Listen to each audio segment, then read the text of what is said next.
Fairy Tales from South Africa Contents Fairy Tales from South Africa Contents Publishers Monogram MMNC Macmillan & Co.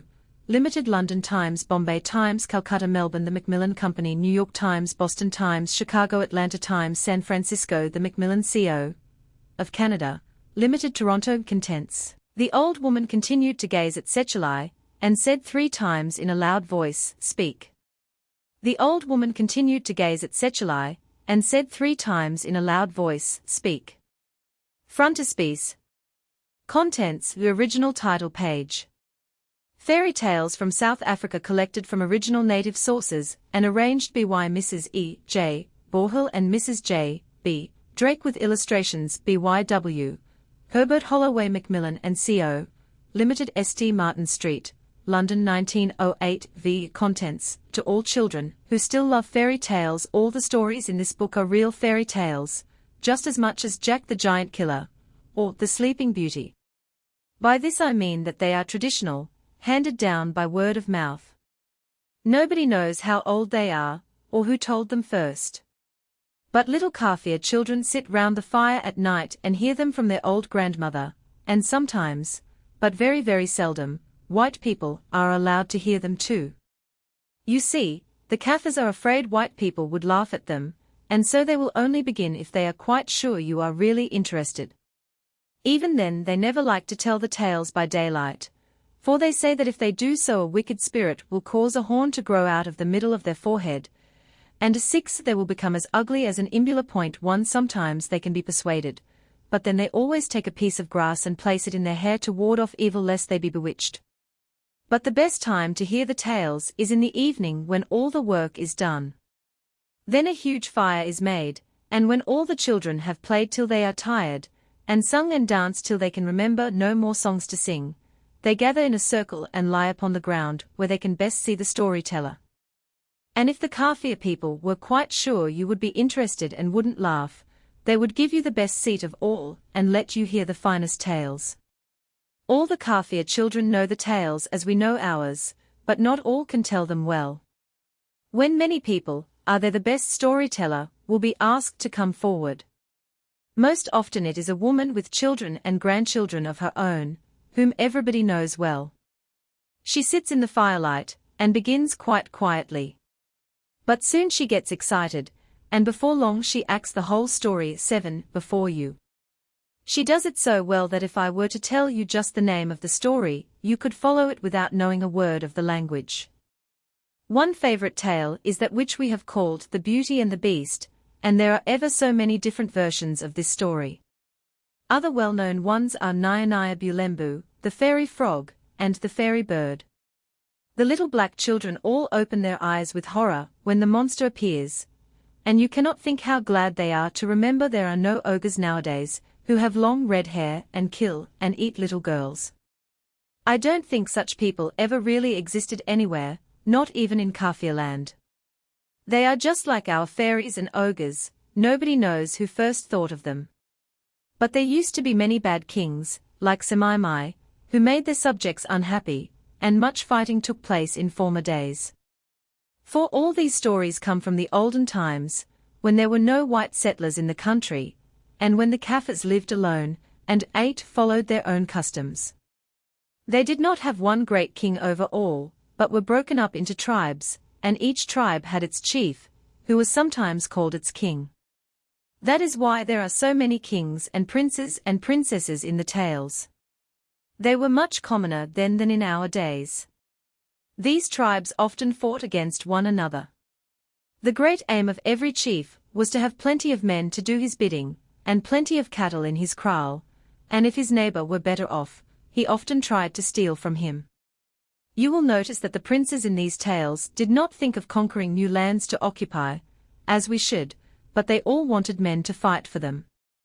It seems as if, in South Africa, there was always plenty of land, but never enough men and women to occupy it. There was no money then, but a man's riches were counted by the number of his cattle and his wives.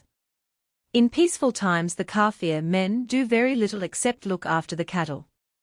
This the women have nothing to do with, they must not so much as touch the bowls in which milk has been placed. In the old times fighting was very frequent, so that a Kaffir chief was not so lazy as many people seem to think. Still, to fight, to look after cattle, and now and then to set the foundations of a hut, were the only occupations he had. His womenfolk tilled the land, fetched water and wood, and saw to the cooking. They also thatched the huts, and made the most beautiful fences of woven reeds. You see, they were often left alone for weeks and months while the men were away hunting or fighting, so they had to be able to help themselves. A Kaffir chief usually had many wives. This was considered due to his position, but the wife he married first remained the chief lady in his kraal and ruled the others. They each had their own hut and managed their own affairs, but of course there were often many quarrels. Poorer men had 1 or 2 wives only. You see, it was expensive to have many, for every woman had to be paid for with a certain number of cattle. This payment was called the lobola, and no marriage was legal without it. This does not sound a very good custom, but it worked well in practice. Savage people are often very unkind to baby girls because they cannot fight, but among the Kaffirs they were always well treated. The daughters were valuable to their father because of the dowry they would bring him, and the husbands thought all the more of their wives, because they had cost them something. Most of these stories were told by Swazis, others by Zulus, and 2 by the tribes which live on the Portuguese border in the low, wooded country. The Shining Princess came from the Mapop Kaffirs, who formerly lived in the north. None of the people who tell them lived on what is called the High Veld. A Kaffir loves country with plenty of wood and water, and he likes to build his hut in some green valley, on a well-drained slope facing the morning sun. Such country is found in Natal and the eastern parts of Cape Colony, and again in Swaziland and the eastern Transvaal. In summer there are marvelous wild flowers and abundant green grass, and in every mountain valley there are clear streams bordered with luxuriant ferns, and overshadowed, with beautiful evergreen trees. All the rain falls in summer amidst continuous thunderstorms, and it is often very hot. In winter no rain falls for 4 or 5 months. The sky is clear and shining and the nights are cold, but by day the sun makes everything pleasantly warm. The Kaffir people still live and flourish in this country. They no longer make war on one another, for the white people oblige them to dwell in peace. So now their customs are slowly changing. The women are gradually ceasing to hoe the lands in the old fashion, and the men are beginning to plough with oxen. It seems as if in time, they will become tillers of the soil like men in other lands. These stories may soon be forgotten, so we have written them down for your amusement before it is too late, and no one tells them any more. Barberton, Transvaal, April 1908. 13. 1 Imbula, an ogre. Contents page I, Sechelai, or, The King of the Birds 1-2. The Story of the King's Son and the Magic Song 18-3. The Story of the Little Birds Who Lived in a Cave 28-4. The Story of the Shining Princess 32v. The Rabbit Prince 43-6. The Unnatural Mother 58-7. The Three Little Eggs 66-8. The Serpent's Bride, Part 1, 78-9. The Serpent's Bride, Part 2. 99x. The Fairy Bird 115-11. The Cock's Kraal 132-12. Baboon Skins 139-13. The Reward of Industry 151-14. The Story of Semaimai, Part 1, 160-15.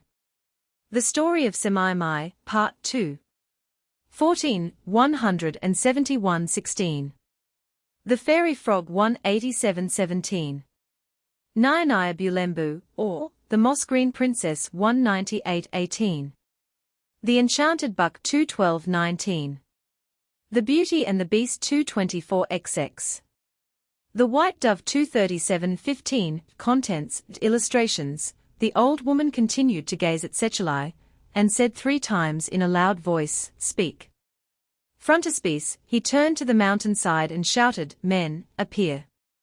To face page 17, They climbed and climbed till they were above the clouds. 49. She came in sight of an enormous hut. 72. She threw them down a rocky precipice. 121. Such was their strength and ferocity that but 2 or 3 escaped alive out of the whole regiment. 137. It was a very old woman, leaning on an immense assegai. 183. Suddenly a flock of rock pigeons seized the beautiful princess and carried her away. 204. 1. Contents by Sechelai, O.R., the king of the birds. A Swazi tale. Many, many years ago there lived a poor man, named Sechelai, who was deaf and dumb. He had never been able to speak, or understand anything but signs from his birth, and was despised by all his brothers and sisters.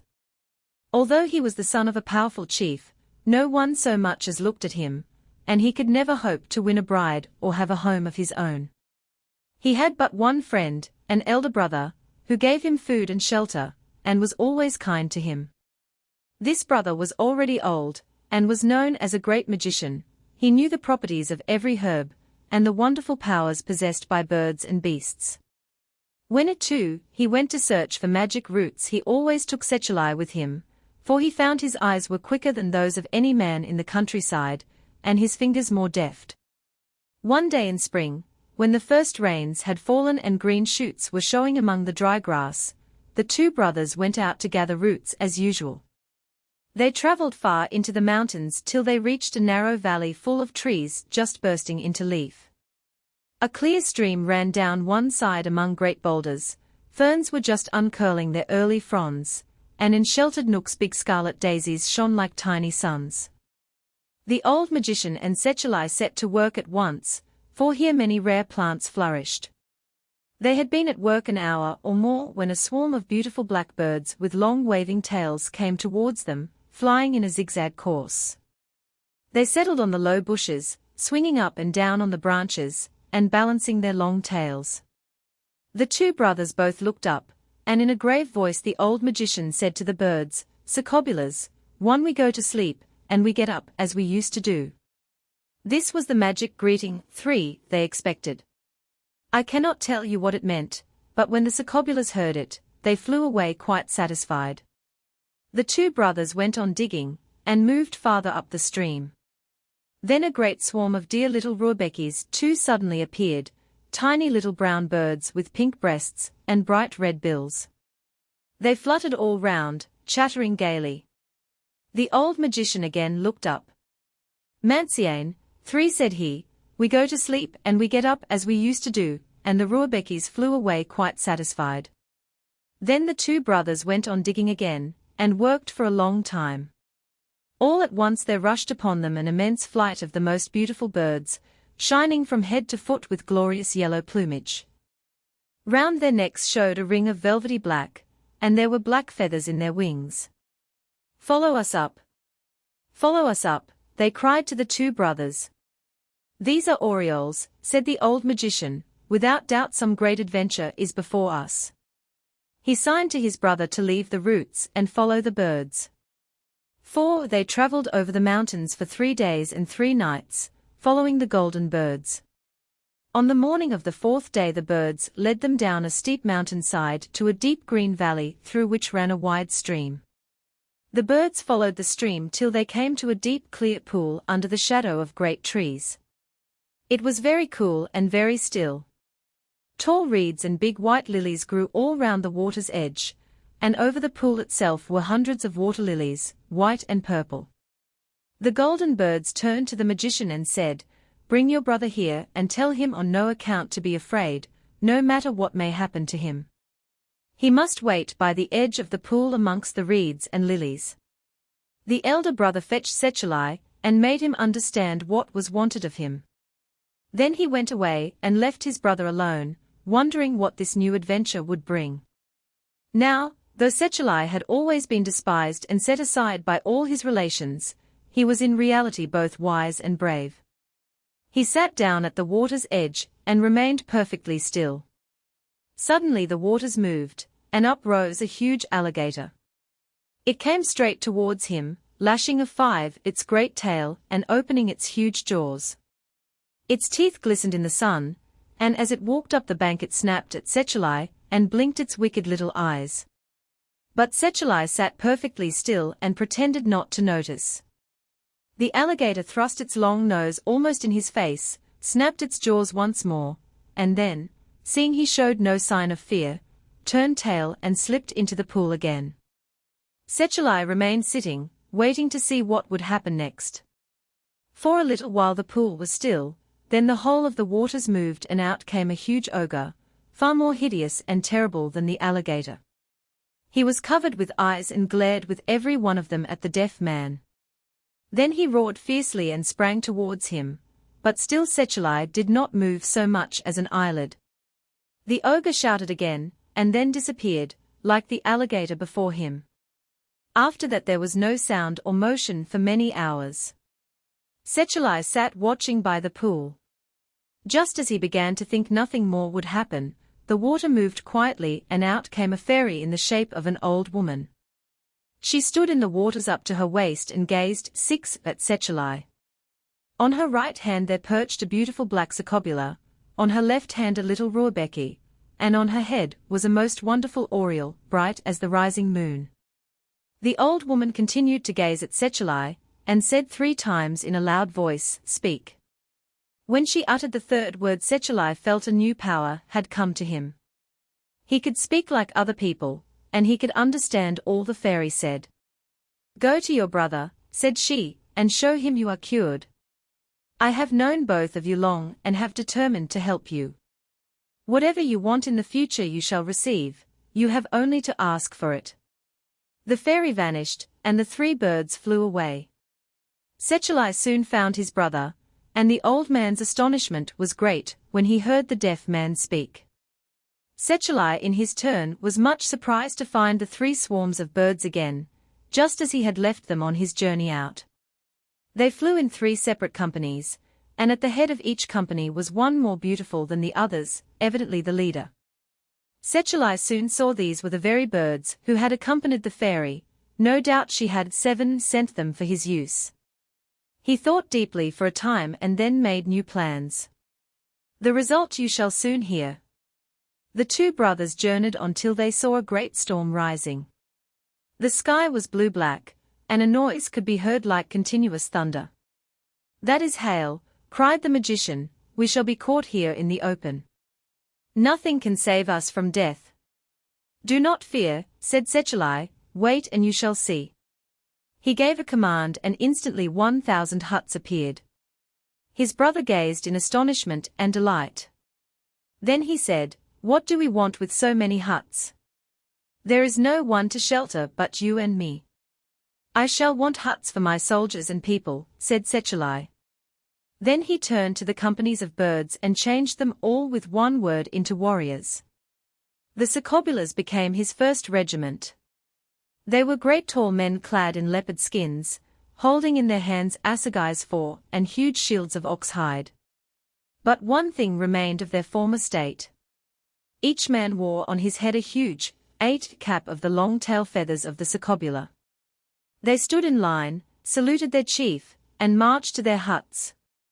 Then came the golden orioles. These were Sechelai's bodyguard, and were even finer than the Sacobulas. Their skins were of the silver jackal, round their knees and arms were bracelets of white oxtails, and on their heads were long black ostrich plumes. Before them stood the golden oriole, bright as the rising moon, now the general in command next to Sechelai himself. Last of all came the Raubeckis. These became the little umfans, the lads who carry all the baggage of the army and wait on the grown men. Sechelai sent them all to their huts just as the first hailstones struck the ground.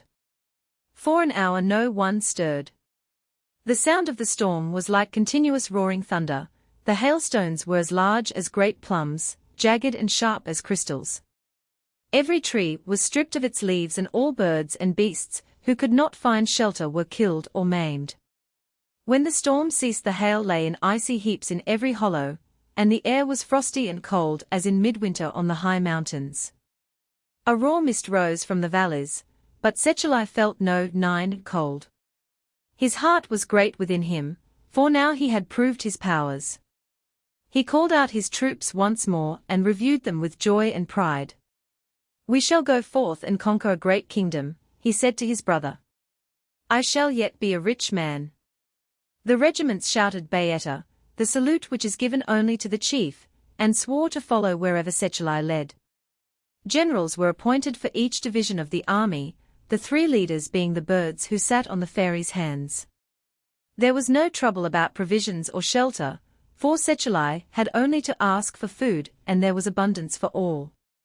He now determined to search for a kingdom to conquer. He left the country of mountains and wooded valleys, and went up to the great tableland to search for new people to overcome. He traveled with his army for a year, but never saw so much as one little hut.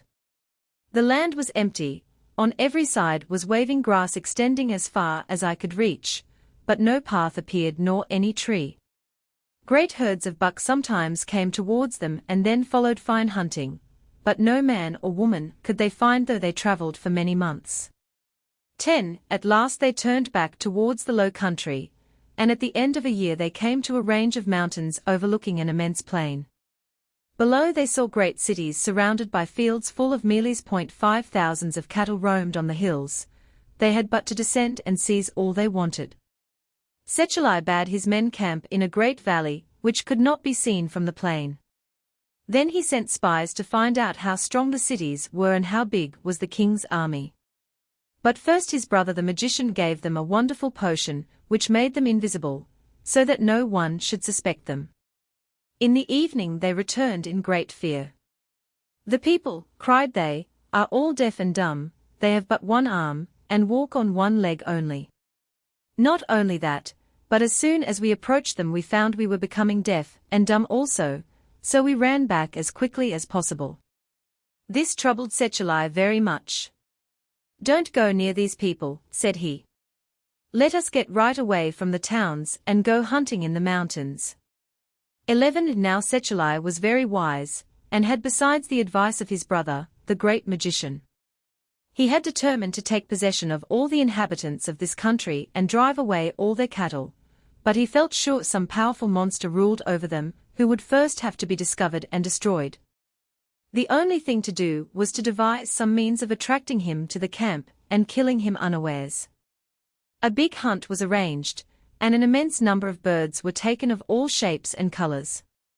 Sechelai drew a feather out of the tail of every bird and made a huge many-colored ball, which he wore as a headdress and as a protection for himself, for magic power was in the feathers. Then he allowed preparations to be made for the great feast which followed the hunt, but gave special directions to his men. "Do not eat all the birds," he said. "Place half of those you have killed in front of the huts. Put first a whole bird, then the head of a bird you have eaten, in long rows all round the camp, and then put a treble row about my own hut."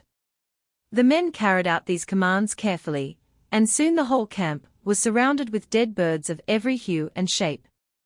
When at 12 all the feasting was over and the camp quite still, Sechelai crept out of his hut and hid behind the screen which sheltered the entrance. It was full moon, and the country shone like silver. Sharp inky black shadows showed near the river where the bushes grew, and round each hut was a dark narrow ring in which no object was visible. Sechelai crouched behind his screen of reeds. The camp was absolutely still and deserted. Towards midnight he heard heavy footsteps approaching. Every now and then they stopped, then they began again. Sechelai stooped lower. Without doubt the monster who owned all the cities in the plain was approaching. The footsteps were not even, they resembled someone hopping very heavily. Presently a huge black figure came in sight, holding a long assegai. He had but one leg and one arm, and stopped greedily at every hut to eat the birds which lay there. As he came nearer, Sechelai saw that he was of unimaginable ugliness. His eyes were divided, one was in the middle of his forehead and the other at the back of his head, so that whichever way he stood he saw you, and you could not escape him. At the entrance of Sechelai's hut he stopped, gave a snarl of delight at the sight of so many birds, and sat down to enjoy them. He had but one arm, so he laid his assegai down just before the door screen. Sechelai asked for no better chance. He rose quickly, seized the assegai and stabbed the monster in the neck. He rolled over with a groan and lay quite still, apparently dead. With a joyous heart Sechelai roused all his men, and at break of day led them into the great plain. To their surprise they found the people walking on two legs and talking as well as themselves. The death of the ogre relieved the people from the bonds of a wicked enchantment, and they were only too glad to go with Sechelai and his men, they and all their cattle. By evening all was in order for the march, and at earliest dawn the company started for the mountains. They had gone a whole day's journey, and had reached a point high above the great plain, when Sechelai discovered that he had lost his ball of feathers. He did not wish to turn his followers back, but neither could he bear to travel farther without his headdress, for it had magic power, and it might be long before he could get such another. So he bade his army of 14 go on under the leadership of his brother, and went down the mountain paths as fast as possible till he came to the valley in which they had camped. There he saw a sight which made his heart stand still. The ogre whom he had left for dead was sitting up alive and well, and round him danced and romped hundreds of little ogres, all with one leg and one arm like their father. They tossed the magic ball of feathers from one to another and shouted with glee. Sechelai saw he must risk all and trust to his swift feet to get away. He ran in suddenly, seized the ball of feathers, and turned quickly away up the mountain path. As he touched the ball, all the little ogres vanished like smoke. Only the big one remained, and for a moment he was dazed and did not understand what had happened. Then he got up and stamped after Sechelai with astonishing speed. It was all Sechelai could do to keep the distance between them, but he was strong and knew the paths. They leapt from rock to rock, in and out among the trees, till they came to the grassy slopes which led to the great pass. They climbed all day till the sun began to set. Then at the very top of the mountain range Sechelai found his army camped 15, along the side of a deep ravine. Below was a valley many hundreds of feet deep, lined with huge rocks and great trees. Beyond, many weary hours away, rose another mountain with green slopes marked with the course of many streams. "Bayeta," cried the army when they saw their chief. "My men," cried Sechelai, "we have not a moment to lose. Our enemy is behind us, and we shall soon be in his hands. Let every man, woman, and child fix his eyes on the mountainside opposite, and then leap with all his might." Sechelai could hear his enemy behind him, as his people leapt together into the air. He ran forward, touched the cattle with his ball of feathers, and they too jumped with all their might. All landed safely on the other side, and placed the great ravine between them and the terrible ogre. Sechelai jumped last, just as the monster, breathless and exhausted, reached the edge of the precipice. Twilight set in, and when the sun rose next morning Sechelai and all his people found themselves in perfect safety, and set forth once more on their journey. They travelled all day, and at sunset came to the most beautiful valley they had ever beheld. It lay far below them, wide, green, and fertile. Down its centre flowed a clear stream shaded by great tree ferns, and bordered with thick green bushes covered with scarlet flowers. The valley extended as far as I could see towards the setting sun. All the hills on either side were closely wooded and well watered. Sechelai turned to his brother and said, "This is the finest country I have ever seen. We will settle here with all our men." At the end of the valley was a very large kraal wherein dwelt the chief of the country. Sechelai determined to win him over to his side and make him his man. So he took his bodyguard and marched down the mountain paths to the gate of the kraal. Just as they approached the chief's hut he struck every one of his men on the leg with his magic assegai. They at once began to walk every man on one leg. "Never have I seen such magic power," said the chief. "You shall be our king and protect us against all our enemies." "I will show you yet more marvels," said Sechelai. He struck his men once more, and they 17 all walked like ordinary human beings. While the chief still stared in open-mouthed wonder, he turned to the mountainside and shouted, "Men, appear."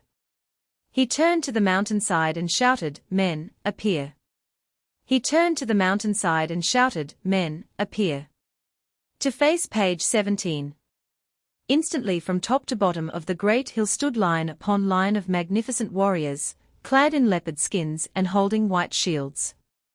They lifted their right hands and shouted Bayeta, so that the cry echoed like thunder from side to side of the valley. Then Sechelai shouted once more, Men, disappear, and at once the hillside was empty and silent. You see, said Sechelai, I have men at my command whenever we need them. You shall certainly be our king, cried all the people. So Sechelai and his brother and all the men and women who belonged to them stayed in the valley, and lived in great peace and happiness all their lives long. 18. 1 Sacobulas, the Kafir name for the black birds just mentioned. 2 Ruabeki, Dutch for red beak. 3 Mantsiane, the Kafir name for the Ruabeki. 4 Assegais, small light spears, of which natives usually carry several. An assegai can be thrown as a dart, or used like a spear at close quarters. 5 Mealies, the name generally used in South Africa for Indian corn or maize. Contents: 2 The story of The King's son and the magic song. A Swazi tale. Once upon a time, there lived among the mountains a great king, and he had many cattle, which he loved. Among them was a fairy ox, with horns which curled right across his forehead, and with a voice like thunder. This ox led the herd, and at his call all the cattle followed him. In the daytime they fed in the tall grass in the valley, and at night they were brought home to the big kraal, round which were the huts of the king and all his men, so that they might be safe from any harm. And the fence of the kraal was strong and high, and the men watched so that no evil befell the cattle. Now the king loved the cattle so much that in 19, he made one of his own sons herdsman. Every morning this boy took the cattle to graze in the pasture, and at sunset he drove them back to the kraal. All day, in the hot sunshine, he watched the herd to see that none strayed and were lost, and to take care that no enemy came in to steal. And because the grass in summer grew tall, high above his head, and thick, so that he could not see, he would climb onto one of the great rocks that lay scattered about the valley. For the rocks were large as a hut, and in the shadow beneath them it was cool and the little rock ferns grew, but on the top, where the sunlight fell, the little lizards lay and caught flies. Often the boy grew tired as he watched the herds, and longed to lie in the warm sun and sleep, but he dared not, for he feared his father's anger if he should lose him an ox. But it happened one day that as he watched the cattle a fairy appeared to him in the shape of a very old woman. She came and talked to him, and he told her how he had always watched lest the cattle strayed, and how he feared lest his father's foes should come and kill him and take the cattle. 20 Then the fairy pointed to a stone, smooth and large and round, like a hut that showed up above the grass of the valley. The boy looked, for he had never seen the stone before. Come, she said, this is your stone. See, it is so smooth that no one can keep his footing on it or climb it. But you shall be able. As you grow the stone will grow, and from it you can watch all the valley, and no enemy will be able to hurt you, for they could not climb it. But beware that you do not fall asleep on it, for then all your cattle will be stolen. She also taught him a magic song, Come, cattle, come, all you cattle come to me, the melody of which was so enchanting that all cattle who heard it followed the singer. Then the fairy vanished away. So the boy became a splendid herdsman, and none of his cattle were lost, for every evening he sang to them, and they followed him to the kraal, and none strayed. Nor could any be stolen, for on the rock he watched in safety. But at last one hot day he fell asleep on the rock, and the enemy who were watching saw him sleeping, and crept down from the hills and drove off all the cattle. When he woke up not 21, one head of cattle could he find. He sang Come, cattle, come, but it was in vain, they did not hear him. He wandered about the valley looking and singing till the sun began to set, and then in shame and fear went to the kraal alone. He went to his father and told him all, but the old king was very angry and drove him from the kraal, saying, Never come back unless you bring my cattle with you. So the poor boy wandered back sadly to the valley, and climbed upon the big stone and lay there in the moonlight crying, for he had lost his cattle, and he had lost his home. And as he lay someone touched him, and he looked up and saw the old woman, the fairy, who had given him the stone and taught him the charm. "I know what has happened," she said. "You have slept, and what I foretold has come to pass, the cattle are gone. And I am driven from the kraal till I find them," he said, and cried again. "Do not despair," she said, "but go to the chief who has your cattle and ask to be his man." So the boy rose, and all night long under the moon he travelled between the grey mountains, up and down by little winding paths between the grass and rocks, through the streams and bushes, till in the morning, when the sun rose, he came to his enemy's kraal, and within it he heard his father's cattle. So he entered the kraal and went to the chief and offered to be his man, and the chief made him herdsman of his own cattle. Every morning he took them out to pasture, and every evening he sang to them the magic song and brought them home, and none strayed and were lost. Thus he served the chief many years, till he was a man full grown. And always he thought of his father's kraal, and looked how he might take the cattle and return. At last the chance came. The great festival of the firstfruits was at hand. The women made the beer, placed the calabashes in a row outside the kraal, and on the day appointed the men and women went out to gather the first ripe maize and Kafir corn from the lands, and the children went to get wood for the cooking of the feast, and no one was left in the kraal but an old woman and the king's son, who was in charge of the cattle. When all were gone he took some sango, the herb that intoxicates men and makes them sleep, 23, and powdered it very fine. Then he went to the row of calabashes in which the beer stood waiting for the evening's feast, and put some into each calabash, and went away and waited till all came back. When the chief and his people returned there was great rejoicing. A hut of green boughs was made for the chief, in which he sat, and the firstfruits were all brought to him, and a branch from each offering was tied to his arms or neck. Then his wise men brought him a drink made of herbs and water from the sea, and gave it to all present as a sign that the feast was to begin. Every one ate of the new corn and the fresh nuts, and drank of the new beer. Only the king's son drank none, and at last all fell asleep, and when the evening came and the moon rose not a man or woman was left awake. Then the king's son stood up and climbed on the wall of the cattle kraal, and sang the magic song, "Come, cattle, come to me," and opened the gate of the kraal. At once the cattle rose up and walked straight past the huts and the sleeping men, and out into the country, following the king's son, and as they went the fairy 24 ox with the crumpled horn bellowed loudly. And at his call all the cattle came from the east and the west and the south, one and followed the king's son. And he went towards his father's kraal. When his enemies woke in the morning they could not find one head of cattle in their kraal, nor yet in all the surrounding country. The old chief felt sure when he heard this that the king's son had taken them away, and he bade all his men arm themselves and follow the culprit. So his men gathered with their shields of ox hide and their assegais, and finding the path of the oxen, followed it. It did not take them long to overtake the king's son, for the cattle moved slowly, and by the evening of the second day they were in sight of the cattle, and rejoiced over the thought of their capture. The king's son, who saw his enemies moving on the mountains behind him, was in great fear, and knew not what to do, for the cattle could not travel fast. He led them down the mountain along the banks of a little stream where the trees grew, tall thick thorns with yellow flowers like 25 small pincushions, and wild figs with tiny fruit, and tall reeds covered the banks, and from the trees the monkey ropes hung down to the rocks and water.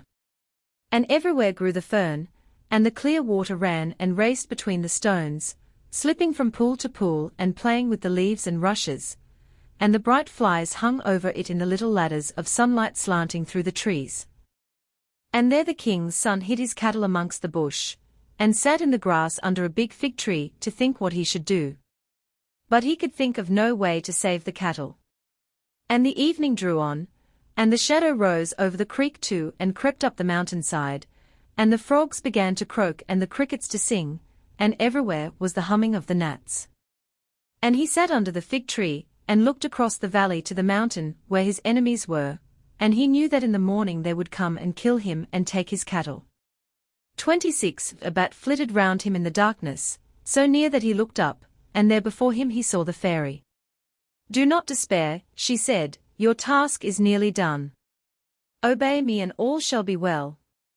Go now and kill a white ox, skin it, and cut the hide into 10,000 little white shields, and I will find you soldiers.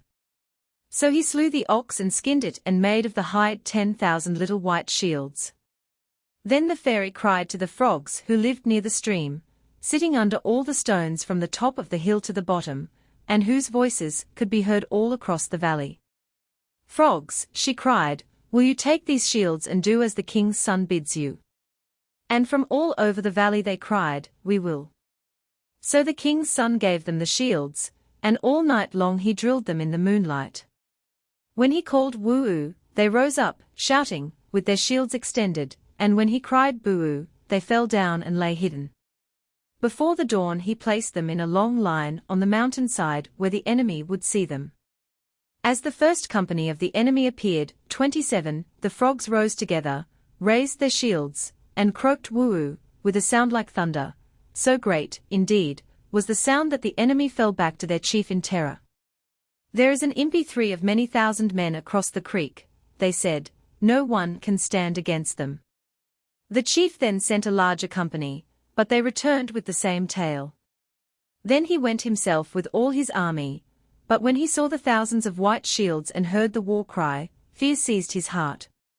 It is better to return without our cattle than lose our lives, he said, and ordered all to go back home again. So the king's son was safe. He thanked the frogs, gathered his cattle together, and reached his father's kraal. The king received him with great honor, gave him a princess for his wife, and made him chief of all his sons, but every night the king's son sang his magic song as before, and kept the cattle in safety. 28:1 This is the order in which Kaffirs speak of the points of the compass. The north is not mentioned in such expressions. 2 Creek. This word is used in the English-speaking districts of South Africa to denote a narrow gorge in the mountains with a stream running down the middle. As a rule they are thickly wooded and full of the most lovely ferns. In the Cape Colony they are called kloofs. 3 Impi, a regiment. Contents, 3 The story of the little birds who lived in a cave. A Zulu nursery tale. Once upon a time, there was a big cave in a hillside, in which lived hundreds of little birds. There were fathers and mothers and lots of little ones.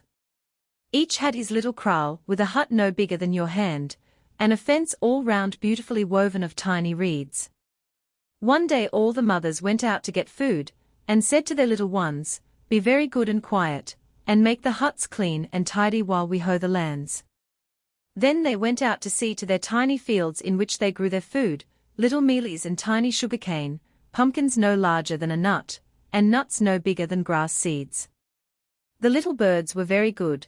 They swept to 29, the huts out beautifully and tidied them up. Then they cleaned little shells ready to cook the food, and got water in tiny leaves. When all was done they sat down and waited for their parents to arrive. Suddenly a blackbird came to the door of the cave. He had a long sharp beak and very long claws. He put his head in and cried, "Fo-ah-ah! Fo-ah-ah!" first to one side and then to the other in a high clear voice. All the little birds put their heads out of the tiny huts at once to see who the intruder might be. The big bird then said, "All you little birds must turn out at once. This cave belongs to me." At that the little birds were very angry. The boldest of them flew straight at the blackbird to turn him out, but he was pecked right in the neck. A little stream of blood appeared, as black as charcoal, and the little bird fell dead. Then the big bird attacked many others. He broke the leg of one, he picked out the eyes of another, he broke the wing of a third. When he had frightened and scattered them all he flew away. 30 That evening the mother birds came home, but could not make out why the cave was so silent. "What is wrong?" they said. "There is no twittering, no rustling of wings. Something must have happened." Great was their grief when they found one little bird dead, and so many others crippled and hurt. "Whoever has done all this," they cried. Then the little birds told their tale. It was a wicked bird with black feathers and a long beak. "There he is again at the door." The mothers turned round and flew in a body at the marauder. But he just cried, "Fo-ah! Fo-ah!" and flew straight up in the air far out of their reach. The next day the blackbird came and destroyed all their little lands. Not a blade of mealies or sugarcane remained. The mothers were in despair, and that evening they said they must leave the cave and find a safer home elsewhere. Suddenly a tiny bird entered the cave, no bigger than your fingernail. He cried tweet, tweet, ever so sweetly, and flew straight to A31, little bird who was only a hen. "You," said he, "shall kill the blackbird." Every one cried out that the little bird was not nearly strong enough. "You shall kill him," said the tiny bird. "Fly straight at his head and pick out his eyes. Then you can easily kill him." The little hen took heart of grace and promised to be brave. Next morning the big bird, sure that this time the cave would soon be his, put his head in at the door, and called in his high wicked voice, "Fo-ah! Fo-ah!" Out flew the little hen straight at his head, and picked out his eyes before he knew what had happened. Then the fathers and mothers all threw themselves on him, and in a few minutes he was dead. After that all the families lived in much peace and happiness, and were never troubled any more. 32. Contents, for the story of the Shining Princess, a Masuto story. In a green valley far away among the mountains, there was once a most beautiful kraal. The hut was bright green, finely thatched with grass, the floor within of red earth, firm and beautifully polished. All the cooking pots were of red clay, and stood in good order round the walls, and with them were shining green calabashes full of milk and cream. Fine green mats lay on the floor, save in one corner, where there was a little mat woven of mountain grass the color of gold. Round the hut was a high green fence, also of exquisite neatness, indeed all was in perfect order, and no kraal was kept like it in all the country round. For it was the home of a great chief's wife. Her husband had been dead many years, and at 33, had left her all alone in the world with one little girl named Maholia, who was only 3 years old. The queen had been a most beautiful woman in her day, and as the little girl grew up she was just as lovely as her mother. The greatest care was taken of her, and she was soon as good and obedient as she was charming. Her mother never married again, indeed it would not have been fitting, as she had been a king's wife. She lived only for her child, and they loved one another dearly. Maholia was the envy of every little girl in the country. Everything she had was the color of the golden moon, her necklaces, her bracelets, and the gold circle she wore round her neck. As she grew up she became more and more noted for her beauty and charm. She was so lovely that she dazzled the eyes of all beholders, and was known as the Shining Princess. Time went on, and when she grew to womanhood many lovers came forward to ask her in marriage. There was not a chief's son for many days' journey who did not long to make her his wife. But neither the princess herself nor her mother cared for any of them, nor would they hear of marriage. Then one day came an embassy from a very, 34, powerful king. He was searching everywhere for a beautiful girl to be his son's wife, but though his wise men had traveled far and wide and many girls had been brought to his kraal, not one had been found to his mind.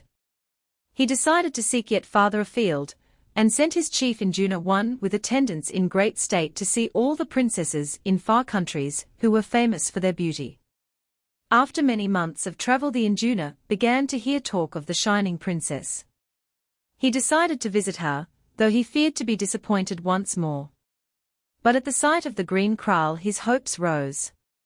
At the door the princess met him. She was shining from head to foot in the bright sun. Round her neck were thick bars of red gold copper and brass rings adorned her shapely arms from wrist to elbow, and appeared again on her slender ankles, reaching almost to her knees. Round her waist was a girdle of golden beads, twisted into a thick rope behind, and in front hanging in a long, glistening fringe over her short apron of skin. This was again embroidered in squares with gold and copper beads. Over her pretty shoulders hung, 35, her cloak, also embroidered in circles of gold and bordered with a wide band of shining beads. Even her snuff calabash was gold-colored, of jackal skin. Every movement was full of grace, and her laughing lips and bright eyes showed the kindness of her heart. When the induna saw this beautiful woman clad in gold and shining like the rising moon, he said, "This is the princess I have been seeking. This is indeed the wife for our great king's son." He begged to see Maholia's mother, and formally demanded the hand of her daughter. Many days passed in discussion. The queen was loath to part with her child, but the induna talked so wisely of his master's power and riches, and the bravery and wisdom of the bridegroom, that she at last consented. The embassy then returned home to the king, and told him with great joy of the beauty and goodness of the shining princess. The king bade his chief rest, while he gathered together the marriage gift of cattle for the queen mother. These consisted of 100 beautiful animals, at the head of which marched a fairy ox. He was magnificent, the king's great pride, but he was considered 36 only due payment for so fair a princess. He was black as charcoal, save for 2 long white horns, and between his shoulders burned a steady light, which illumined his path by night and gave him magic power. When all was ready, the wedding party set out to fetch the bride and deliver the tribute due to her mother. The queen was delighted with the cattle, and especially with the fairy ox. "Here," said she to her daughter, "take this ox with you. He is my present to you, your journey will be long and you will often be glad to ride him." Then she turned to the king's men and said, "Do not leave my daughter alone.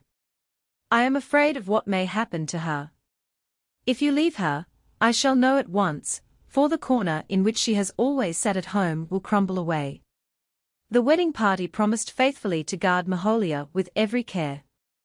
The princess and her mother parted with bitter tears, and she and her attendant maids set forth with the king's men. For 2 days all went well. But on the 3rd day the men came upon hundreds of buck 37, of every kind, large and small, and behind these appeared great herds of elephant and giraffe. The country was full of game. The king's men could not resist the temptation, and started off to hunt. Such abundance they had never seen in their lives before. In the end even the girls joined their party, and all was soon in hot pursuit. The shining princess was left all alone seated on an ant-heap, the fairy ox by her side. That very moment, as her mother sat in the hut thinking anxiously of her absent child, the corner on which the golden mat had lain cracked from end to end and crumbled away. In the meantime the wedding party went on gaily hunting.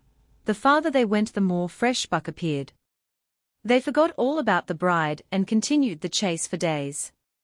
The poor bride sat alone till she was discovered by a party of cannibals, who seized her and carried her away.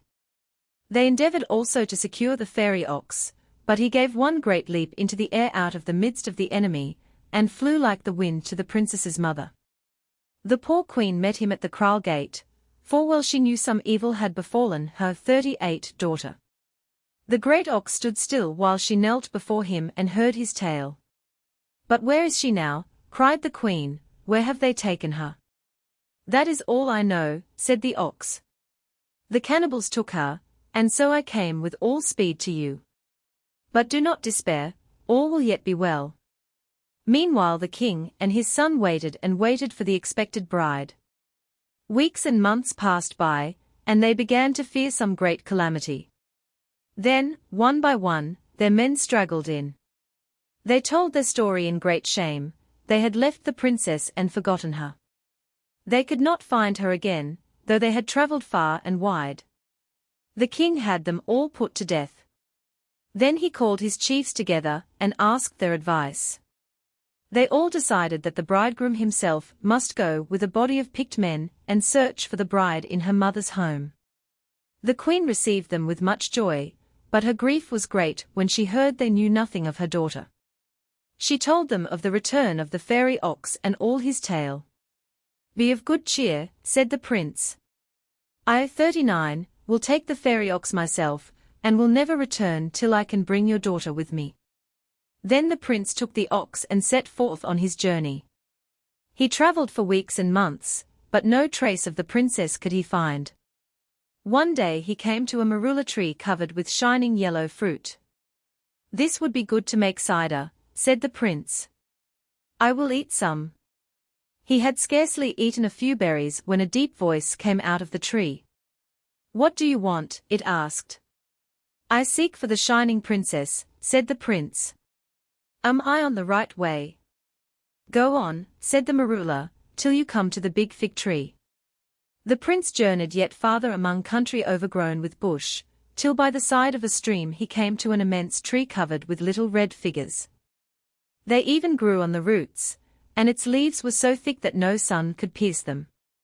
He sat down in its deep shade and said, "I seek the shining princess. Am I on the right way?" "Go on," said the fig tree, "till you come to 40 a big river. Beyond it lies a great forest, and in that forest you will find the princess." The prince started forth full of joy, and followed the course of the stream. The next day he found himself in full view of a deep river.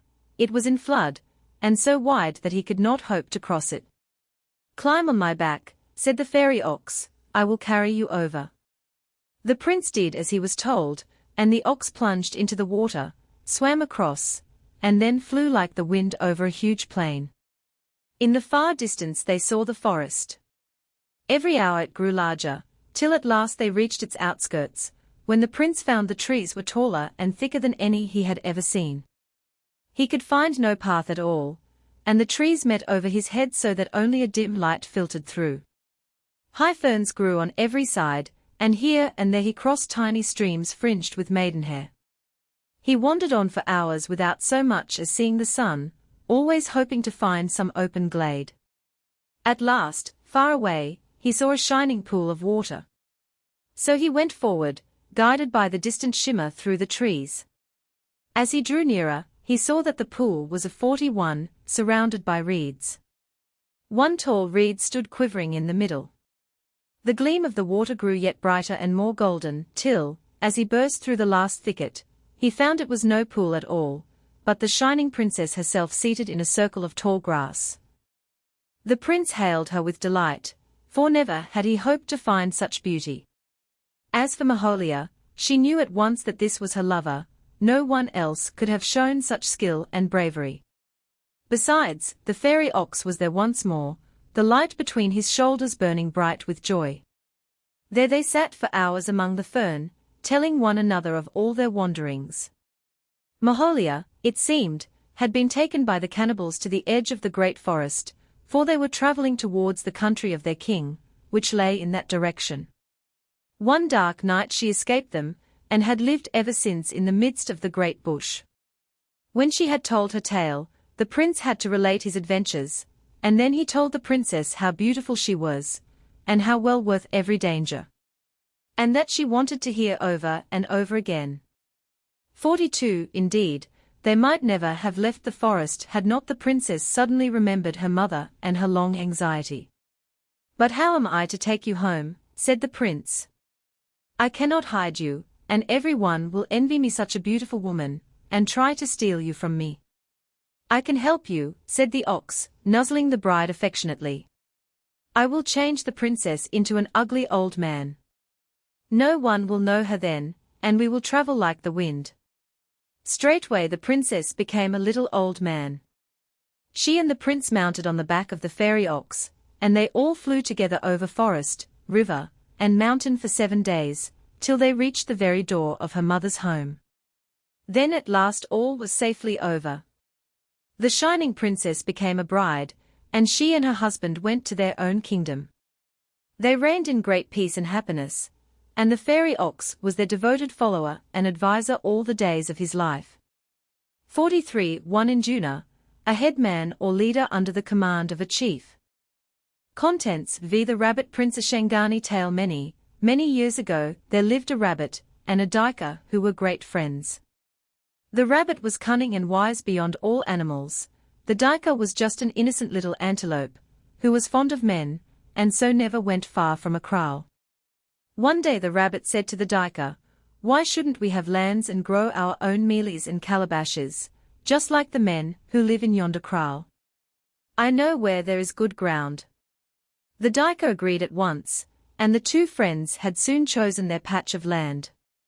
They then hoed it well and set their mealies, their calabashes, and their ground nuts, just as they had seen them done by the wives of the 44 neighboring chief. The dyker had the biggest patch, and his mealies were wonderfully tall and fine. When autumn drew near, the rabbit took a bag every day and went to get corn and nuts. But he never got them from his own field, for that still remained untouched. One day the dyker went to see how his crops were getting on, and found a great part of them gone. He instantly suspected the rabbit, and accused him of stealing. The rabbit denied the accusation at once with great indignation, and said, "I have not touched your lands. The King of Kings has done it, and you will never catch the thief. Then where do you get your mealies? They do not come from your own lands." "What do you suppose we live near a kraal for?" said the rabbit cheerfully.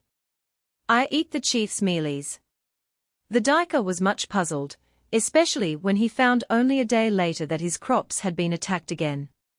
"I shall soon have nothing left," said he to the rabbit. "Do think of something I can do." "Let us make a trap," said the rabbit.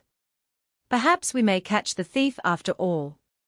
45. He took some hairs out of a horse's tail, and tied the whole length in a succession of slip knots. Then he laid it on the ground, fixed it with tiny sticks, and sprinkled earth all over, so that no one could see the line. Then a few mealies were scattered about lightly, so that birds might be tempted to scratch and entangle their feet in the knots, which would tighten at once when they struggled to free themselves. Next morning the rabbit and the dyker went together to the mealie patch to examine the trap. To their great joy they found a most beautiful bird held tight by the fine black threads. It had very long wings, and was beating them ineffectually in great distress. The rabbit seized the knots with his teeth, while the dyker held the bird, but it was too quick for them. As soon as it felt the knots were loose, it slipped away from the dyker with one stroke of its powerful wings, and soared high up into the clouds. "Never mind," said the rabbit, "we will set the trap again tonight." The next day they found the beautiful bird again caught in the long line of knots. She was not alone, but had with her a great swarm of 46 birds as beautiful as herself. They circled round and round, watching the rabbit and the dyker, as they took the culprit, and began to untie the knots. This time they were more careful, and their prey had no chance of escape. They carried her to their hut before removing the slip knots, and examined her very carefully. She was very handsome, but the most remarkable thing about her was a very long feather which was in one wing only. The wise rabbit instantly guessed that this was the source of her strength. He pulled it out, but to his astonishment the bird at once disappeared, and a beautiful princess stood before him. He instantly hid the feather, and asked the princess to remain in the hut. He would treat her well and bring her food every day. So the princess stayed in the hut, for now that she had lost her feather she could no longer go back to her home in the clouds. The birds flew to the door of the hut every day and asked her when she was coming home again. "Have patience," said the princess. "I will return in good time." "Where is your long feather?" asked the birds. "Have you lost it?" 47. It is quite safe, said the princess. "The rabbit has put it away." The princess lived thus for many days. The more she saw of the rabbit the more she admired his wisdom and cunning. "What a pity," thought she, "that he is only a rabbit. No chief can compare with him in the whole of my father's dominions." And as she was a fairy and had magic power, she determined he should be a rabbit no longer. One day when the princess and the rabbit were alone he said to her, "Do you know who took your feather?" "Yes," said the princess, "you took it." "You are quite right," said the rabbit. "Do you know where I put it?" "No," said the princess, "but I am quite sure it is safe with you. Please keep it, but just let me see it for one moment." The rabbit could not resist her, she was so beautiful, so he fetched the feather. The princess took it in her hand, but did not attempt to fly away. She just laughed and threw it at the rabbit. Instantly he became a handsome prince, to the princess's great joy. The rabbit prince 48 himself saw that this made a great change in his prospects. He could now with the princess as an equal, but he had no lands to give her.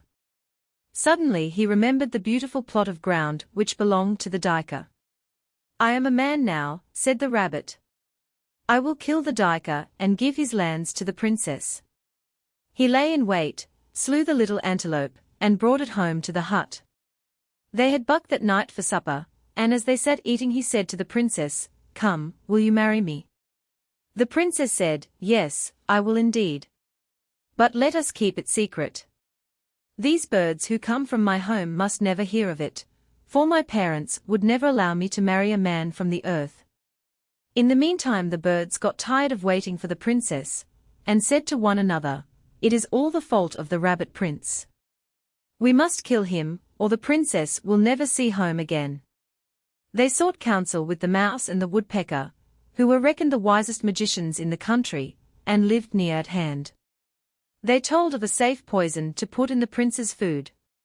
But the princess knew her people well, and warned the prince in good time. 49. He ate nothing, and escaped in safety. The mouse and the woodpecker in the meantime became so fond of him they soon refused to do him any harm, and made their home close to his hut, so that they might see him every day. But there came a time when the princess longed to go home again. She said to the prince, "Would you like to see my father and mother?" "Very much," said the prince. "Where are they?" "They live in the sky," said the princess. "Go and fetch me the feather once more." The rabbit prince brought the feather again, and gave it to the princess. She set the feather on the ground. It instantly began to grow and became taller and taller, till at last it reached the very clouds.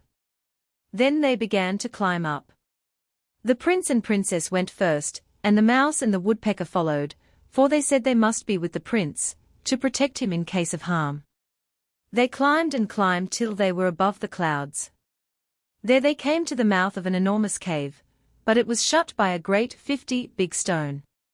The princess was in despair. "How ever can we roll this aside?" she cried. They climbed and climbed till they were above the clouds. They climbed and climbed till they were above the clouds. To face page 49. "There is nothing I cannot nibble through," said the mouse. "Let me try for a few minutes." He nibbled hard at the corner of the stone, but had to come back, for he had made no impression whatever. Then the woodpecker stepped forward. "Let me try," said she. "I make my little nest in wood, the crevice my beak cannot enter has yet to be made." She tapped carefully all round the edge of the great stone, and suddenly cried, "This is the way to do it." She had found a tiny swivel on one side of the stone, no longer than your finger. This she pulled, and the stone rolled back and the cave stood open. The prince was just about to lead his bride in when a huge monster appeared. On his head were 2 horns, and on each horn was the head of a human being. He had eyes all over his body from head to foot, and every eye glared at the prince with a green light. But the princess just drew out the long feather once more, and dug it right into his face, and he vanished away like smoke. 51 Now, said she, we can go forward safely. They walked through the cave and at the other end found an opening, which looked out on just such another world as ours. There were wide green valleys and flowing streams, and in front was a big kraal with beautifully woven huts. This was the princess's home, and she ran towards it joyfully. Her father and mother appeared in human form to greet her, and all her friends, whom the prince had only seen as birds, crowded round her as men and women, each more full of rejoicing than the other. "But where did you get this man you have brought with you?" asked her father when the first greetings were over. "I have stolen him from below," said the princess, laughing merrily. Her father frowned. He had never had anything to do with the inhabitants of earth, and was very angry at the idea of any intercourse with them. When the princess explained that the rabbit prince was her chosen husband, her parents and all her friends were much annoyed, and said that they could never hear of any such marriage. The princess still pleaded hard for her lover. She told her parents of his wisdom 52 and power, and said that no girl ever had so clever or so noble a husband, but the old chief simply replied that no daughter of the clouds had ever married a man from the earth. The prince must be sent back home. But as the princess still clung to the prince and refused to dismiss him, her people decided that he must be killed. A big feast of welcome was arranged, and many days were spent in preparation.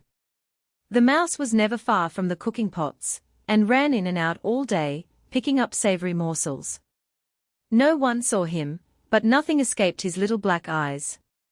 On the morning of the feast day he saw all the food set out in dishes ready for the guests. The prince's portion was placed in 2 little black pots and decorated with green leaves.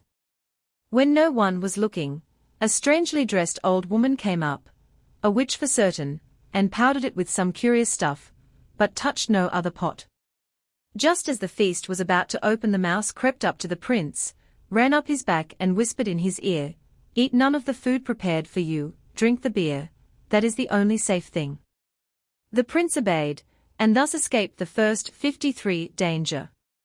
But the people of the clouds, much disappointed, assembled all their greatest magicians and made fresh plans. "We will arrange a hailstorm," said these wise men. "Let the prince go out on the great plains tomorrow.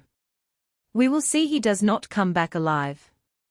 Next morning the king of the sky sent the rabbit prince on a journey to another kraal across a wide plain. When he had traveled some 3 hours and was many miles from any shelter, great clouds appeared on the horizon. They were of the deepest blue-black, and every minute they spread farther, till the sun was blotted out. And then far away came a distant continuous rumble of thunder. It never ceased for a moment, the sound was ever sharper and more threatening, and grew closer and closer. "That is not thunder," said the prince, "it is hail, and there is no shelter for miles. I shall never see the princess again." "Do not fear," said a voice at his ear, and he turned and saw the woodpecker. "Lie down on the ground. I will protect your head, for I also am a magician." So the prince lay down, and the little woodpecker spread out her wings, and hovered over 54 his head. One great hailstone came as if shot from a gun, then another, and then they came in hundreds and thousands, large as fowls' eggs, jagged and icy cold, with a sound like the roar of many torrents over endless precipices. Such a storm had never been known in Cloudland. When the prince returned unhurt and cheerful, his enemies were dumbfounded and more enraged than ever. But they still persevered.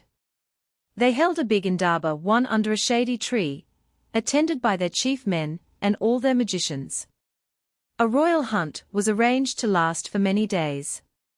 During their absence from the kraal the prince was to be killed by an assegai, as it were by an accident, for none wanted the princess to think her husband had been murdered. This time they thought they could not fail, for they would be sure to have numberless opportunities in the heat of the chase. But the woodpecker sat unseen in the boughs of the tree and heard everything. She was a wise bird and a great magician, and the instant she understood she flew to the empty hut of the first wizard of Cloudland, and there made a charm. She took 55, the fat of the mamba, the most deadly of all snakes, the fat of the python, who is the biggest of snakes, and the skin round the lungs of the tiger. These she mixed together and placed in 3 little bags of python skin, such as could easily be hidden. Then she flew straight to the rabbit prince with the bags in her mouth. "Take these," said she, "and wear them always. New dangers threaten you." The prince obeyed and went gaily to the hunt. He was away for many days, and every day some chief attempted his life, but all the assegais fell back powerless. The charms had rendered him invulnerable. He returned home safe and sound, but that evening he told the princess it was useless to struggle any longer. Her people would never rest till they had killed him. The princess listened in sorrow. Then she said, "You are quite right. I had hoped they would see in time how clever and brave you are, but it is no use. We must steal away quickly to earth tonight, and seek our fortune below. Call the mouse and the woodpecker while I make the ladder ready." The princess drew out the magic feather, and a 56 held it point downwards towards the earth. It at once began to grow, and in a few minutes the point rested close to the rabbit prince's hut. Then the 4 friends climbed down and left the land of clouds forever. Next morning they held a council. "Something must be done to find men to serve under us," said the prince. "I want a kingdom and cattle for the princess. She cannot live in a hut alone." "Those 3 little bags will do all you want," said the woodpecker. "You have only to wish and everything will be given you." "Then," said the prince, "let me have beautiful huts, strong willing maids to wait on the princess, and a wise woman to advise her." Straightway there appeared the most perfect huts you can imagine, filled with everything they could want. 30 strong cheerful girls stood before them, and a dear old queen, who knew everything a wise woman should, and had the kindest heart in the world. Then the rabbit prince felt his wife would be safe and well cared for, so he left her under the special protection of the woodpecker, and he 57, and the mouse went forth to seek soldiers and cattle. Nor did they seek in vain. They soon heard of a mighty king, who possessed warriors and cattle in thousands. By the power of the little bags the prince overcame him, and took all his warriors and cattle back to the princess. Then he established a great kingdom, and to reward his 2 friends he made the mouse a prince and the woodpecker a princess. He gave the mouse soldiers and sent him forth to conquer. I am afraid I have forgotten the adventures of the mouse. All I know is that he became a great chief, and that to this day both he and his wife are devoted to the rabbit prince. 58. 1 Indaba, a conference or council. Contents: 6. The unnatural mother. A Swazi tale. Many years ago there lived a bride and bridegroom. Now among the Kafir people a newly wedded pair always spend their first year with the bridegroom's mother, for there are many important ceremonies to be completed before the bride can be given a home of her own. So the bride and bridegroom lived in a little hut close to the hut of the old mother. Every day they all went out to hoe their land, on which they grew maize, sugarcane, pumpkins, and calabashes. The calabashes are good to eat when they are green, and when they are ripe the skin becomes quite hard, and they make beautiful drinking vessels. The mother worked at her patch, and the young people at a 59 separate one of their own. And every day before they started the young wife made beautiful food for her husband, and left it in the hut ready for his return from work, when he would be hungry. There was green mealy porridge flavored with the juice of sugarcane, young calabash and spinach, all set out neatly in brown clay pots, and cool native beer in a big calabash. All was made ready for the evening, when they would return and her husband would be hungry. But the old mother saw the beautiful food and longed to have it. So when the young people were hard at work on their patch she took off her kilt of black ox skins and hung it on the handle of her pick. Then she said to the pick, "Pick, go on working till I return." This the pick obediently did, and thus whenever the son looked towards his mother's patch someone appeared to be working there. When all seemed in good order the old mother ran away back to her son's hut, entered in and put on his beautiful kilt of jackal and cat skins, and all his bead ornaments, which the bride had made for him. She took, too, his long staff carved at the head, such as no woman uses, and hung with tails of many animals. In this way, 60, she deceived all who passed, and sat down to her meal, singing a gleeful little song to herself, "I am the bridegroom, I wear the bridegroom's clothes, all his beautiful food is for me." Then she sat down and ate up everything. When she had finished she went back to her mealy patch, and hoed busily till it was time to go home.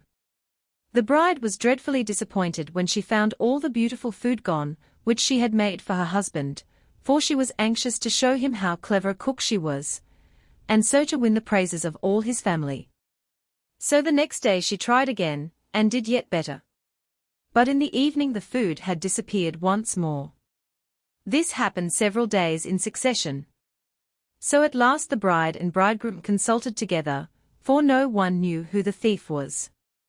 "I have a plan," said the bridegroom. "Tomorrow morning you will make the food as usual, and we will start out together very early, and say we are going to be out all day. Then in an hour or two I will come back secretly, and watch by the hut. In that way I shall be sure to catch the thief." 61. So the next morning the bridegroom returned secretly, and sat near his hut to see what would happen. He could hardly believe his eyes when he saw his own mother come running back from the field. When he saw her enter the hut, put on his dress, and begin to eat his food, his horror was such that he could hardly speak. He rose immediately, went into the hut, and accused her of being the thief. "Alas, it is true," moaned the old mother. "The food was good, and I was tempted. What can I do to be forgiven?" "For this crime," said the son, "you deserve to die, for you have sinned against nature. But I will not kill you. Only you must go far away from here and travel into strange countries, and you must never come back till you have found the water in which there are no frogs, no fishes, and no animals of any kind. When you have found it, fill this calabash with it and bring it back to me." So the mother took the calabash and set forth on her journey. She walked for many days over dry and barren country. At last she came to a beautiful clear pool. She went down to the edge of the water and struck it with her staff, crying 62 out, "I have been bidden by my son to find water in which there are no frogs, no fish, and no animals of any kind." Instantly she heard a loud croaking all round the pool, and hundreds of frogs came out to look at her. So then she knew that this was not the promised water. She took up her staff and calabash and journeyed on once more. And after many more days she came to another pool. This was beautifully clear, and shone bright blue, like the sky itself. But directly she came to the edge and struck it with her staff, hundreds of little silver fishes put their heads out and told her this was not the pool she was seeking. Then she was very sad, and thought she would never see home any more. But she took up her calabash and started again. And after many days of travel in a dry sandy country she came to a big forest. Here the trees were very tall, with big glossy green leaves, and underneath were thick bushes all covered with thorns. But the forest was full of little paths, which crossed and recrossed one another, and up and down them passed all kinds of animals. On one side of the forest lay a mountain, and towards this 63 she journeyed. After a long tramp through the bush she reached its foot. There at last she saw the most beautiful water. It fell in a cascade right down the mountainside, and it glittered like the moon. Below it formed a pool clear as crystal, and when the old mother struck it with her staff there was no sound or ripple. Then she knew she had reached her journey's end. So she sat down to rest under a big tree close to the pool, and took snuff. Then she began to observe the animals who went and came busily by many paths. Presently they approached and sniffed at her, and at last they said, "Do you know where you are? This forest and this water belong to a great king. He allows no one even to set foot in it, and if he finds you here you will die." Then the old mother tried to rise and get away quickly. But she found she could not do it. While she had been sitting down the limbs of the tree had grown round her and held her fast. She knew then nothing could save her, and burst into tears. In the meantime the animals consulted together, as to what could be done for the old woman. The lion, their king, was absent in 64 but the depths of the forest, so the elephant spoke first. "We must choose wisely," said he, "for she may help us all. Let the giraffe protect her. His neck is so long that he can see through the trees easily." But the giraffe refused, and suggested that the tiger was better. He was so strong and his claws so sharp that no one under his care would be touched. "That is quite true at night," said the tiger, "but in the day I sit with my eyes half closed and see nothing." "No. Let the rabbit be sent. His eyes are large and bright, and no one in all the forest is half so clever as he." The rabbit consented, and went up to the old mother, saying, "Dear old mother, why are you crying?" "I am crying," she answered, "because I shall never see my home again. I stole my child's food, and can never be forgiven till I have found water in which are no frogs, no fish, and no animals of any kind. Here I have found the water, but the tree has grown round me and I cannot move." "I will help you," said the rabbit. He set 65 to work at once with his pretty little teeth, and soon he had nibbled through the branches which grew round her, and she stood upright again. Then he filled her calabash from the pool and said, "Get out of the forest as fast as ever you can, before the king sees you, and go straight home. Do not stop to thank me, your escape will bring us great good fortune." The old mother took the water and hastened away. After many days she reached home, and gave the water to her son. At that very moment the forest behind her disappeared, and all the animals in it. Instead appeared a big, big town full of people. All the little paths became winding streets, and the trees became beautiful round huts, woven with great skill. The animals became men and women, who lived happily together in peace and plenty. Many years before a wicked enchanter had bewitched them, and they had been freed by the old mother, who had carried the water to her son. As for her, she was forgiven, and awarded every honor in her own home. 66. Contents 7. The Three Little Eggs. A Swazi Tale. It was very early morning in midwinter. The sun was just rising over the great plains in a silver haze, which melted into pale gold, as the wide stretches of veldt came into view, burnt dry with the summer heats. The rains had long ago been over. The sun shone every day and all day, with a pleasant temperate heat in a clear heaven. The whole country appeared golden, save where the watercourses ran, and a few great evergreen trees stood up in vivid contrast to the bleached summer grasses. By the side of a great fig tree, there was one poor little hut surrounded by a plaited fence. Close to it was a little patch of cultivated ground, where a few dried mealie stalks were still standing. The air was very cold and raw, 67, and chilled you through and through, but the sun had barely touched the top of the great tree, when a woman came out hurriedly from the hut and passed through the kraal gate. You could see she was a married woman by her full kilt of black ox skins, and her curious peaked headdress. Besides, she carried on her back the dearest little baby girl, wrapped in a goatskin and half asleep, and by her side ran a merry little boy. The mother herself was still young and pretty, but her face was worn and thin, and if you had looked close you would have seen that her arms were covered with scars and burns, as if she had been badly used. She stood for a few minutes and looked first towards the wide plains. Then she turned to the other side, where great hills rose up, ruddy and golden in the early sun. She seemed to hesitate, then she turned to the mountains, and was soon on a tiny pathway, which led by many windings to a wooded gorge hundreds of feet above the plains. She did not sing as she went, and often cast frightened looks behind her. But no one followed, and after a time, as the hut disappeared from view and the sun made all things warm and pleasant, she 68 grew less anxious, and went on her way more quietly. For she was running away from her husband. She had been married now 4 years, and every year he had been more unkind. He not only worked her very hard, and gave her scarcely anything to eat, but also often beat her, and had even branded her with hot irons till she screamed with pain. She was good and obedient, and tried hard to please him, but he only became more and more cruel to her and her children. 2 days before he had gone off to a big dance in a faraway kraal.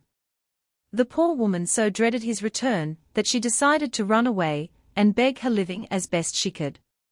She knew there were great chiefs on the other side of the mountains, and big cities. She was a good worker, doubtless they would give her food. She walked on, and the baby girl woke up and began to laugh and play. They were now following the course of a stream, but only a tiny trickle of water remained, and the ferns were withered, and the thick bushes dry and leafless. All at once the mother saw a fluffy white nest hanging on a long bough. 69 How pretty, said she. That will be the very thing to amuse baby. She went to the bough and detached the soft white nest, while her little son looked on with much interest. To her great surprise, for it was yet many months to springtime, she found it contained 3 little eggs. Hold it fast, said she to her little one, and do not smash the little eggs on any account. Then she journeyed on once more. The sun was sinking fast, and the air grew colder and colder, for on the hilltops there is sharp frost every night. No hut was in sight, though they were now on more level ground, and the poor mother had no covering but her one goatskin, and no food. Where shall I rest tonight? Said she to herself.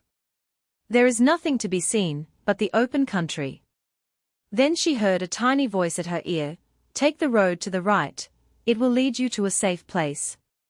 She turned and looked, and found it was one of the little eggs in the fluffy white nest. In very truth she saw there was a tiny pathway to the right, which she had not noticed before. She 70 took it at once, and just as the sun disappeared and the white frost began to show, she found a beautiful hut under the side of a great rock. No one seemed to live there, but it was warm and cozy, and all ready for her use. Beautiful carrosses, one of ox skin and goat skin, hung on the walls. Food was there already prepared in little red pots, crushed mealies and monkey nuts, and in the calabashes was abundance of delicious thick milk. To the little boy and baby girl cried with delight. And you can imagine how pleased the poor mother was. The little nest was first carefully laid aside. Then both mother and children ate a good meal, for they were very hungry. The little boy fell asleep at once, covered with the warm skins, but his sister cried, and would not lie down quietly. So her mother tied her on her back once more and sang the Kafir cradle song, which is as pretty a thing as you will hear. She swung gently to and fro, moving her arms as well in time to the low chant, 71 Tula, Mtwana Binda, Mtwana Unina Ufalela Tula, Mtwana. Be quiet, my baby, be still, my child, your mother has gone to get green mealies, your sisters are all gone gathering wood, so be quiet, baby, be still. Your father has gone a-walking, he has gone to drink good beer, your mother is working with a will, so be quiet, baby, be still. Soon the tiny black head leaned forward, the little round arms relaxed, and baby girl was fast asleep. The tired mother laid her down, and in a few moments was dreaming by her children's side. The next morning they set forth again, much refreshed. They continued on the same path, and baby girl carried the little eggs as before. Towards midday they came to a place where two ways met. The mother stood looking at the two paths for a long while, uncertain which to take. Then a tiny voice spoke in her ear. It was the second little egg this time. Take the road to the left, said he. 72. So she turned and followed the left-hand path till she came in sight of an enormous hut, 3 times as big as any she had ever seen before. She went straight up to it and looked in at the door, full of curiosity. It was like no hut she had ever seen. The calabashes and pots were all blood-red in color, and very thin. As the breeze came in at the door they swayed like bubbles and nearly fell, for they were as light as air. One big pot was blown right across the room, and as the poor mother's eyes followed it she all but screamed aloud. For, on the other side, lay a huge monster, fast asleep. He was immensely tall and very stout, his body was covered with tufts of brick-red hair, on his head were 2 horns, and his long tail lay curled across his knees. He was an Inzimu, 3 without any doubt, and if he awoke he would kill the mother and both her babies and eat them up. She came in sight of an enormous hut. She came in sight of an enormous hut. To face page 72. Whatever shall I do? Cried the mother, as she ran from the door. My little ones will both be killed. Then the third little egg spoke up. Do 73, you see that big stone? Carry it with you, and climb on top of the hut. The mother looked around, for many rocks were near. She soon saw a round white stone, just of a size to drop through the thatched roof of the hut, and kill anyone it fell on. But it was far beyond her power to lift it. However can I pick it up? Said the poor woman. It is so heavy. Do as I bid you, said the egg. So she stooped down and tried to lift the stone. To her great surprise she found it quite light, and took it to the back of the hut. Then she lifted her babies onto the roof, and climbed up herself afterwards, with the stone in her hand. Now let the stone drop on top of the monster, said the egg. The mother was just peering through the thatch to find the exact spot under which the monster lay, when the door opened and in came a second ogre, dragging after him several dead bodies. Now we shall certainly be seen, said the mother, all is over. But she kept quiet, and did not move.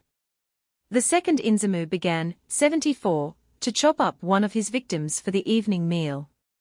Once he stopped, sniffed the air, and said, There is something good hidden in this hut, but I can't make out where it is." He looked all round carefully, but never thought of the roof, and presently put his supper on to boil, and sat down to watch it. Soon both Inzimus were fast asleep. The mother then looked at her stone, and said, "Here are 2 Inzimus. I cannot kill both. What am I to do next?" "Come down as quietly as you can," said all the little eggs at once, "and run with the babies as fast as possible." She slipped quietly down, for the hut was round, and the little boy helped her with the baby. In a few minutes they were away, trembling in every limb, but the Inzimus did not wake up, and soon the big hut was out of sight. The poor mother breathed again, and hoped that now at last she would find a kraal and human beings to talk to. The path wound in and out among bushes.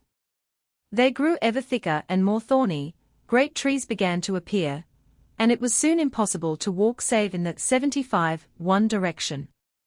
The path gave a sudden turn, and there, under a huge evergreen tree, was a horrible ogress. She lay right across the path, fast asleep, for the afternoon sun was warm. No doubt she was on her way home to the big hut. She was even uglier than the Inzimus, for she had a hideous snout like a wolf's, and one little horn just between her eyes. She snored most terribly, so that the branches of the tree shook. Then the mother thought her last hour had really come, for she could not return, and the bush was too thick on either side for her to escape. But the little eggs did not desert her. 2 little voices sounded together. "Look on your right, there lies a big axe." She looked, and sure enough a great axe lay winking in the sun. It was so large that it must have belonged to the ogress, but the mother seized it quickly. "Now," said the little eggs again, "take that in your hand, go softly to the tree and lift your babies into the low branches. When they are safe, climb up yourself and creep along the great arm, which is over the monster's head." The mother crept softly to the tree, and lifted her little son up into the branches. The trunk at 76 was smooth and round like that of a beech at home, and the branches were many and not far from the ground. So the little boy was able to hold his baby sister, when they were safe among the leaves. The mother mounted herself and crept forward right over the monster's head, the axe in her hand. She nearly fell off with fright, but the little eggs spoke again. "Aim the axe at the monster's head." She threw it with all her force and hit the ogress just above her horn, but she was only stunned, not killed. "Slip down from the tree," said the 3rd little egg, "and chop off the monster's head quickly before she revives."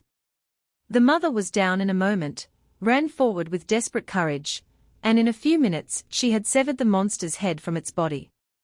When it was done she stood back to recover herself, but could scarcely believe her eyes as she looked. For out of the monster came men, women, and children, cattle and goats, one after another, till they filled the path, and had to pass along to open ground. Many hundreds appeared, for the ogress had eaten every kind of animal, 77, and whole families of men in her wicked life. When all had come there were enough to people a great kraal. Each one on his arrival turned to thank the poor mother and her children, and when all were there the leaders came forward to ask her to be their queen. "But I should never have done it without the 3 little eggs," said she, and turned to show them the little white nest. She barely touched it with her hands when it vanished away, and instead appeared 3 handsome princes. The eldest took her hand and said, "You have freed us from a wicked enchantress by your courage. Your cruel husband is dead, he was killed in a quarrel the day you fled from home. Be my wife, and we will rule over these people forever." So the poor mother and her children found a happy home and much honor. And all the people shouted for joy because they had now both a king and a queen. 78 Karosses, rugs made of skins or of bark, beautifully sewn together. 2 thick milk. This is mass or maize, a preparation of sour milk. Kaffirs never drink fresh milk, but let it stand in special pots till curds have formed. 3 An Inzimu, or Imbula, answers most nearly to the ogre of European fairy tales. He is semi-human, and prefers the flesh of man to any other. An ogress is called Nzulukumbi. Both have light-colored skins and red hair. Contents: 8 The Serpents, Bride Ashengani Story Part 1. In the great wooded plains, which lie between the mountains and the sea, there was once a most wonderful river. It was broad and deep, filling its banks from side to side. Great fig trees and white flowering thorns marked its course, and both winter and summer you could tell it afar off by the masses of evergreen foliage which followed its many windings. The land through which it flowed was fertile, and vast herds of goat and sheep fed on the neighboring hills, for the grass was sweet and good. A powerful tribe had settled in these regions, and had built themselves a big city on the side of a hill which sloped up from the river banks. 79 There was abundance of wood and good water, and the city was well drained and faced the morning sun. Below the great kraal the mealie fields extended almost to the riverside. The people had plenty of cattle, and their king was the richest and most powerful in the whole country. He was also a great hunter, for in the wide plains big game abounded, and his lion and tiger skins were wonderful to behold. Indeed, he had but one trouble. He and his people depended on the river for their daily supply of water, and every now and then it would suddenly cease to flow. The whole body of the river would dry up, sometimes in winter, but quite as often in the height of summer, when rain fell daily and the great white clouds rose from the horizon every noon. No one knew why this strange thing should happen. Sometimes no water would appear for many days together, and all the women had to walk long hours through the forest to get fresh water from a distant stream. Only one princess could always fill her calabash, no matter how dry the riverbed. She was the most beautiful of all the king's daughters, tall and graceful, with a skin like satin, and eyes that danced like sun upon the water. But she never went with her sisters to the river, and no one knew the source of her supply. They supposed she had found some hidden pool which never quite dried up, and did not wish to share her secret. Now the river had flowed steadily for many months, spring had come and then summer, the cornfields were in full ear, and the great tasseled mealies stood higher than a man's head. Every day all the princesses went down to the river to fetch water and bathe in the great red pool. Only Timber still went alone, but her sisters had long ceased to notice her love of solitude. Then one day a strange thing happened. The morning was cool and fresh after a heavy thunderstorm, the tall grass was drenched with rain, and all the maidens from the neighboring kraals came down to the river singing and laughing. There were tall, well-grown women, and slender girls, and even little maids of 5 and 6, each with a calabash on her head. They walked in single file, for the paths were narrow, and they shouted gaily to one another across the mealie fields. Only Timber was silent and walked last of the line behind her sisters. At the riverside they all stopped, and cries of 81 dismay broke from every mouth. The bed of the stream was all but empty, and rocks that were only visible at the end of winter stood high and dry. A tiny trickle of water still ran in the great red pool, but its banks of crimson earth were bare, and the waving reeds and bulrushes on the margin showed their mud-stained roots. In a few hours the little water still remaining would have disappeared in the heat of the summer sun. With heavy hearts the girls ascended the course of the stream to see if clear water still remained, but none could be found. Even the little watercourses lined with fern, which fed the great river, were dry. "It is no use," cried they. "We must take what water we can today, and tomorrow we must seek fresh streams." They returned home, their calabashes half full of muddy water, and told the bad news to the king. Only Timber's water was clear as crystal, and her jar was so full that she had placed branches of the white flowering thorn round the brim to prevent it spilling over as she walked. The king was much disturbed to find that the river had failed once more. He set all his greatest magicians to work, and promised unheard of 82 rewards to those who would bring water into the riverbed, but no incantations were of any avail. Rain doctors came from far away and cast their magic spells, but though great storms arose and passed over the land, the riverbed remained empty, and even the deepest waterholes dried up. But Timber could still get water from the river, and every day she went down alone as often as she wished and returned with her brimming calabash crowned with green leaves, her eyes brighter than ever and full of mysterious joy. Then her sisters asked at last, "Where do you get your water from?" And Timber made answer, "I get it from the great king of the waters. He commands the whole river and all the streams which run into it, even the tiniest creeks. He is angry now, and that is why the river is empty." Her sisters were still puzzled, for none of them had heard of any such king. In the meantime winter approached with its unclouded skies. The crops were gathered in, the nights grew cold, and the air all day was fresh and crisp. No rain would fall now for many months, and the king and all his wise men, 83, knew that the river must remain empty till the spring. They were in great trouble, for they did not know how they would keep their cattle alive during the winter, and they even feared for themselves. Judge then of their amazement, when they found one morning that the river was full to overflowing, as if in the height of the summer floods. No rain had fallen in the whole of the country, the people could only rejoice and wonder. That same day the beautiful princess came running up from the river laughing and singing, and called her sisters together. "What is it? Tell us the news," said they, for they saw that something exciting had happened. "I am going to be married," said Timber joyfully. "But to whom? No suitor has been here for many months." "To the great king of the waters," said she with pride. "Who is he?" cried her sisters, "and where does he live?" "It must be far from here, for no one else has ever spoken of him." But Timber would not tell them. To all their 84 questions she only nodded her head mysteriously, and said, "I know." That evening as the sun went down she slipped out of the kraal, and went to the river bank. The mealies were long since gathered, and the little path was beaten down hard and firm as the floor of a hut, for no rain had fallen this long while.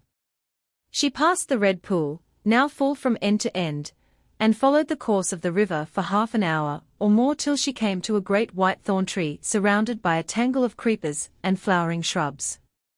There she stopped and pushed through the overhanging branches till she reached the water's edge. She stood there, knee-deep among green lily leaves, and looked out on a wide expanse of water. It was still and dark and very deep, and the current was barely visible on its smooth surface. The banks enclosing it were of black earth, and at the water's edge grew great clumps of arum lilies forming a thick belt of green. In some of the black pool was a place of wonderful beauty. Now there were no lilies, and scarcely a blossom lingered on the bushes. A tiny crescent moon was sinking in the west, and the reflection of its silver horns quivered in midstream. 85 As Timber waited and watched, a tiny ripple broke towards the bank, and the head of a great serpent arose. He was velvety black, save for 2 red circles round his glittering eyes, and his neck rose many feet out of the water. He swam straight to the princess, who did not scream and run away, but rose to greet him eagerly. The serpent coiled himself beside her on the bank, and his eyes shone with joy. "Do not let us wait any longer," said he. "Make all preparations for our marriage. As midwinter approaches, I will cause the river to rise twice in full flood. Then you will know I am waiting for you, so lose no time." They sat and talked till the little moon sank down and all the stars came out. Then the serpent rose up and swam away downstream, his head held high and his huge length extending far behind it. This was the king of the waters, who ruled the whole length of the great river, and it was he who had courted the princess night and morning as she came to fetch water. Timber watched him out of sight, then she went home. The next day she and all her companions began to get ready for the marriage. Some of 86 of them wove mats out of the golden-colored grasses, fine and soft enough to roll up into a tiny space. There were small mats to grind corn on, so that no meal should fall on the ground and be wasted, and there were other little mats to cut up meat on. Then there were long mats for sleeping on. These were made of bulrushes, and were to be put away all day and brought out only at night. The girls also took lengths of thin cloth, bought from faraway traders along the coast in exchange for ivory and horn, and fringed them with strings of many-colored beads. These were cloaks for the bride, and were as graceful and pretty garments as you could wish to see. Then there were girdles to be made of colored beads, and many necklaces, and all sorts of dainty ornaments fashioned with twisted wire. For Timber was a princess, and she was going to marry a king. All this took much time. Timber was at work all day, for in winter the sun sets early, and for some weeks she never went to the river at all, nor did she see her strange lover once. But one morning towards the shortest day a young man came running in from rabbit hunting in the hills shouting that the river was in full 87 flood. Timber's heart leapt, for this was the first of the promised signs. She worked still harder and hurried her maidens, for now only a few days could remain before the appointed time. At last all was ready, and she went down to walk by the river. The flood had passed, and only a tiny sluggish stream trickled in the midst of a wide stony watercourse. The princess walked slowly and looked up the river to see if there were any signs of the second flood. Suddenly she heard a whistling call from a clump of bushes. Ping! Ping! Ping! It was the call of her bridegroom, but he was nowhere to be seen. She then looked up the river once more and noticed for the first time that the stream was widening. Every moment it became fuller. Great boulders, which a minute ago were high and dry, were already half covered, and a dull roar could be heard far away. The high reaches were already in flood, and the king of the waters was waiting for his bride. Timber ran home and sought out her bridesmaids. "Come quickly," said she, "and bring everything 88 we have made, but do not let any one see us. The great king of the waters is waiting for me at the river." The bridesmaids ran hither and thither collecting all the pretty things they had made, while the bride arrayed herself for the marriage. In the Shangani country no one wears the kilt of black ox skins. So Timber put on a kilt of cotton cloth, striped in red and blue, which reached to her knees, and a beautiful girdle of beads. Then she knotted on her left shoulder a cloak of dark blue cloth heavily fringed in red and white. The cloth was very thin, and hung in folds about her graceful form. Then she put the most beautiful bead necklaces about her neck, and covered her arms with bracelets cunningly woven of shining brass and copper wire. When all was done it would have been difficult to find a prettier or more pleasing sight. Then the girls met again, and ran by hidden paths to the river without speaking a word to any one. There the bridesmaids stopped and called to one another in astonishment. For the river was in full flood, and was now over half a mile wide. Great trunks of trees swept past in wild disorder, their branches tossing on the yellow 89 waters. Now and then a dead buck floated by, and at every moment huge boulders swept past amid a deafening roar. The girls hurried on to the black pool. There the great thorn tree still stood out, but the water had already reached its lower branches. Overhead the sky was clear and cloudless, and the parched veldt, dotted with grey mimosa and leafless shrub, extended for endless miles to the transparent horizon. "Never have I seen such a flood," said one. "Surely the river is bewitched." "There has been no rain these 3 months," cried another. "Where can the waters have come from?" "Go home quickly," commanded the princess. "Leave everything here and say nothing about me at the kraal." The bridesmaids were no sooner out of sight than the Serpent King raised his great flat head out of the water. As the princess watched him he grew taller and taller, till at length he stood upon his tail and towered above her. His head reached to the top of the high trees, and his body was like a black shining pillar. Then he fixed his bright eyes upon her and said, "Never be afraid of me, no matter what I do." 90 I will never be afraid of you," said the princess. "Are you quite sure?" said the serpent. "Quite sure," answered the princess. Then the serpent descended again, and coiled himself beside her. "And now," said he, "what of the lobola? One I must send that to your father, or our marriage is not complete." "There is plenty of room in the great cattle kraal," said Timber. "They will understand when they see the oxen that my marriage gift is come." "Wait here," said the serpent. "I will return at moonrise." That night he sent the cattle, and at daybreak there was great commotion in the city. The princess had disappeared and the air was full of strange bellowings, which came from the cattle kraal in the center of the town. 100 splendid oxen were discovered there, finer than any one had ever seen before. No one had seen them enter, and no herdsman was in 91 with them. For many a long day the mystery remained unsolved. In the meantime the princess waited. Darkness fell early, and for a long while only the stars could be seen in the clear sky. Then the long line of the eastern plains grew clearer and sharper, and slowly the wonderful winter moon arose. At that very moment the king of the waters raised his head from the pool, and darted towards his bride. "The lobeler is paid," he cried. "Come, let us go." Then Timber rose and the serpent lifted her on his back. She put her arms round his neck, and they started to swim down the river under the great white moon. They passed the silent kraals and the empty fields, and then they came to wide silvery plains stretching as far as I could see. The river flowed without sound. And all the time the king of the waters never spoke nor turned his head. As the dawn appeared they reached the borders of a forest.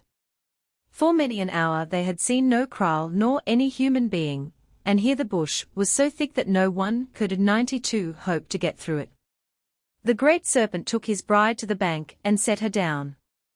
"Now remember," said he, "never be afraid." Then he disappeared without another word. All that day Timber waited alone. As night approached she expected to see the king once more, but no sign of him appeared. She shuddered as she heard the cries of the wild beasts searching for their prey. First, just after sundown, came the laughing cry of the jackal, then later the mournful howling of wolves, and as the night went on she heard lions roaring close at hand. Once she heard a tiger grunting a few paces away, and it was all she could do not to scream aloud. But nothing hurt her, and at dawn all the strange sounds ceased. The next day she spent alone, thinking with terror of the approaching night. You can imagine her relief when, at moonrise, her bridegroom appeared once more. He took the princess again on his back and once more they swam down the river, the dark forest on either side. They journeyed thus in silence for many hours.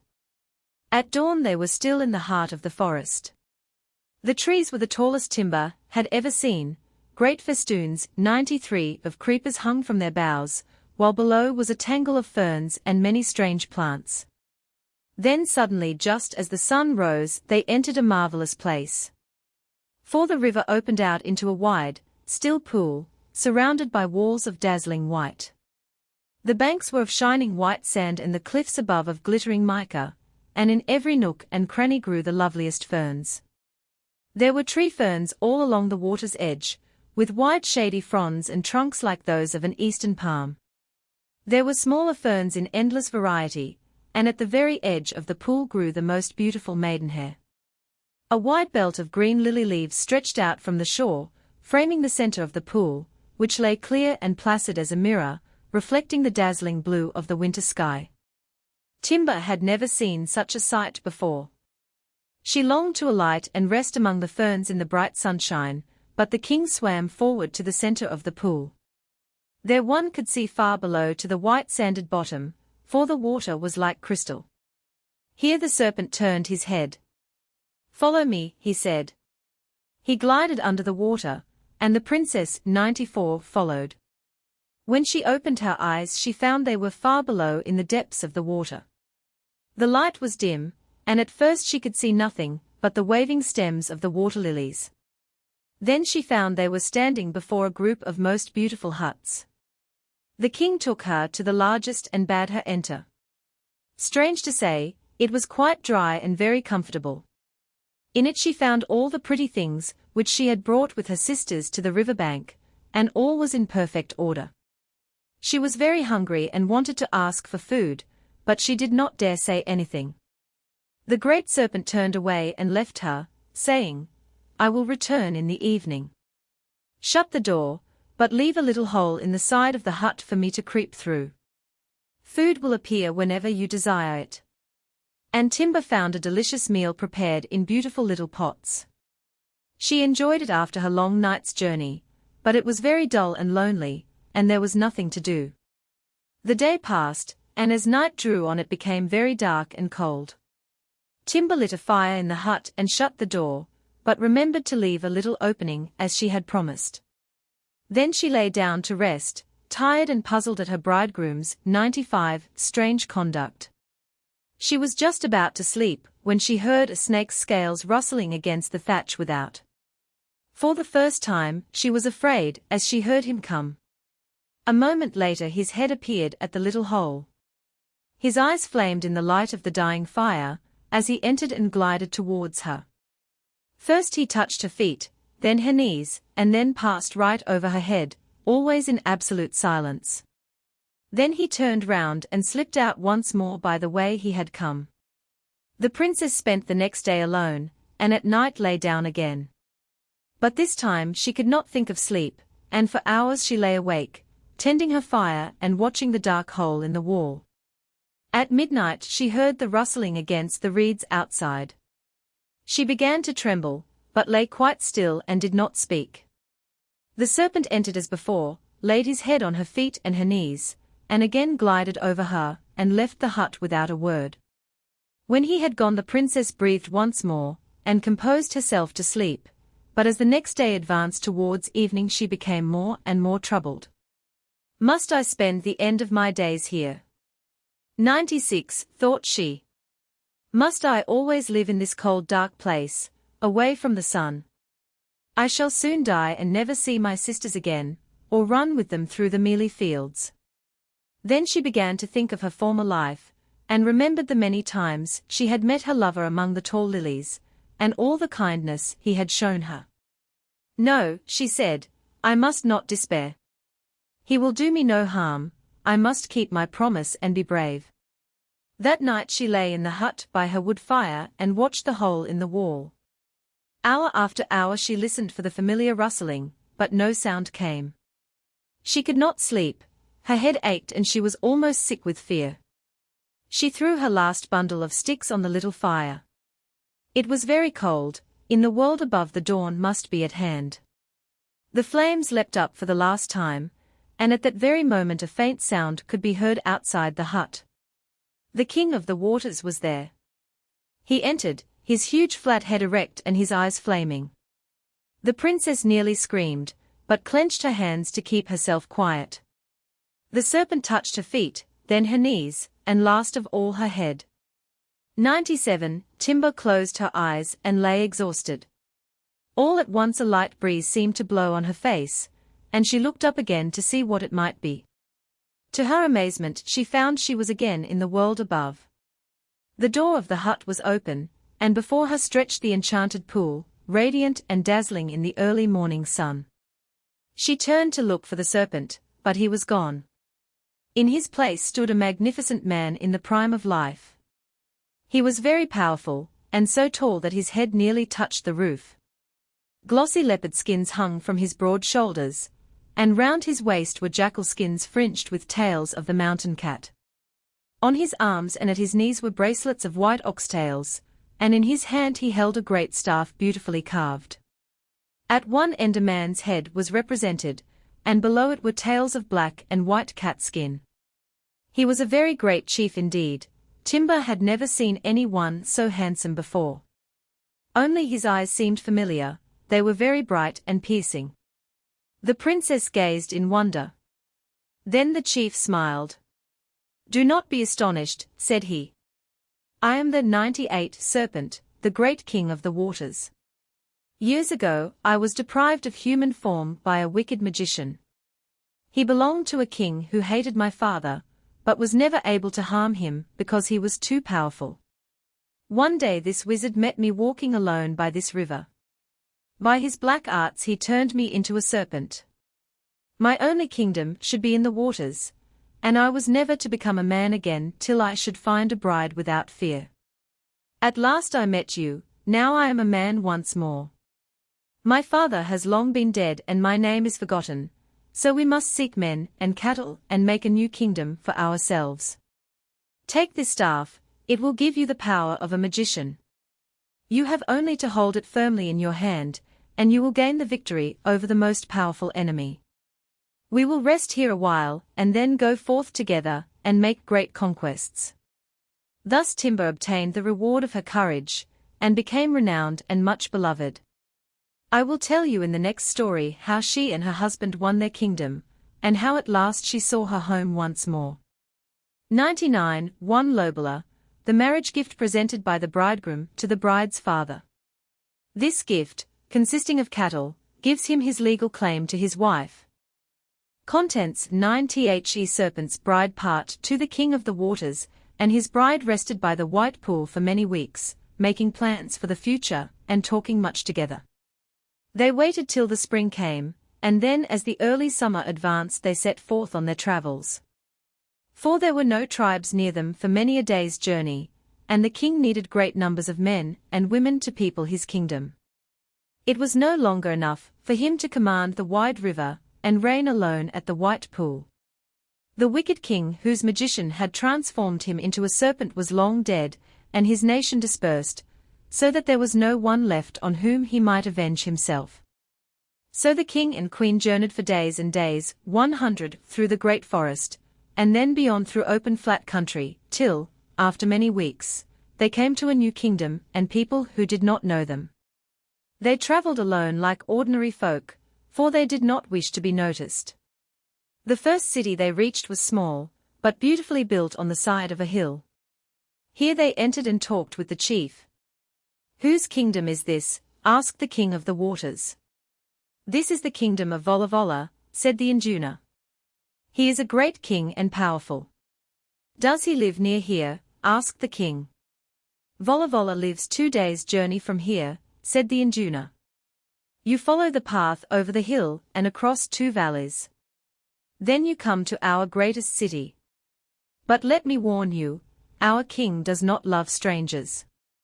The king of the waters smiled and thanked the induna, and then turned to his wife. Timber meanwhile had been talking with the women, and as soon as they were alone she said, "There is something curious about this city. The women seem sad and frightened, they would hardly speak to me at all, and made excuses to 101 to get away. Did you notice how few children there are? There is some mystery here." "We will go on tomorrow towards the king's city," said her husband. "We shall discover what is amiss before long." The next morning they set out by the narrow path, which led to the king's kraal. They left very early in the morning. It was cool and bright, for autumn was at hand, and the crops were already ripe in the valleys. They walked till midday, the king in front, spear in hand, casting his bright eyes here and there, so as to be ready for any enemy, and the queen behind, holding the magic staff, her blue mantle waving in the wind. At noon they came upon a second city, much larger than the first. The huts were neat and strong, and set in little circles surrounded by a fence. Little paths ran from one group of huts to another, for there were no wide roads at all, and a strong palisade encircled the whole town. Many people were moving to and fro, and one could see they were rich and prosperous, for the cattle kraal was very large and excellently built. The king and queen decided to wait here and ask more, 102, about the kingdom of Volavola. They came to the chief entrance and looked about them. Instantly every one began to move towards their huts, more especially the women, as if they suspected strangers, and were anxious to avoid them. "Why do the people look at us in this way?" said the queen. "We are alone and cannot harm them." At last a man came forward hurriedly, with every mark of fear, and led them to the induna. There they again asked if they were on the road to Volavola's kraal. "Yes, you are on the right road," said the induna briefly. Then he added, "You have never seen our country." "We are strangers, my wife and I," said the Serpent King. "Our home is many days' journey from here." The induna asked many more questions, and when he was satisfied that Timber and her husband really knew nothing of the country, he offered them food and rest. But he did not seem to wish to talk, and the king and queen soon continued their journey, for they wanted to reach the second valley before nightfall. 103 It is strange, said Timber. In that city also I noticed but few children, and they were all copper-colored, none were black. Yet these people are Shanganis like ourselves, and have dark skins. We shall know soon, said the king. The afternoon was very hot, the morning freshness had gone, and there was a heavy feeling in the air. The narrow path mounted up and up towards a great red cliff, which crowned the hill and extended for more than a mile. The king and queen followed its windings till they reached the foot of the crags. There the path turned and continued under the precipitous wall. Suddenly Timber cried out in horror. "What do you see?" said the king. "I saw white bones in the grass," said Timber. "Look. There are still more. What can they be? They are not like the bones of animals." The husband and wife peered among the tall dry grass and the great boulders. Then they saw that all the ground at the foot of the cliffs was covered with little white bones. They looked like splintered wood, for they had 104 lain there many months. Before long they understood the horror of their discovery, for Timber suddenly saw a tiny skull under a thorn bush. "Now I know," she cried. "These are the bones of tiny children, and that is why we saw so few in the cities. What can it all mean? Some dreadful monster must dwell in this land." "We will soon find out," said the king. "Let us move on quickly, for there is thunder in the air." They hurried forward, the king erect and gloomy, Timber in fear and sorrow, but grasping her staff firmly, for she felt it might soon be needed. The clouds rose higher and higher, and lightning began to play on the horizon like the flash of spears. They reached the top of the pass, and saw a wide valley, and, many miles away, a great city set on the ridge of a hill. Farther away to the right the hill broke up into a succession of kopjes, one so steep and rough that it was impossible to climb them. The storm drew nearer, and great drops of rain splashed on the red dust. 105 "We cannot reach the city tonight," said the king. "Let us seek shelter near at hand." They hurried on down the mountainside till they came to a gentle slope, on which stood a tiny kraal. It contained but 3 huts and a small enclosure for cattle, but all was very strong and neat. On one side was a kind of platform supported by poles, and on this stood 6 immense baskets made of grass rope. These were waiting to be filled with grain at the coming harvest, indeed some were already full, for a young woman was anxiously arranging the cone-shaped lids while glancing every now and then at the coming rain. As soon as she saw the strangers she ran to a hut and crept in quickly, as if to avoid them. But Timber and the king were not surprised. They understood by now that some terror ruled the country, and that the people feared its coming at any moment. They went straight forward and begged for shelter. The young woman admitted them, as if she dared not refuse. She was nearly as tall as Timber herself, and very beautiful, though her skin was as black as ebony. She was quite 106 young, too, but very grave and anxious, and started whenever the queen spoke to her. The storm was already upon them, the rain descended in torrents, and soon the entire hillside was seamed with little noisy streams. There was no question of going on till the next day, and presently the king and queen begged to stay the night at the kraal. The young woman, whose name was Siapi, took them to her hut. Her husband, she said, was away hunting and she was in charge of the kraal. When the evening meal was over, she brought some sleeping mats for her guests. They were very strong and well woven, indeed all about the hut showed great neatness and order, and was a credit to its mistress. Then she spread her own mat on the floor, the door was closed, and presently all were asleep. At midnight Timber woke suddenly to find the door ajar, and the cold night wind blowing in. The fire in the center of the hut was nearly out, but there was enough glow from the dying embers to show that the corner in which the young wife slept was empty. Timber was much puzzled, and listened to hear if any one was moving about. Suddenly she, 107, heard a baby's cry, followed by quick hushing and many caresses. Then she remembered again the ghastly red cliff, and the frightened women she had seen the day before. Without doubt the young wife had a baby, and was hiding it from some danger.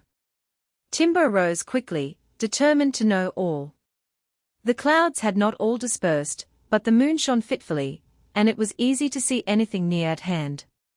Timber looked all round the little kraal, and presently, to her great surprise, she saw the young mother standing on the grain store, and lifting out of one of the big baskets a beautiful little baby.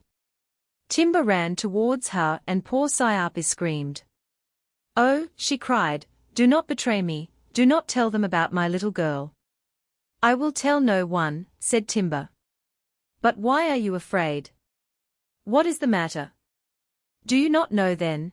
said the poor mother with wide open eyes. "How should I? We are strangers. Every year Volavola, our king, kills every baby born in this country who is black. Only copper-colored babies may live, for he is a 108, determined his people shall be black no longer. The time approaches for his spies to come and seize our little ones.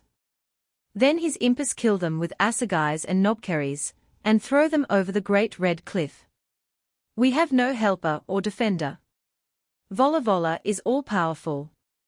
Every year he does bad deeds, but this is the most cruel of all. My little girl was born 3 months ago, she is as black as can be. I hid her here, for no spy climbs up to the grain stores, but if they find her I will not live, we will die together." "Do not fear any more," said the queen. "I will help you." Then she stamped on the ground with her magic staff, and instantly there appeared the kindest old woman you ever saw. "Here," said the queen, "is a very wise fairy.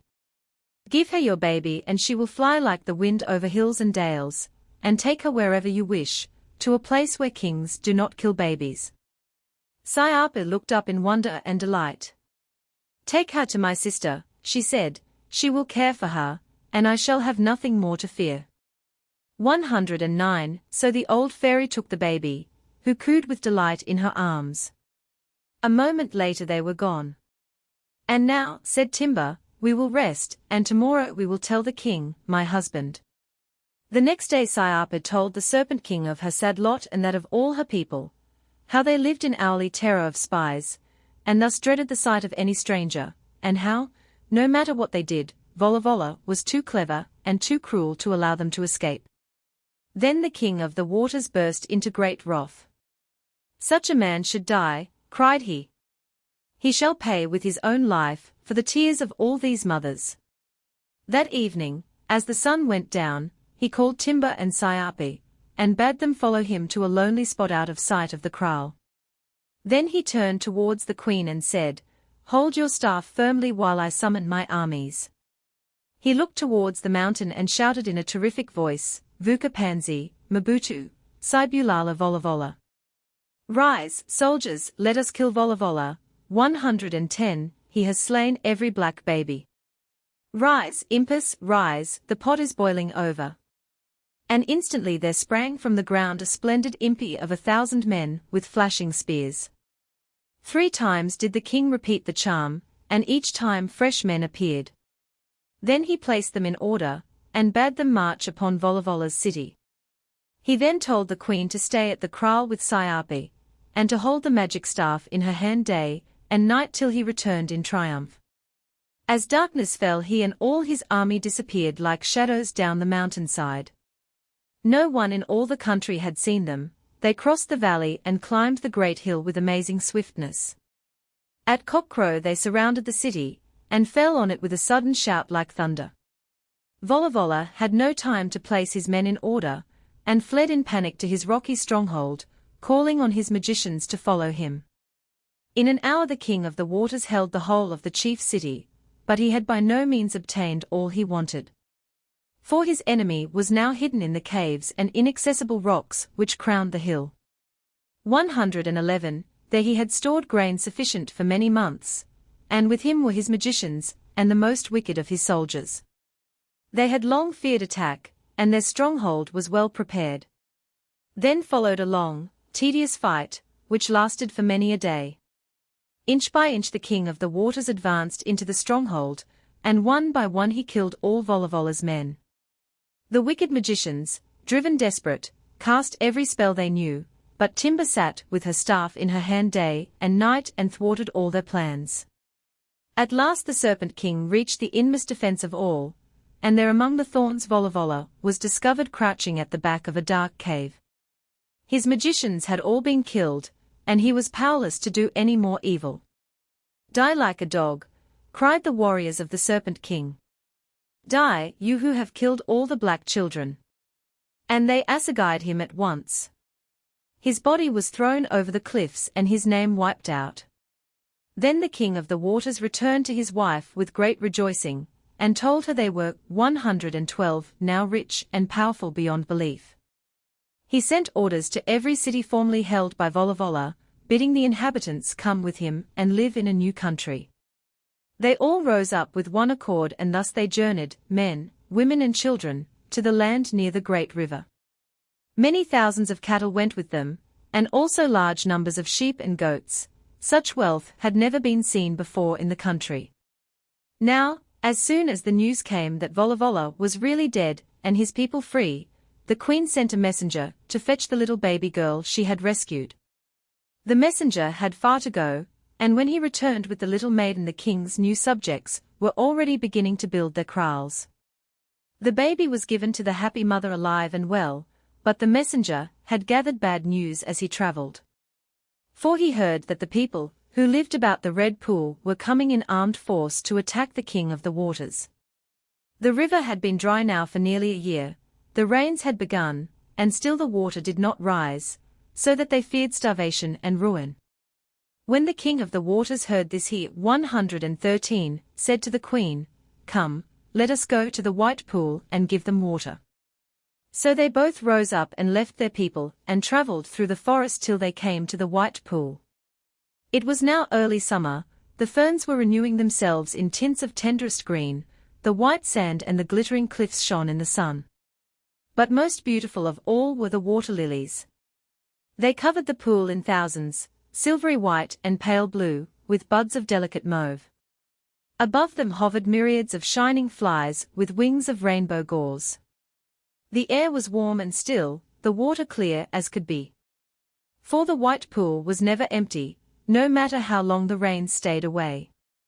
"Now," said the king to Timber, "lift your staff and command the waters to rise, and let us return to your people." So Timber lifted her staff, and she and the king turned towards the upper streams. Everywhere they met little rivulets of water, which seemed to spring from the ground as they advanced.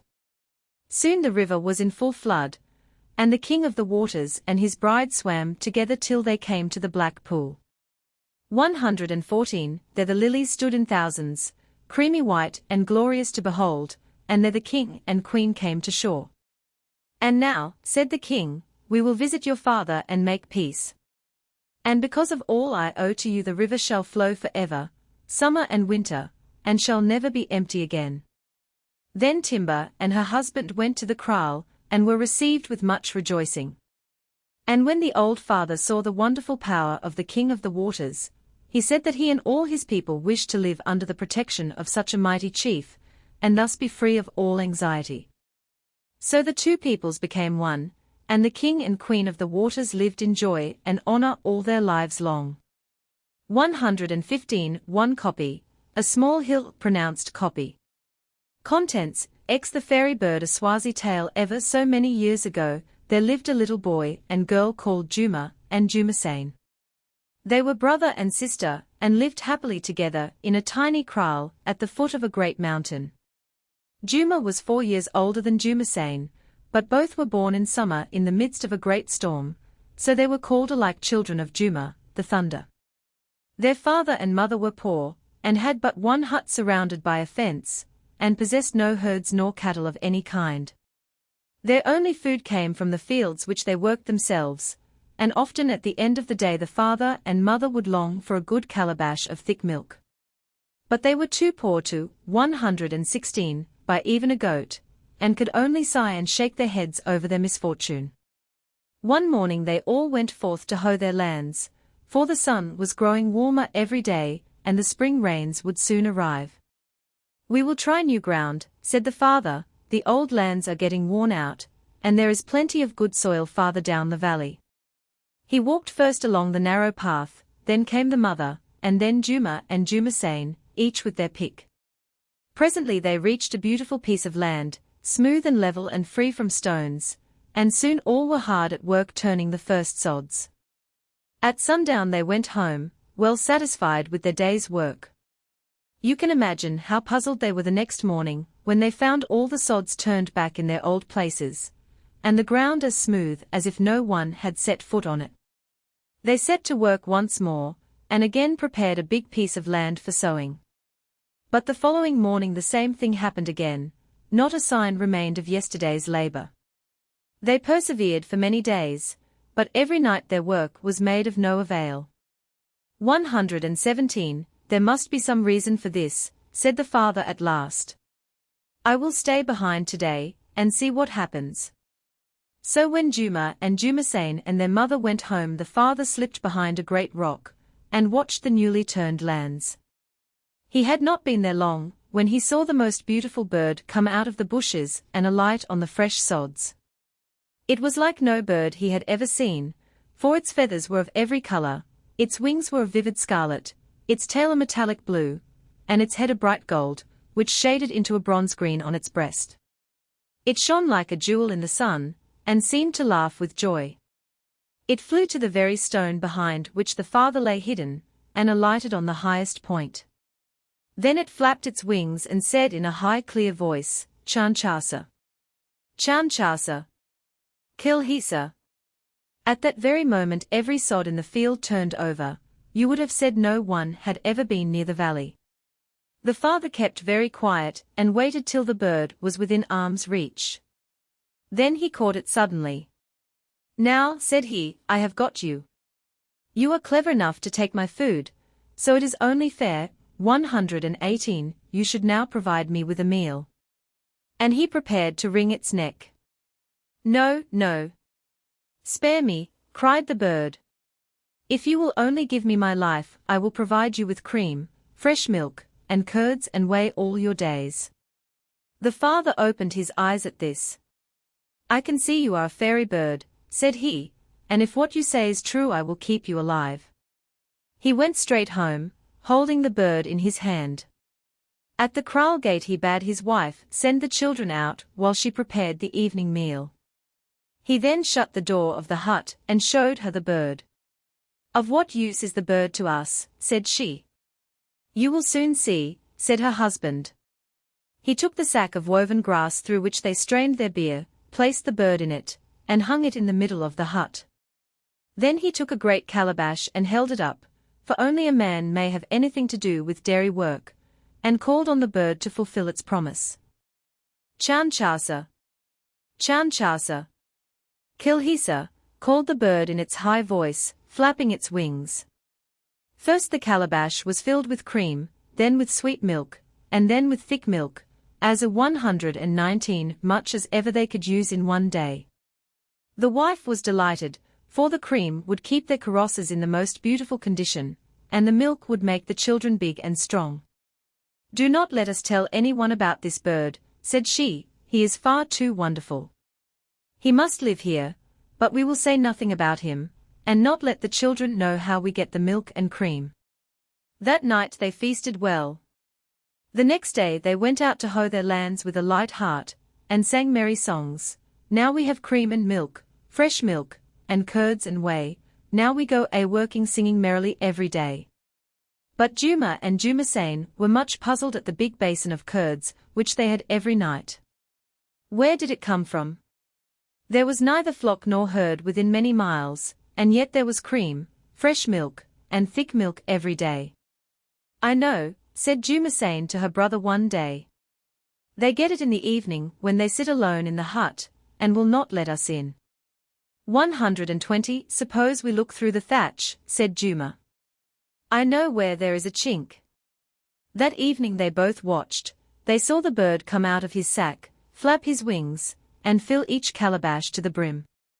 The next morning their parents left them alone in the kraal, for they had far to go. They started merrily enough, singing songs of rejoicing over their wonderful prosperity. Now we have cream and milk, fresh milk, and curds and whey. The wife sang even louder than her husband, for now she was as rich as any of her neighbors, and her heart was full of pride. Little did they think of the misfortune which awaited their return. They came back at dusk, tired, but eager for their welcome meal. A most dreadful sight met their eyes. The whole kraal was swimming in milk and cream, and the sack was empty. The little boy and girl were crying at the outer gate, and presently made confession. "It is our fault," they said. "We always wondered what you did in the hut alone, and one day we looked through a chink and saw 121 everything. So we took the bird down this morning and told him to say Chanchasa. But the milk and cream came so fast that we thought we should be drowned, and in our fright we let the bird go and he flew away." At this the parents were very, very angry. "You have brought starvation upon us," cried the mother. "We can no longer keep you, you must die." She carried them away there and then to a big ravine in the mountainside, and threw them down a rocky precipice. The little girl was nearly killed, but the boy was not so much hurt, for a tree broke his fall and he was only bruised. He soon came to himself and found they were in a deep narrow valley or creek, which penetrated into the heart of the mountains. Great trees in full leaf almost shut out the sun, and a clear stream ran down the bottom of the valley among tall ferns and flowering bushes. Juma lay there 2 days, then he was able to walk to the mouth of the creek and search for food. He found some delicious berries and great elephant leaves, which he filled with water and carried to his sister, and thus he fed her every day till she also recovered. She threw them down a rocky precipice. She threw them down a rocky precipice. To face page 121. 122 Now, said he, for he was the elder, we must seek a new home. Our parents are wicked, and we dare not go back to them. Let us walk right up this valley, perhaps we shall find a kraal among the mountains where we can get food. Jumasain agreed, and they set forth up the creek, following the bed of the stream and singing as they went, "We are the foolish children, who lost the fairy bird which gave our father cream, fresh milk, and curds and whey. Alack a day." The words went to a sad little tune, and the little girl wept bitterly to think of the pleasant home she had lost. They mounted higher and higher till they came to the top of the creek. There they saw a great tree covered with blackberries. They stopped singing and ran to pick them, but they had scarcely eaten one when all the berries turned into a flock of tiny blackbirds, who flew out of the tree with shrill cries. Among them, bright as a flower and gay as ever, was the fairy bird himself. Directly he saw the children he stopped and perched on a bough to talk to them. 123 I see you are in trouble, said he, because you gave me my liberty. Here he snapped a twig off the tree and gave it to them. Take this, said he, and go straight on till you come to a huge rock. Walk round it, striking it with this stick, and say, my father's and mother's cattle were killed. They say we have done great wrong, for we have lost the fairy bird which gave us cream and milk, fresh milk, and curds and whey. Stone, stone, open in two, so that we can go in. Father and mother have cast us out, there is no milk, no curds and whey. We have done wrong, we have done wrong. Stone, stone, open in two. Vula, Etty? At the end, cried Chanchasa. Chanchasa. Kill Hisa, with every blow till you come to the right spot. There a door will fly open, and you will find a home in which you can live till you are grown up. Everything is there which you can possibly want to eat, but remember one thing. Never leave a morsel of fat on the fire, or evil will come of it. The children took the stick with sparkling eyes.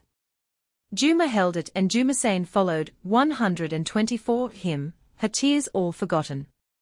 Soon they came in sight of an immense rock standing by itself in the tall green grass, the biggest they had ever seen. They walked round it, singing the appointed song and striking it with the fairy stick. All at once a door flew open, and they looked inside into a huge cave. It was more beautifully furnished than any hut they had ever seen, a king might have lived in it. There were finely plaited mats to sleep on, little wooden pillows most daintily carved, and great fur rugs or karosses to keep the cold away. There were beautiful bead necklaces and girdles for Jumasain, and for each of them a skin cloak worked with beads, while for Juma there was a bow and arrows, the bow strung with python skin, a long curly kudu one horn to blow on, and the most perfect little assegais. And all round the walls stood pots and calabashes in shining red and black, containing cream, fresh milk and thick milk, and delicious porridge already cooked. There were besides 3 great baskets, one full of corn, another full of nuts, and the third full of maize. There was abundance of food for months to come. 125, the 2 children both said at once, "This is the most lovely place we have ever seen. Now we shall be quite happy." And there they lived for many years, till at last Juma had become a fine young man and Jumasain the prettiest girl you can imagine. There was always plenty to eat, for every day the calabashes and baskets were filled as fast as Jumasain emptied them. They had no troubles and led a free and happy life. Jumasain learnt to cook and keep house, and Juma practiced daily with bow and arrow till he became an expert huntsman. Then one day they found that their stores of food were no longer being replenished. The baskets were gradually growing empty. "It is time we worked for ourselves," said Jumasain to her brother. "I will see to the house while you go out hunting and bring me some meat to cook." "Very well," he said. "But if I bring you meat, remember not to leave any fat on the fire, for the fairy bird said if we left any fat burning harm would certainly come of it." The first day Jumasain was very careful, and the second day. But the third day a little tiny, 126 piece of fat was left smouldering on the flames. Juma went out to hunt, and she was left alone.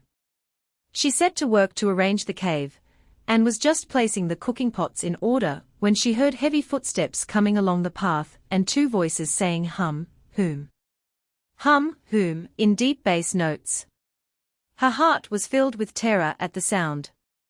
Next minute the door flew open and there stood an Inzimu and his wife. They were monsters dreadful to behold. They stood upright, and had hands and feet like a human being, but their flesh was covered with big lumps and they had long scanty red hair all over their bodies. Their eyes were tiny and close set, and their mouths extended from ear to ear, and were filled with sharp, pointed teeth set wide apart.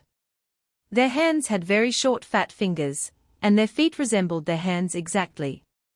The woman was even uglier than the man, for while he had 2 horns growing out of his head she had one in the middle of her forehead, and a long snout just like that of a wolf.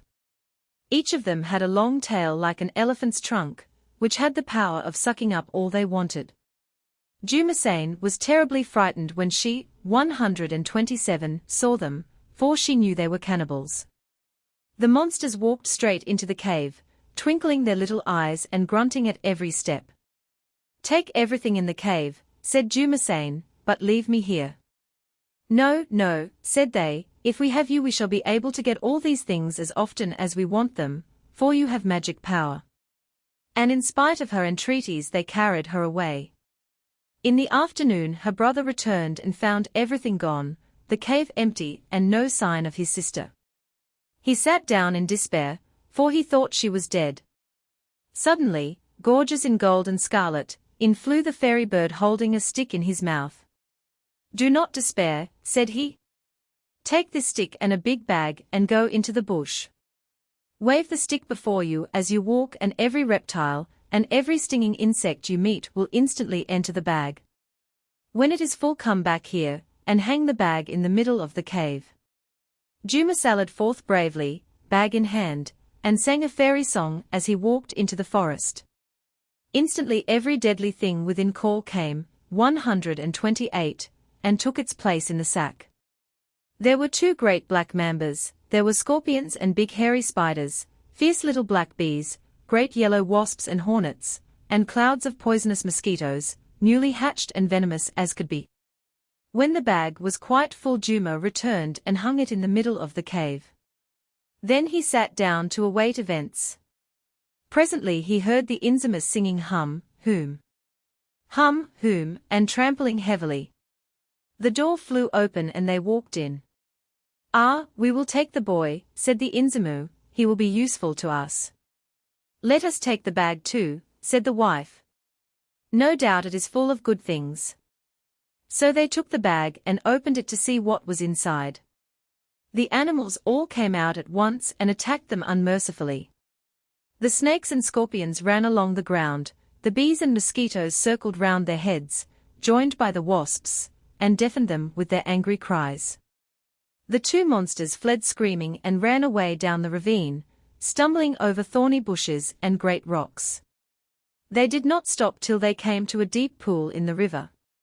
129. There they plunged in to escape from the stings and bites of the insects, but no sooner did they put their heads out of the water than they were attacked again. In the end they both were drowned and Juma was safe. Now, said the fairy bird, go straight to your father's kraal, and you will find your sister. These two Inzimus were your father and mother. They were changed into monsters as a punishment for their wicked conduct. Now they are dead, and you are both free. Juma went in haste to his old home, and on the threshold he met his sister crying. He took her to the forest, and there they met the fairy bird for the last time. I will change you both into royal birds, said he. In that way you will both find a better home than I can give you, for you are now no longer children. Then he flew away, flashing in the sun, and they never saw him again. But they themselves became two beautiful green lories, with scarlet and black wings, and a great green crest on their heads edged with white. They were almost as lovely as the fairy bird himself. No one but a king had the right to own them. They lived in 130 the trees on nuts and fruit, and bathed in the clear river pools morning and evening. Now there was a great king who reigned over all that country. One day his queen sent out an induna to cut wood in the forest. The chief was chopping at the foot of a tree when he heard human voices singing in the higher branches. He stopped to listen. The voices sang, "We were once a boy and girl, we let our father's bird go free, which gave us both cream and milk, fresh milk, and curds and whey. Now we live alone in the trees." The chief looked up and saw that the voices belonged to two beautiful green lories, and that no human beings were near. "Those are royal birds," said he, "some great witchcraft is at work here." He went straight to the king's kraal and told the whole story. "Such a thing is impossible," said the queen, "but we will go and see for ourselves." So the chief took the queen and all the princesses into the forest and placed them at the foot of the tree. Then he started chopping once, 131 more. Presently the birds began to sing, and the queen was soon convinced that these were enchanted creatures. She told the chief to catch them and bring them to her. The chief climbed up the tree and held his hands out under the broad green leaves, waiting for the birds to come near. As soon as they were within reach he seized both and brought them to the queen. But directly the queen touched them they were changed, and became a most beautiful young man and woman. They were taken to the king, who heard all their adventures. "This is wonderful," said he. "I will bring you to your uncle, who is a great chief and lives near here." So Juma and Jumasain found a beautiful home and many friends. The queen was especially fond of Jumasain, and married her to her own son, while Juma married one of her daughters, and became a great chief. 132 1 kudu, a kind of antelope with fine horns. Contents: the 11 The Cox Kraal. A Swazi tale. Once upon a time, there lived a great chief, who ruled over many thousands of men. The city in which he dwelt was so large, that it would have taken you many hours to walk round it, and no one had yet counted the multitude of his cattle. But in spite of his great wealth he was of so grasping a disposition, that he never seemed to have enough, nor did he care whether he gained his ends justly. You shall hear the story of the misfortunes he incurred through this same passion of greed. One day he sent out a party of men headed by his chief induna, to hunt for otter skins for the royal bodyguard. This regiment was the finest of his army, and he prided himself on its perfect equipment. To show how highly he 133 esteemed the men belonging to it, he allowed them to wear otter skins, the royal fur, and long waving headdresses of ostrich feathers. His bravest son was their commander. No soldiers equaled them in all the land. The hunting party had good sport, traveling for many miles down the river, and attacking the otters by night, when they assemble under the great rocks. The nights were warm and pleasant, and day after day they followed their quarry till they were far from home, and found themselves in a new country. Then in a few hours the weather changed. Clouds came up and covered the hills, and then followed a cold misty rain. It grew colder and colder, and they had no shelter and were drenched to the bone. They tried to light a fire by rubbing 2 pieces of wood together, but the wood was damp and no spark came. They tried flintstones, but the rain had spoilt their tinder. They then thought of going to a neighboring kraal and there obtaining fire, but the country round was bare and empty, not a soul was to be seen. And the rain continued to fall heavily. At last they decided to mount a hill and see if any habitation could be found. They ascended 134, the highest point within reach, and far away, in the middle of a great plain on the other side, they saw a single column of smoke.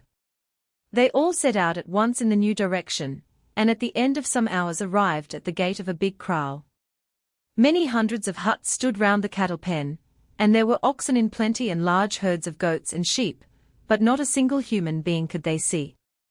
The men walked round the whole city, but the only occupants of the huts were fowls of every size and color. They walked in and out of the doors, and seemed busy and occupied on important affairs. The induna grew more and more puzzled. At last they reached the great entrance of the cattle kraal, and there a magnificent golden cock stood on the fence, whence he could survey the whole city. He did not move at their approach, but surveyed them boldly with his bright yellow eyes. "What do you want?" he asked in the tones of a man. The induna and his warriors were so surprised that they could not answer for a moment. "Do you seek shelter?" repeated the cock. "If so, my people will help you." 135, "We thank you," said the induna, "we only want fire.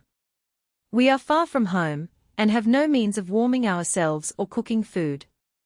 "You shall have all you want," said the cock.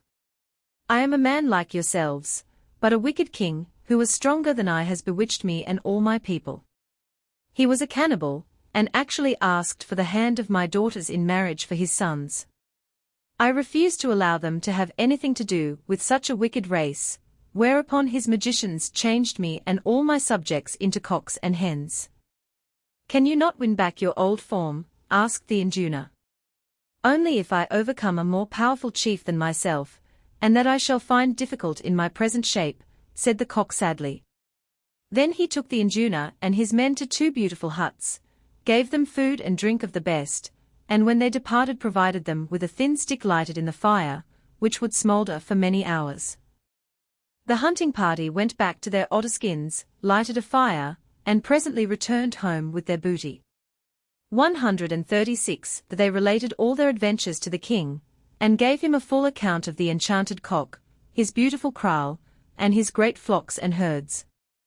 The king's greed awoke at once, and he cried, "What fools serve me! Why did not you take the cattle and come back with them at once? Could you not overcome a few cocks and hens?" "Great king," said the induna, "there was no order to conquer. Why should we steal from the cock, who gave us all we wanted freely?" "How could you possibly miss such a chance?" said the king. "I will see to the matter myself at once." Then he ordered one of his regiments to start for the cock's kraal forthwith, and waited at home for the expected spoil. His men soon found the path, and after a few days' traveling arrived within sight of the enchanted city. The golden cock was at his usual post at the gate of the cattle kraal. As he saw the regiment approach in battle array, he called all his sheep and cattle, and sent them into the kraal. Then he flew to the chief hut and called to all the fowls who lived in the city, 137, "Come out, come out. Here are warriors who have come to take your cattle. Come out, and defend your homes." The fowls flew in from their lands in hundreds and thousands, and stood each at the door of his hut. Directly the regiment set foot in the city, each picked out his man and flew towards him, flapping his wings around his enemy's head. In a few minutes each bird had pecked out the eyes of his opponent, and such was their strength and ferocity that but 2 or 3 escaped alive out of the whole regiment. Such was their strength and ferocity that but 2 or 3 escaped alive out of the whole regiment. Such was their strength and ferocity that but 2 or 3 escaped alive out of the whole regiment. To face page 137. The king was greatly incensed when he heard the news. His blood was up, and he instantly sent forth his royal bodyguard, the flower of his army, under the command of his favorite son. They set out, clad in rich otterskins and crowned with long black feathers, each man a perfect warrior. Many long days passed. Every evening at sundown the king looked for the victorious army driving before them great herds of lowing cattle, themselves scarcely visible in the clouds of golden dust. But no one came, and the days grew into weeks. At length one night at dusk a wretched fugitive arrived, footsore and scarcely 138, able to drag himself along. His plumes were gone, a fragment of otterskin was still about his loins. "Great king," said he with many groans, "I am all that remains of the royal bodyguard." "Is my son also dead?" cried the king in horror. "Great king, the prince is dead and all our men, no one can stand against the assault of the enchanted fowls. The golden cock spared me alone so that the fate of our warriors might be known. He bade me say he is still ready for you." But the king owned himself beaten. "How can I fight any more?" he said. "My bodyguard is destroyed and my bravest son killed. Let the cock keep his city and his cattle." As the words fell from his lips the golden cock, and all his men regained once more their rightful shape. They had conquered in fair fight, and now ruled over a great land in happiness and peace. 139. Contents: 12 baboon skins. A Swazi tale. Now in this story there is neither fairy nor inzimu, nor does any one win a kingdom by secret spells. Some little bags of python skin are indeed just mentioned, but you will see that they have no effect on any one. The only magic used in this story is a woman's wit and kindness of heart, the oldest charms in the world. Long years ago there lived a chief who had many wives. 2 of these were more distinguished than the others, for each had a most beautiful daughter. Indeed their families were exactly alike, for each had a son and 2 daughters, one very pretty and the other plain. I cannot tell you what became of the plain daughters. No doubt they each had a history, but this tale concerns only the 2 beauties. 140. The name of one was Inkosesana, which means the young lady. Her mother was very proud of her from the first, and expected her to marry a very great chief, and Inkosesana was as conceited as possible in consequence. The name of the other was Lalhau, which only means thrown away. As you may suppose from her name, she was a much quieter and more modest girl than Inkosesana. But as time went on and both girls grew up to womanhood, suitors began to arrive, and each mother hoped for great things for her daughter. The rivalry between the 2 families became more and more bitter, till at last it was all they could do to keep the constant quarrels from coming to the ear of the chief. One morning Lalhau's mother awoke, and went to see about the kafir corn for the day's provisions. To her horror, she found under the grinding stone the blood of some animal, and several little bags of python skin filled with charms. "Lalhau," cried the mother, "come and look at these." Lalhau nearly fainted with fright. "It is witchcraft," said she, "it must be some wickedness." 141, devised by Inkosesana and her mother. "They will never rest till we are ruined. Those charms are meant to cast a spell over us, so that we may fall ill and die." Lalhau then ran quickly to a neighbor, who was a wise woman, and begged her to come and give charms to counteract the evil influence of her rivals. When all was done she sat down and said, "Dear mother, I am tired of all this. What do I care about beauty? It has only brought us endless quarrels and wretched jealousy. Give me some baboon skins. They are the ugliest disguise of all, and I will wrap myself up in them and retire from life till Inkosesana is married. In that way we shall all have peace." That very day she asked her brother to get 2 baboon skins for her, and to bring them with the heads and limbs still on them. As soon as they were ready she made herself a complete disguise. She joined the 2 skins at the shoulders and again at the heads. Then she slipped them on so that the 2 baboons' heads covered her face and hair before and behind. Her bright eyes peeped through the 2 eye holes, but her face was completely 142 hidden. All that was visible was the mask of a grinning ape. The two skins hung from her shoulder to her knee, back and front.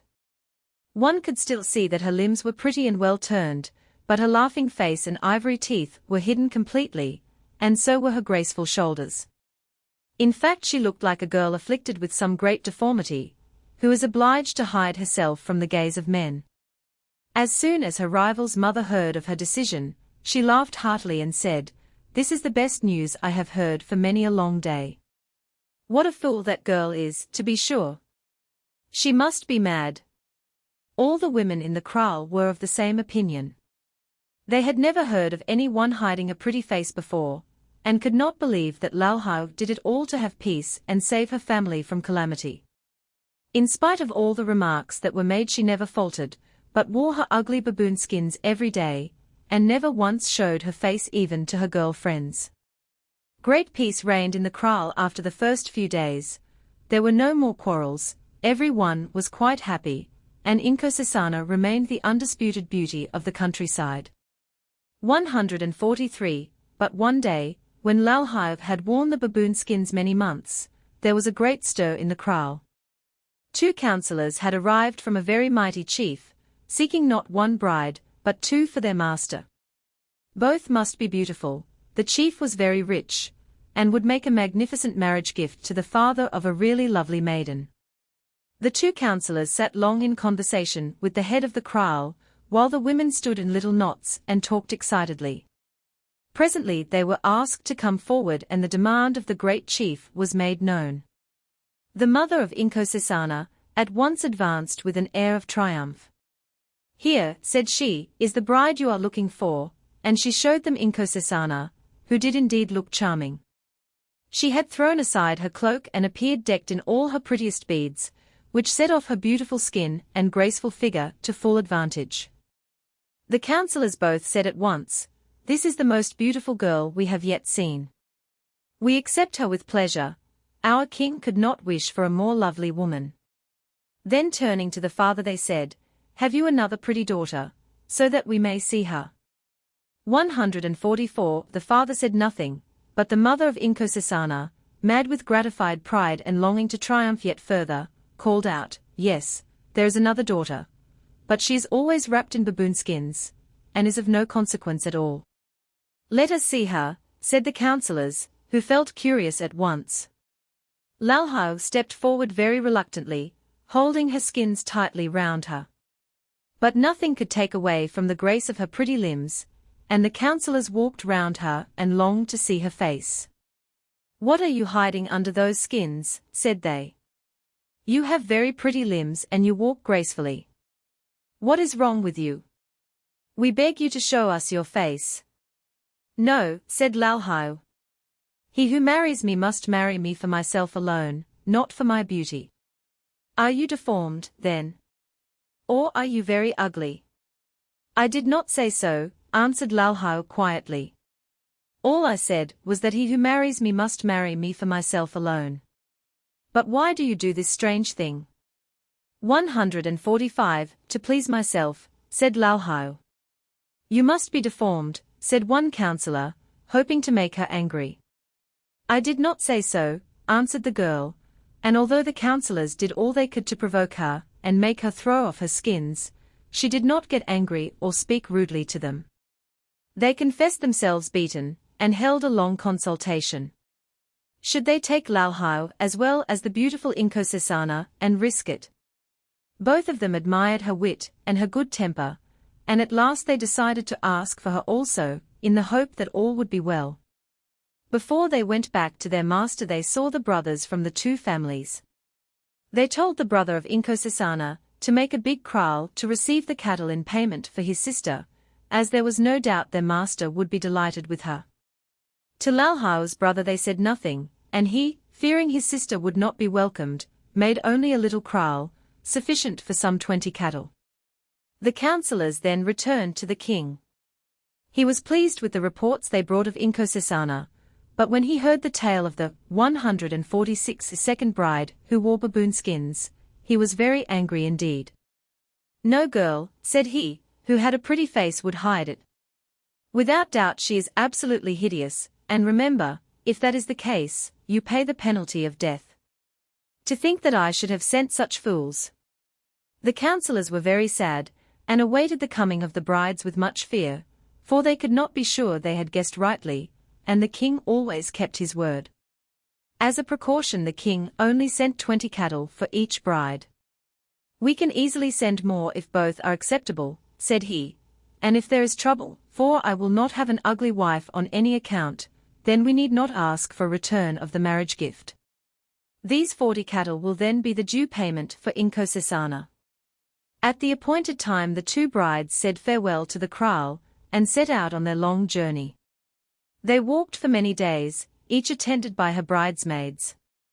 At length they reached their future home, and appeared before the great chief. He was pleased at once with Inkosesana, but looked with puzzled eyes on Lalhao, who still remained muffled in her 147 baboon skins. He admired her graceful bearing, and longed the more to know her secret. "I beg of you," said he, "let me see your face." "No, great king," said Lalhao in her usual quiet voice, "I show my face to no one until the wedding morning." The two brides then retired with their maids, each to her own hut, until the preparations for the wedding feast were made. You can imagine how eagerly they were discussed among the women of the kraal. Inkosesana was much admired, but Lalhao found no supporters. "She must certainly be hideous," they said, "or she would show her face." When the great day arrived the brides each left her hut, and went down to the river to bathe. They went to separate pools, and neither saw the other. Lalhao descended with her maids to a deep pool under a great rock. The sun just touched the top of the highest tree, tall white lilies grew on the banks, and in every cranny and nook were great clusters of green fern, fresh with dew. Lalhao slipped off her skins, rolled them in a tight bundle, and buried them deep in a great 148 ant-bear hole. Then she and her maidens bathed in the clear pool, laughing and chattering, till it was time to array themselves for the great day. The bridesmaids decked themselves out in all their most wonderful beadwork, but Lalhao, as befitted a bride on her wedding morning, wore the deep black kilt of ox skins, which is the dress of married women only, and for ornament just a girdle of white beads round her waist and an assegai in her hand. But when she stood in the sun, surrounded by her maids, they all cried, "Lalhao, you are more beautiful than ever. You are far more lovely than Inkosesana." And indeed it was true. All these months Lalhao had been hidden from the sun. She had grown in beauty. Her skin was as smooth and soft as satin, and every movement was a joy to behold. The bridesmaids placed her at their head, and all together they ascended the path towards the kraal. They sang a song as they went, but the song was sad. It was their farewell to a friend who would play with them no more in the old home, and who had come to a strange life in a distant land. At the gate of the kraal they met Inkosesana, 149, who proudly stepped before them, and was the first to meet the glances of the wedding guests. All clapped and greeted her with great approval, but their eager eyes looked beyond her to the mysterious sister. When Lalhao appeared in all her perfect grace, shouts of joy and surprise were heard on all sides. "She is lovely," cried all the guests. "There is no one so beautiful in all our land." When the two brides appeared before the king and danced in the great cattle kraal according to custom, he was struck dumb with amazement, and never took his eyes from Lalhao. When the wedding was over he called the two councillors, and gave them each 20 beautiful oxen. "You have shown yourselves wise and trusty councillors," said he. "Lalhao is beautiful beyond belief. Choose all my finest cattle, let them all be young, and send them as a marriage gift to her father's kraal. Let the first herd be the marriage gift for Inkosesana, but let Lalhao have such a dowry as has never been seen before in our land." The king's commands were carried out. Great was the rejoicing and wonder of Lalhao's mother when the marvelous herd of cattle, 150, arrived. She had never expected such honor to come upon her child. But her rival hid herself in her hut, filled with bitter disappointment. She sulked alone for months, Nor did she ever recover her old position in the kraal. 151. Contents. 13. The Reward of Industry. A Zulu tale. At the foot of the great hills, which lie on the borders of Swaziland, a river flows among wide grassy plains. Trees line its banks throughout its course, and great herds of buck come down to the water to drink at night. It is a rich and beautiful country, and there, long years ago, lived a young chief and his wife. They were very happy, and had everything they wanted. 2 lovely little girls were born to them, and then, one sad day, the father died, and his wife was left all alone. Her husband had no brother, who would take her to his kraal and provide for her, so she was thrown on her own resources, and had nothing but what she could find herself. For a while she worked hard, and tilled her lands with the help of the 2 little girls, but when 152 autumn came her crops were poor. There was not enough grain to last till the next harvest. So when the spring rains fell and the seed was set, she turned to her children and said, "There will soon be no more corn for us to eat. We must leave the kraal and go to grandmother. She will give us corn and mealies to last till harvest time." The little girls were delighted, for they loved a journey, and all set forth along the path which led towards the mountains. It was very narrow, so they went one behind another, the mother leading the way. It was a beautiful spring morning. Great white clouds shone in the blue sky, the grass was getting greener every day, and the plain was carpeted with clusters of the most lovely flowers.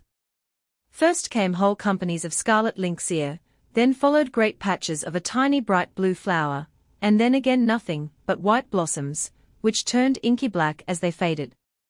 The little girls laughed and chatted, and sometimes sang a song of travel, for it was a holiday, and they were happy. Then they left the flat plains and began to ascend the course of a tiny stream, which came, 153, down from the hills. The path led in and out among huge rocks and tall trees hung with creepers. Little ferns were beginning to show their fronds, and here and there nodded a brilliant scarlet daisy. The mother still walked first, and the bushes grew thicker and thicker. The path gave a sharp turn, and there, right before them, lay an enormous snake. He was coiled in the very middle of the narrow road, and his wicked head was poised ready to attack them. In truth, he was an ogre in disguise, for he looked at the mother and said at once in a deep voice, "Where are you going to?"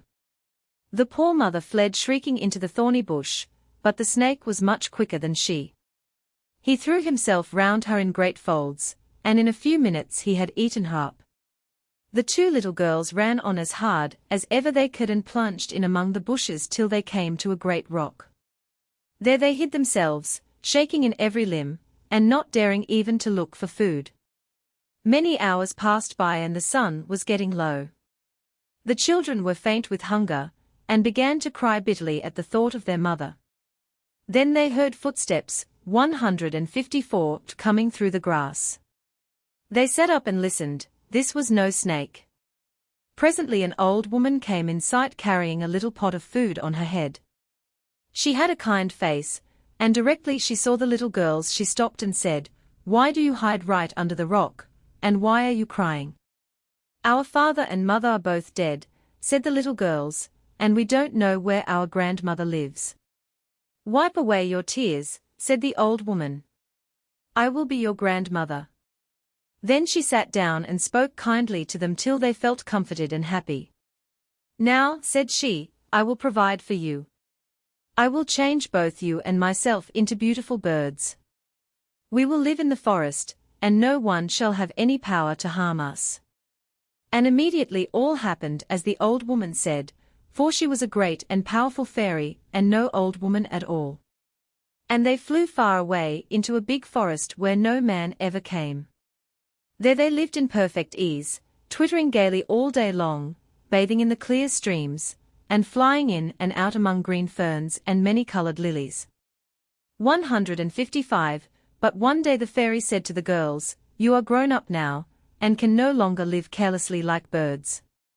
Now we must travel and seek our fortune." So they left the forest and flew for many days till they came to a big city, where a famous chief ruled. There they stopped. The fairy became an old woman once more, and she changed the two girls back into their original form. Only now they were women grown, and as pretty as they could be. The next morning she asked to see the king's chief counselor. As soon as she entered the hut she saluted him respectfully, saying, "I see you, chief." "I see you," answered the induna. "I am come here to ask if I and my two granddaughters may live here under the protection of the great king." "Why do you want to come?" asked the induna. "Have you no kindred to whom you belong?" "The girls have lost both father and mother by witchcraft," said the old fairy. "I am their only living relation, and I want to find them a home, for I am old." 156 They are beautiful girls, said the induna. "I will give you lands which you may cultivate, and space within the city on which to build your hut." The induna then appointed men, who should show them the land for their hut, and help them to set the framework. A Kafir hut, you know, is round and thatched with grass, very like an old-fashioned beehive. Men set the framework with strong supple boughs, then the women come and thatch from top to bottom with their clever fingers. As soon as the king's men had gone, the old fairy and the two girls set to work. It often takes many days to complete a hut, but so well did they work that by sundown the hut was finished, even to a beautiful little screen before the door to keep off the wind. Not only had they been quicker than any women before known, but the thatch was also finer than any in the whole city. The marvel of their neighbors may be imagined. The next day they cleared away the grass before the entrance and put up the neatest and most beautiful fence in the whole countryside. Then when their home was ready, they set out to hoe their lands. These lay at some 157 distance from the kraal, at the outermost border of the lands already tilled. "Now," said the fairy, "I am too old to wield a hoe, but you, my daughters, are strong. Each of you must take your pick and work straight ahead, without looking behind you. I will follow behind, gather the weeds, and clear everything up." It was early morning, and the mists had barely risen from the hills. The wide veldt lay before them, and stretched in long golden lines to the sharp blue mountain peaks on the horizon. The girls did as they were bid. They worked steadily till midday, singing gaily all the while, nor did they once look behind them. When the sun was at its height they stopped to rest. They were amazed to see the extent of ground they had cleared, and could not believe it possible. The old fairy smiled and said, "We will come again tomorrow, and do yet better." They came the next day, and yet many days. Their lands grew and grew till at length they had hoed more land than the king himself, who could have as many workers as he wished. Their neighbors began to notice them. "These girls are not only beautiful," said they are 158 strong and willing, and work like no one we have ever seen. Their lands are better than those of the king himself." That year the rains came early. The golden hues of winter changed as the young grass sprang up, and hundreds of flowers appeared to delight the eye. Every one had good crops that summer, but the fairies' mealies were taller and greener than those of any one in the king's dominions. It was not long before the king was told of these wonderful strangers. "I must see for myself," said the king. "No doubt it is not so wonderful as they say. People talk so much." But when he walked out himself and saw the land hoed by the fairy and her maidens, he was astonished beyond belief. The field was far larger even than he had heard, and the mealies taller than himself or any of his men. The next day he commanded the old woman and her granddaughters to appear before him. An induna brought them into the king's presence. "How is it," said the king, "that you have been able to hoe such enormous lands? Your mealies and corn are better than mine, though I can have hundreds of men to work for me." "King of kings," said the wise old fairy, 159, "I am the daughter of a very mighty king, and these girls are my daughter's children. A mighty king, as you know, has great power, and can do more than other men. I am indeed pleased," said the king, "to see that your daughters are such beautiful girls. I am too old to marry them myself, but I have two fine young princes who are just of an age to wed.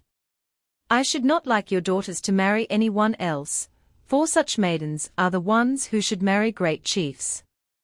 They are not only beautiful, but industrious and strong beyond all other women. So the marriages were arranged, and the 2 maidens, who had lost both father and mother, became the wives of the bravest and finest of all the king's sons.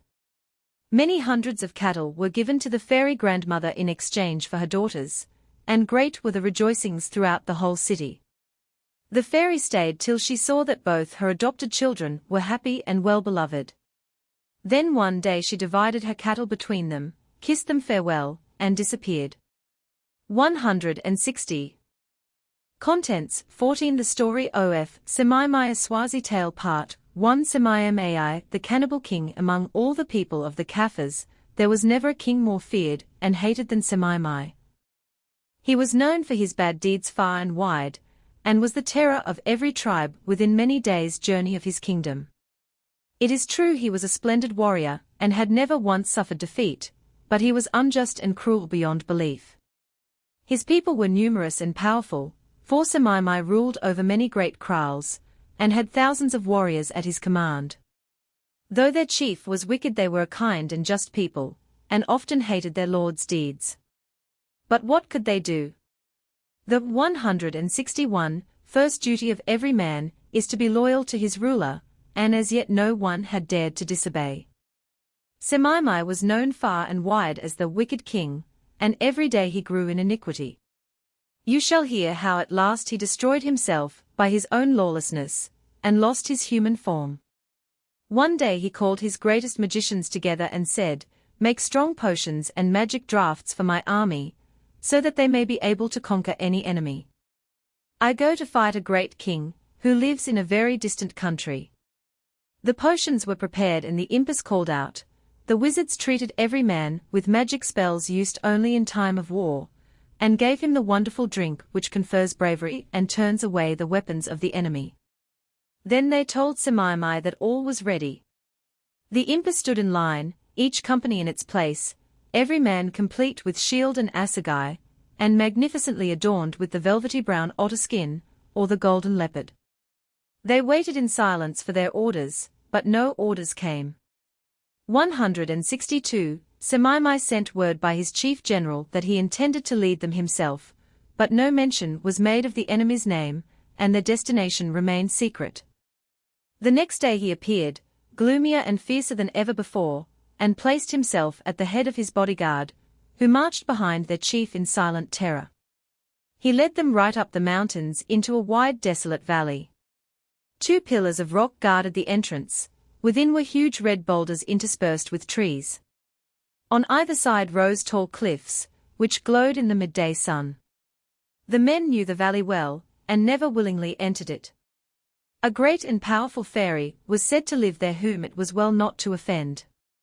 Many men had entered it when hunting, and had never returned or been seen again. At the gate of the valley strange spirits answered if one spoke in the merest whisper.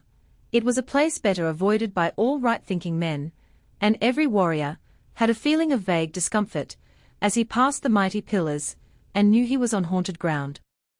Semimai went forward to a clear space among the great boulders, and there ordered his regiments to stand in ranks before him. 163. He was an immense man, a head and shoulders above any warrior in his army, deep in the chest, with an arm so strong he could fell an ox with a blow of his knobkerrie point. 1. He stood in the fierce sunlight, sullen and magnificent, and surveyed his men. Then he spoke. "You have not yet had your orders for this raid," said he. "Now, hear them. From henceforth I have resolved to live on human flesh. Those that join me shall see glorious fighting and great conquests. As for those that refuse, they shall die, and their carcasses shall be embalmed by my magicians. I shall expose them on these great rocks, and all men shall see the wretches who dared to disobey their king."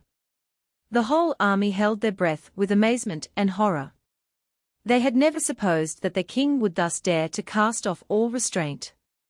No one spoke. The king looked around with gloomy fierceness. Then, raising his spear and speaking in an immense voice, he shouted, "Let those that love me stand on one side. Those that hate me may sit down." 164. More than half the men sat down. Semimai scowled yet more deeply, but continued firm in his wicked purpose, though he saw it would cost him more than half his army. He turned to his remaining followers and said, "Our motto shall be henceforth, we live on human flesh and belong to the alligators. Kill these disobedient dogs, and set their bodies on the rocks." His men at once fell on the rebels, who did not resist them. Each man died where he sat, for the king was great, and his orders must be obeyed. Then the wizards prepared strange potions and ointments, and everybody was embalmed, so that time should not destroy it, but that it should remain a witness forever. Last of all, the dead warriors were taken and placed on every great rock, and along the ledges in the tall red cliffs. The sun blazed down on them, in the quivering air every man could be seen, deep brown against the glowing rocks. When all was done, Semimai marshaled his forces, looked on the dead with joy, and bade his men go forward. They ranged themselves in the accustomed order, but as they filed up the mountain path each man noticed for the first 165 time that his neighbor's hair was brick-red. They instantly feared witchcraft, and remembered the tales of the great fairy who ruled over the valley. But Semimai laughed at their fears, and bade them show courage. He gave orders that they were to kill and spare none, neither women nor children. Only cattle and sheep might be brought away. They traveled across the mountains till they came to a wide fertile valley, in which was a great city. Semimai sent spies to view the land. They reported that the people were peaceful and unsuspecting, and that great success might be expected from an attack.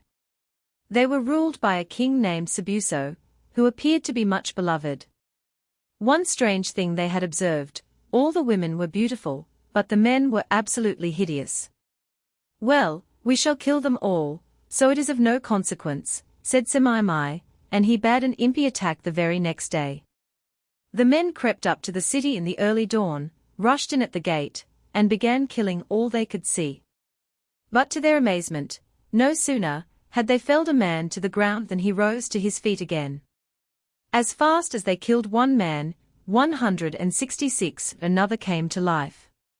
Not only that, but they found that they themselves were becoming as thin as reeds and as light as dust, their blows carried no weight, and they were as ghosts beating the air ineffectually. Great fear came into their hearts, and they wavered and turned to fly. "You cowards," shouted Semimai, appearing at the gate. "Let me come and kill." He rushed forward and attacked the foremost of the enemy. But as his assegai pierced the foe he found his own huge form shrinking into nothing, his arm was weak and nerveless, and as his opponent rose again to attack him, he fled shrieking, followed by all his men. The enemy rushed after them, brandishing their assegais, and shouting hoarse war cries, "Shi-sha-shi! Sai-mi-pe! Sai-ko-mo! Sai-pe! The cattle! Where are they? The cattle!" With every hissing cry a man fell, and the mountainside was strewn with their bodies. On and on they fled, till all were killed but Semimai. Only he still held out, and ran, panting but alive, to the very gates of the great valley where the dead men sat in the sunshine. 167. There both he and his pursuers stopped, for before them stood a most beautiful woman. With one look of command she bade them all follow her, for this was the fairy of the valley. "I have been waiting for you," said she. "Come and see what this wicked king has done." Then she led them down among the great rocks, King Sabuso and all his men, but Semimai she bound by invisible power on the top of a huge boulder, where he must see all and could not move. Slowly she led the warriors into the very center of the great valley. There she bade them look up. In the red glow of the setting sun they saw the black forms of the men, who refused to follow the cannibal king. Each sat propped against his ledge of glowing stone, they looked still as if they were sitting in council. "Night will soon be here," said the fairy. "You shall see what I can do." Then she bade the warriors sit down and wait, and began to brew a magic potion. And Semimai sat too and waited on the rocks above, for he could not stir hand or foot. Cold 168, fear came into his soul, as he saw the fires lit in the valley below, and watched the wonderful woman at work. She was still busy when night fell and the stars came out in the purple sky. Then she got torches ready, sprinkled them with her wonderful liquid, and lit them at the fire. She gave one to Sabuso, and then to all his generals in turn.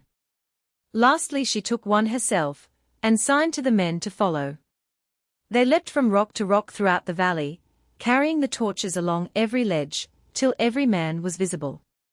As the magic fire approached him, each dead warrior sprang to life, and in a few moments a living army filled the valley. Then the fairy bade them all descend to the open space below, and tell their story to Sabuso. The chief Induna spoke, and all listened in silence. "You did right," said Sabuso at length. "Your wicked king is powerless now. Come to me, I will give you wives and lands, for such men are those I want." Great was the joy of every man when he heard these words, for Sabuso was known as the best and wisest king in all the mountain country. They were about to depart when the fairy stopped them once more. 169, and now, said she in a high clear voice, which echoed many times in the darkness, let Semimai, the cannibal king, descend and see his men. And Semimai found his chains loosed, but a power he could not resist drew him down till he stood in the very center, in the full light of the blazing fires. His former subjects closed in round him, at one end stood Sabuso and his generals, at the other the fairy of the valley. "You see here," said the fairy, "Semimai, the wicked king. Because he has done injustice all his life and rejoiced in cruelty, I judge him no longer worthy to remain a man. He shall become a dog and live as a dog lives. Only, as he was a great king and a brave warrior, I give him magic powers and one powerful weapon. He shall have a long nail on one foot, bright and sharp as a sword. And if he is a faithful dog and true to his master, he may one day become a man again. But if he continues cruel and unjust, a still greater curse shall fall on him." Even as she spoke, the horror-stricken army saw their great chief fall forward and touch the ground with his hands. In the red firelight his form changed, and in a minute a great brown, 170 dog stood in the place of the superb Semimai. It looked round with a furtive air, and then turned in silence. The men all sprang aside to let it through, and a moment later it trotted into the darkness. 171, one knobkerry, a staff about the length and thickness of a policeman's truncheon, with a round knob at the end. It can be thrown some distance or wielded in the hand, and is a very useful weapon. Native policemen, under British rule, always carry one. Contents 15. The story of Semimai Part 2. The fairy dog. All that night, and the whole of the next day, Semimai trotted steadily up and down the mountain paths. No man saw him, for he avoided every valley which seemed to be inhabited.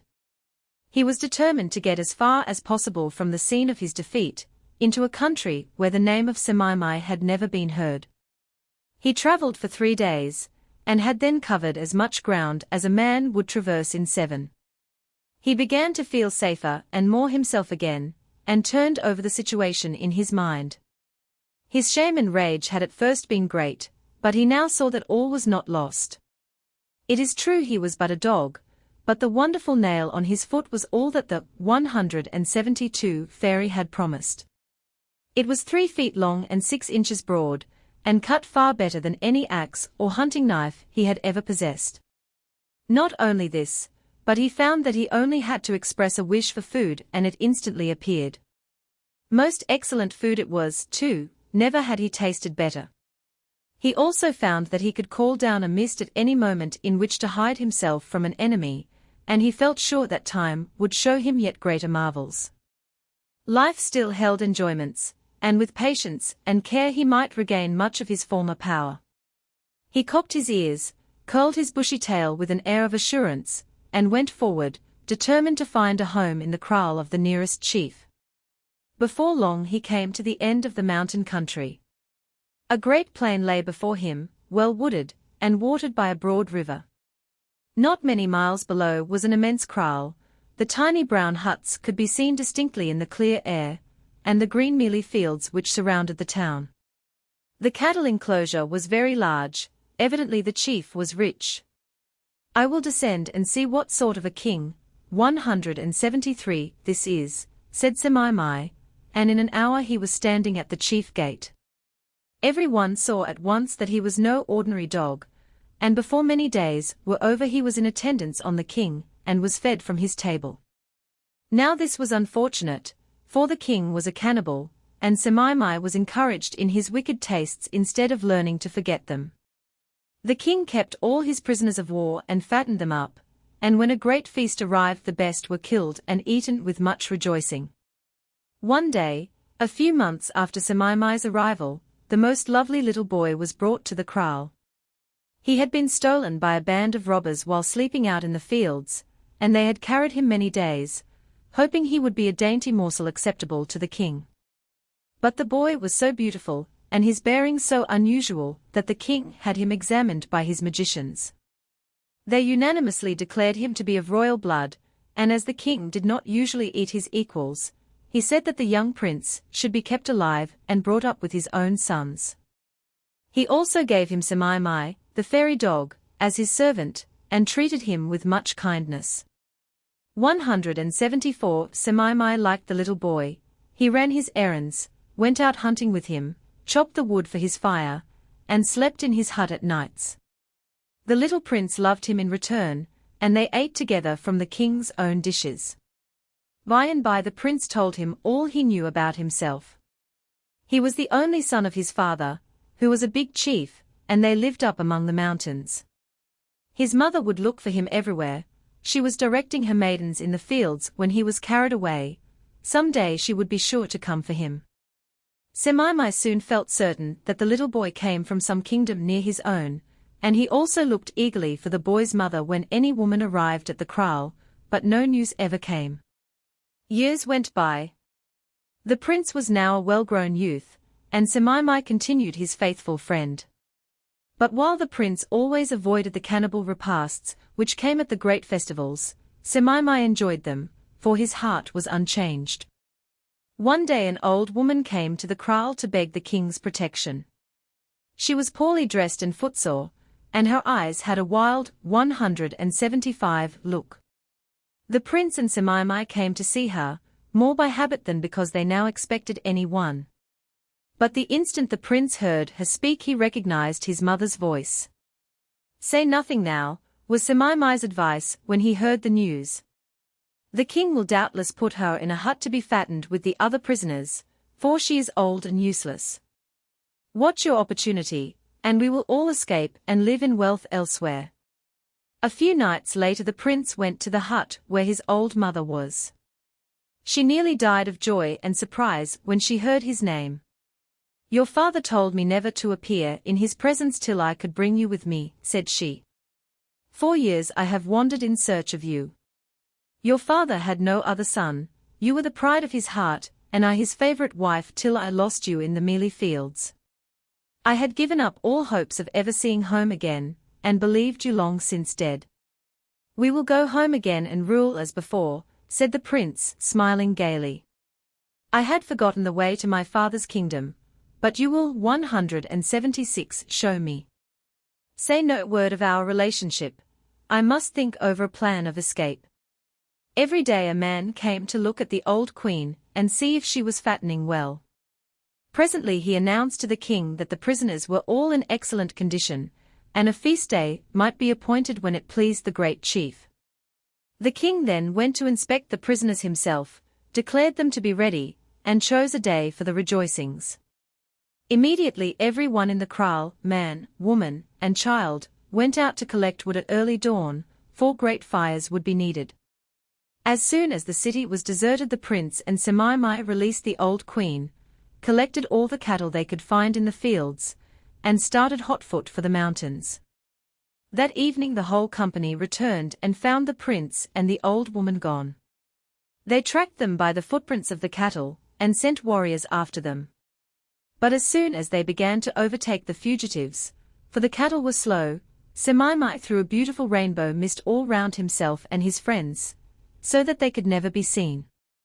After many vain attempts, the cannibals retired, 177 baffled, and gave up the chase in despair. All along the road Semimai had only to bark when food was wanted, and a plentiful meal instantly appeared. When they had all had enough, he barked again, and not a trace of the food remained. At the end of many days, they came to the outskirts of the prince's own country.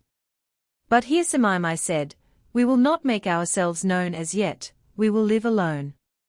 For he was afraid the prince might hear by some unlucky chance who he really was, and his power would be gone. So for a long while the three lived together in a fertile valley by the side of a clear stream. Their cattle grew and increased till they became a noble herd. The prince was now a man, and both rich and handsome. All went happily till one day he went out hunting, and met a party of very pretty girls. They came, they said, from a kingdom among the mountains.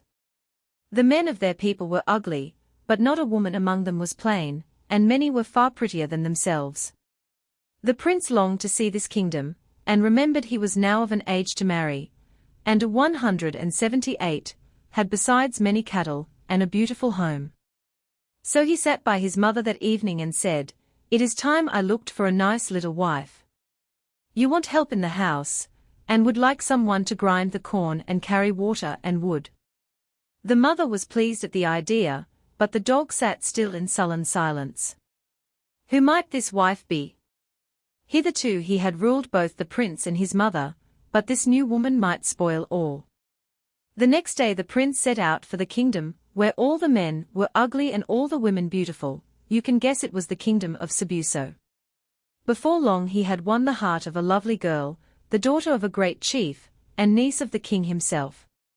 All arrangements were made for the wedding, and the prince departed joyously for home, to tell his mother of his success.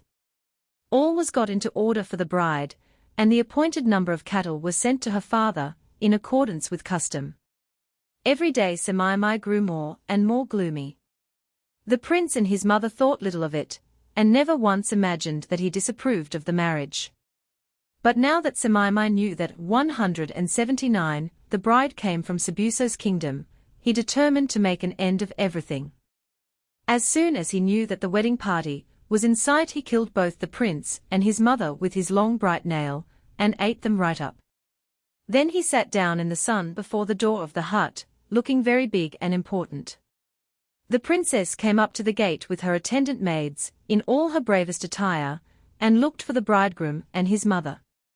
She waited a long time, then ventured forward and looked all round the kraal.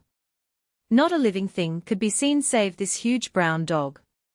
Presently Semimai came up to them and said, "The prince is waiting in the big hut, let me show you in." The princess and her maids followed him, much astonished to find a talking dog. Semimai took them into the biggest hut and made them sit round. Then he killed and ate them all in turn, beginning at the bride and finishing with the youngest bridesmaid.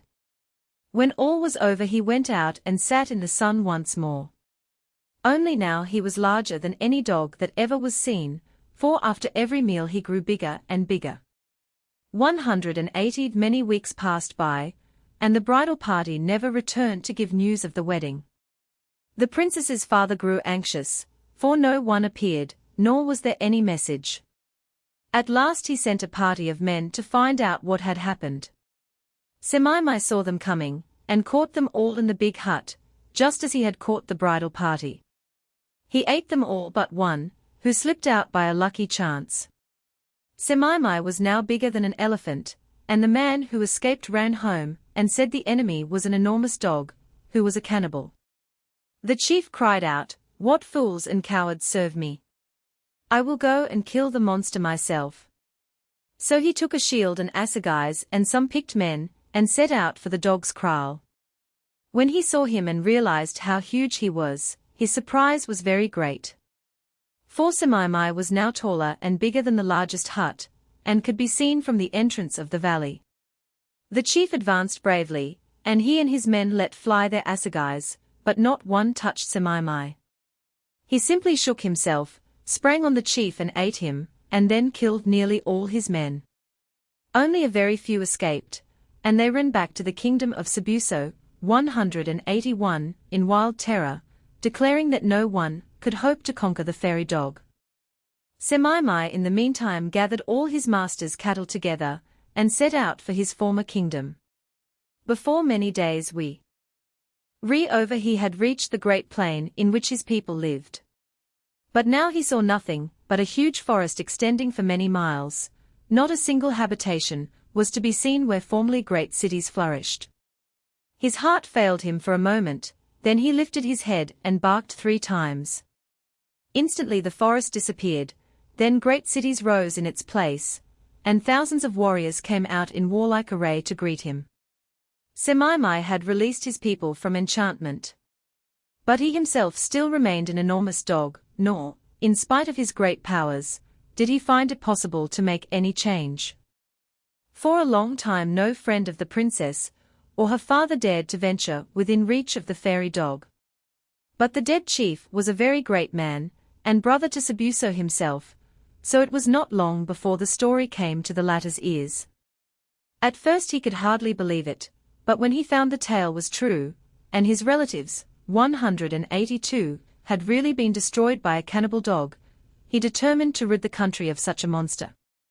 So he called out all his army and bade his magicians treat them with every charm they knew. Then he assembled them together. "Whatever happens," said he, "this dog must die. I myself will be the first to attack him." It was not long before they found out Semimai's new home.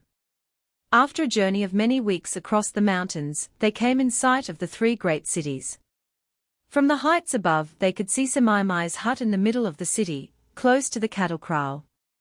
It was impossible to mistake it, for it was 4 times as big as any hut they had ever seen. Sabuso sent out spies, and then waited all day for their report. At night they returned, but they brought bad news. "You have no idea how mighty the enemy is," said they. "No assegai is big enough to kill him, and no man tall enough to throw it. We must return home and make special weapons, or our cause is hopeless." Sabuso was much depressed. "Leave me alone," he said. "I must think out fresh plans." So he sat alone for many hours. Night came suddenly and quietly, and every man was soon 183 asleep. It was very, very still, and the air was warm. Only the frogs could be heard croaking far away along the river banks. Sabuso thought and thought, but could see no way out save retreat. He remembered now his fight long ago with Semimai. If this dog were no other than that famous chief, only magic could help him, for no one had beaten Semimai by his own strength. Before him lay the great plain and the dim outlines of his enemies' kraals, scarcely to be distinguished in the warm darkness. Then suddenly, at the very outer edge of the world, appeared a line of amethyst. The line widened and gradually moved forward. A white circle of faint blue mountains then came into view, beneath them great plains of silvery green, and last of all the 3 cities, every hut distinct and clear. The moon was rising behind the mountains. A moment later its rays touched Sabuso himself. A strange shadow lay on the grass before him. He turned quickly and saw before him a most extraordinary creature. It was a very old woman, leaning on an immense assegai, much taller than herself. In her hand she held 2 calabashes. She had not 184 a tooth in her mouth, and her head was covered with long hair, so that you could only see her eyes. She had no feet, only 2 long toes. She stood with her back to the moon. Sabuso felt her gaze on him, but could distinguish no features. It was a very old woman, leaning on an immense assegai. It was a very old woman, leaning on an immense assegai. To face page 183. "Great king," she cried, "you shall kill Semimai." "It is impossible, I have no assegai big enough." "King of kings," said the old woman, "take these 2 calabashes of medicine and this assegai. They come to you from the fairy of the valley. Semimai shall now be rendered powerless forever. In the early morning, when all your men are still asleep, rise up and sprinkle the contents of this first calabash on them. Stand so that the wind blows from you towards them and carries the magic drops. Sprinkle it then on yourself, and you and all your army will be invisible. Never let this assegai go out of your hand. Go up to Semaimai. He will not see you, stab him with the assegai, and then throw the contents of the second calabash over him. You must cut off his big nail, and strike him with it 3 times, he will then be powerless to harm you. 185 The cloud came over the moon, and when it passed away Sabuso found the old woman was gone. But the assegai and 2 calabashes were on the ground, and he picked them up, and went to a spot above his sleeping men. He waited till a tiny breeze sprang up before daybreak. Then he sprinkled them with the magic drops, and at dawn he set them in order, and all marched down to the gates of Semaimai's royal city. The sun was fully up, and the huge dog could be seen moving about the kraal like a big house. He had hundreds of wives and many thousands of cattle, and he walked about, gloating over his possessions. Sabuso sent in a few of his men to make sure that the potion had worked well. They returned, saying that they had moved everywhere freely, and had even gone up to the royal hut, but no one had paid them the least attention. Sabuso and his men then entered the gate, and marched straight up the chief road. No one regarded them, so they were soon within reach of Semaimai. Sabuso took his assegai, and aimed it right at the dog's head. He fell down stunned, with an immense thud. Sabuso rushed forward, cut off the long nail at one blow, 186, and threw the second calabash over the monster. Then he struck him 3 times with the shining nail.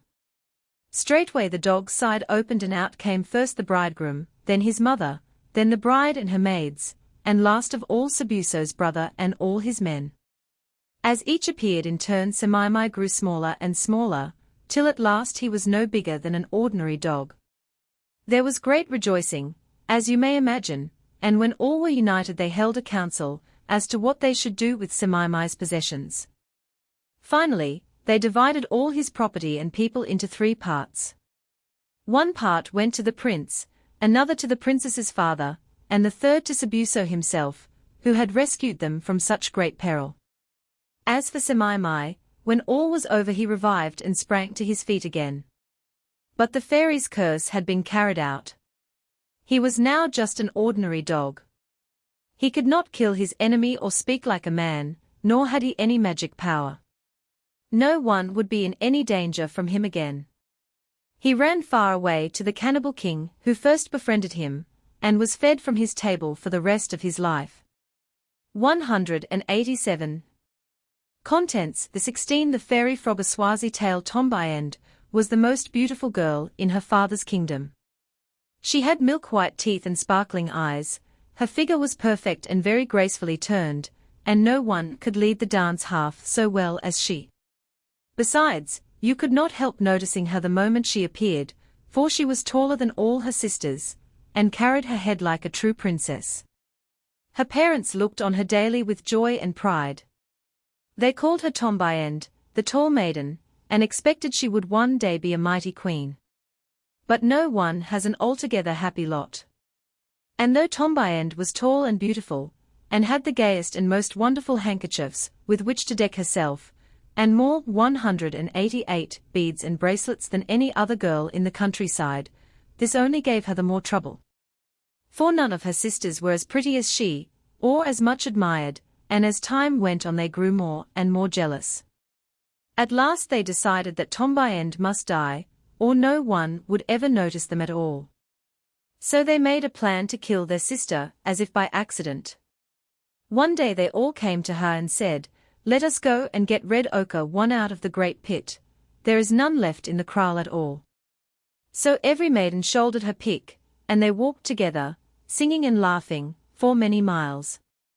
At last they reached a great red pit, many feet deep, surrounded by tall grass on every side. There they stopped, each girl leapt down in turn, dug out a lump of the precious red earth, and then jumped up again. They all stood round the pit waiting for one another. But directly Tombiend jumped down, every one of those wicked girls seized her pick and threw earth upon her as fast as she could, till poor Tombiend was buried alive. Then they 189 ran away, leaving her for dead, for the red earth is very heavy. But Tombiend was not dead. The people who passed heard screams coming from the pit, and sometimes a voice calling, "I am Tombiend, I am not dead, I am like one of yourselves." 2 men turned out of the path and looked down into the great hole, but all they could see was the red earth glistening in the sun, so they turned away and walked on. The wicked sisters meanwhile went back to their father's kraal and told all whom they met, "Tombiend is dead." She fell down into the red ochre pit, and was smothered. But when the king came to question them they grew confused, and could not tell their tale. So he chopped off their heads there and then with a great battle-axe, and gave their bodies to the vultures. And that would have been the end of them, had not a dear good old fairy come along who knew that Tombiend was not dead, and was sorry to see her sisters so severely punished. She went to the bodies and sprinkled them with medicine from her magic calabash. 190 The sisters sat up at once, alive and well, rubbing their eyes. "Take the girls away, and keep them out of the king's sight till Tombiend returns," said the fairy, and every one was only too glad to obey her. Tombiend lay in the red ochre pit for many hours, and thought no one would ever rescue her. But at evening she heard a great croaking above her. Looking up she saw an enormous frog blinking his little eyes at the edge of the pit. "Beautiful princess," said he, "what are you doing here?" "Alas," said Tombiend, "my sisters are jealous of me and hate me, and they have left me here and thrown earth upon me, so that I cannot get out." "I will help you," said the frog. He jumped into the pit, opened his big mouth and swallowed the princess entirely. Then he jumped up again, and landed safely on the path above, the princess still inside him. Forthwith the frog set out on his travels. He hopped all night, carefully avoiding any kraals by the way, for a frog brings bad luck, and is not welcome in human dwellings. Whenever he passed a bird he sang, 191, "Do not swallow me, I carry the Princess Tombiend," and no creature touched him.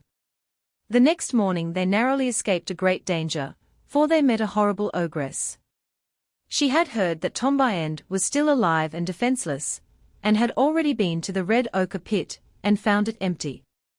Now she was searching for her everywhere in savage haste, but luckily she paid no attention to a big frog, and went her way without heeding its appearance. At midday the frog stopped, opened his mouth, and let the princess walk out. Then he said, "Wait here and rest. By and by we will go on again." He also provided food, he merely croaked, and delicious porridge appeared in a little brown pot, all ready for the princess to eat. Tombiend ate and then slept under the bushes, for she was very tired. Towards evening the frog swallowed her again, and they set forth once more on their journey. They had decided not to go back to her father's kraal, for fear of her jealous sisters, but journeyed towards the home of her grandmother, where she was sure of every welcome. They traveled for days, 192, resting in the heat, but never stopping all night long, and one morning they arrived at the grandmother's kraal. The frog went up to the door of the chief hut and sang loudly, "I am carrying Tombiend, the beautiful princess, whom they killed in the red pit." The old grandmother came out, saying, "Who is this speaking? Who knows what has become of my darling Tombiend?" "I know all about her," said the frog. "Bring clean mats, spread them before me, and you will see." All the women brought fine new mats and put them before the frog. When all was ready the frog just said, "Woo-oh-oh," and in a moment Tombiend herself was before them, as tall and beautiful as ever. Great was the joy of all, and no one could hear her tale often enough, or her praises of the wonderful frog. "What can we do for you as a reward for your kindness?" said the grandmother to the frog. "Is there nothing we can give you?" 193, "I only ask you to kill 2 oxen and 2 bulls, said the frog, "and let us have a feast." So a great feast was held, and the frog sat by the princess's side and had great honor. Next morning he had disappeared, and though the princess searched for him all round the kraal he could nowhere be found. The grandmother knew that Tombiend was now in no danger at home, so she sent a message to her father to tell him of his daughter's safety. The king was much delighted, and at once dispatched Tombiend's brother to fetch her home. He rested a few days at the kraal, for the journey was long, and then they both set out on their return. Now the rains had been short that year, and many streams were dry. The sun was very hot, and after hours of walking the princess and her brother were very thirsty. Nowhere could they find the accustomed springs, for the ground was harder than brick dried in an oven, and the watercourses were dry. They went on and on till they were fainting with the heat. Suddenly they met a stranger, an immensely big man, who stood right across the path. Except for 194, his size he was like other men, and they did not at first distrust him. "What do you want?" said he in a deep bass voice, which rumbled like thunder. "We are looking for water," said the prince. "All the springs are dried up, and we are yet many days from home." "If I give you water," said the giant, "what will you give me in return?" "Ask for anything in my father's kingdom," said the prince. "Give me this beautiful princess," said the giant, with a wicked smile. "If not, you will die of thirst. All the springs are dry within 3 days' journey." The brother and sister were in dismay, but although the prince hated the idea of giving his sister to a stranger, they were both so helpless that he could only consent. The giant chuckled, and led the way to a great fig tree by the side of the dry watercourse. He struck his stick upon the ground, and out of the very roots of the tree sprang a fountain clear as the moon and cool as the depths of the forest. They all drank eagerly and long, and it was only after some minutes that the princess lifted her 195 head and looked towards the giant. She shrieked long and loud, for the giant had turned to a most terrible Inzimu, monstrous and misshapen, covered with red hair, and glaring at her with his little wild eyes. His long tail lay behind him on the grass, and his white pointed teeth showed between his thick lips. The prince looked up at once, and he also saw in what great peril his sister lay. The ogre was terribly strong, and no fighting could save them. He simply glared at them, his eyes full of evil pleasure. Suddenly the princess heard a well-known croak, and right out of the water sprang a great frog. "There is my preserver," said Tombiend. "Help us, frog. No one is so clever and wise as you." The frog advanced right in front of the ogre, who looked at him with disdain. He just opened his mouth and said "Boo-oh! Boo-oh!" In 1 minute he had swallowed the ogre right up, tail and all, and then he disappeared into the fountain. There he stayed till the ogre was drowned. When he came out again the water 196 had dried up, and the ogre lay buried among the roots of the great fig tree. "Ah, frog, how can I thank you enough?" said the princess. "This time you must not disappear, you must come home with us." In 3 days they reached her father's kraal. The king's guard stood in order to greet them, gloriously arrayed in otter skins, with shields and assegais. Her father stood at their head, and hailed them both with joy. "But what," said her father, "is that horrible frog at your side? I must have the wretch killed." "Do not kill him, father," said Tombiend, "he saved my life twice."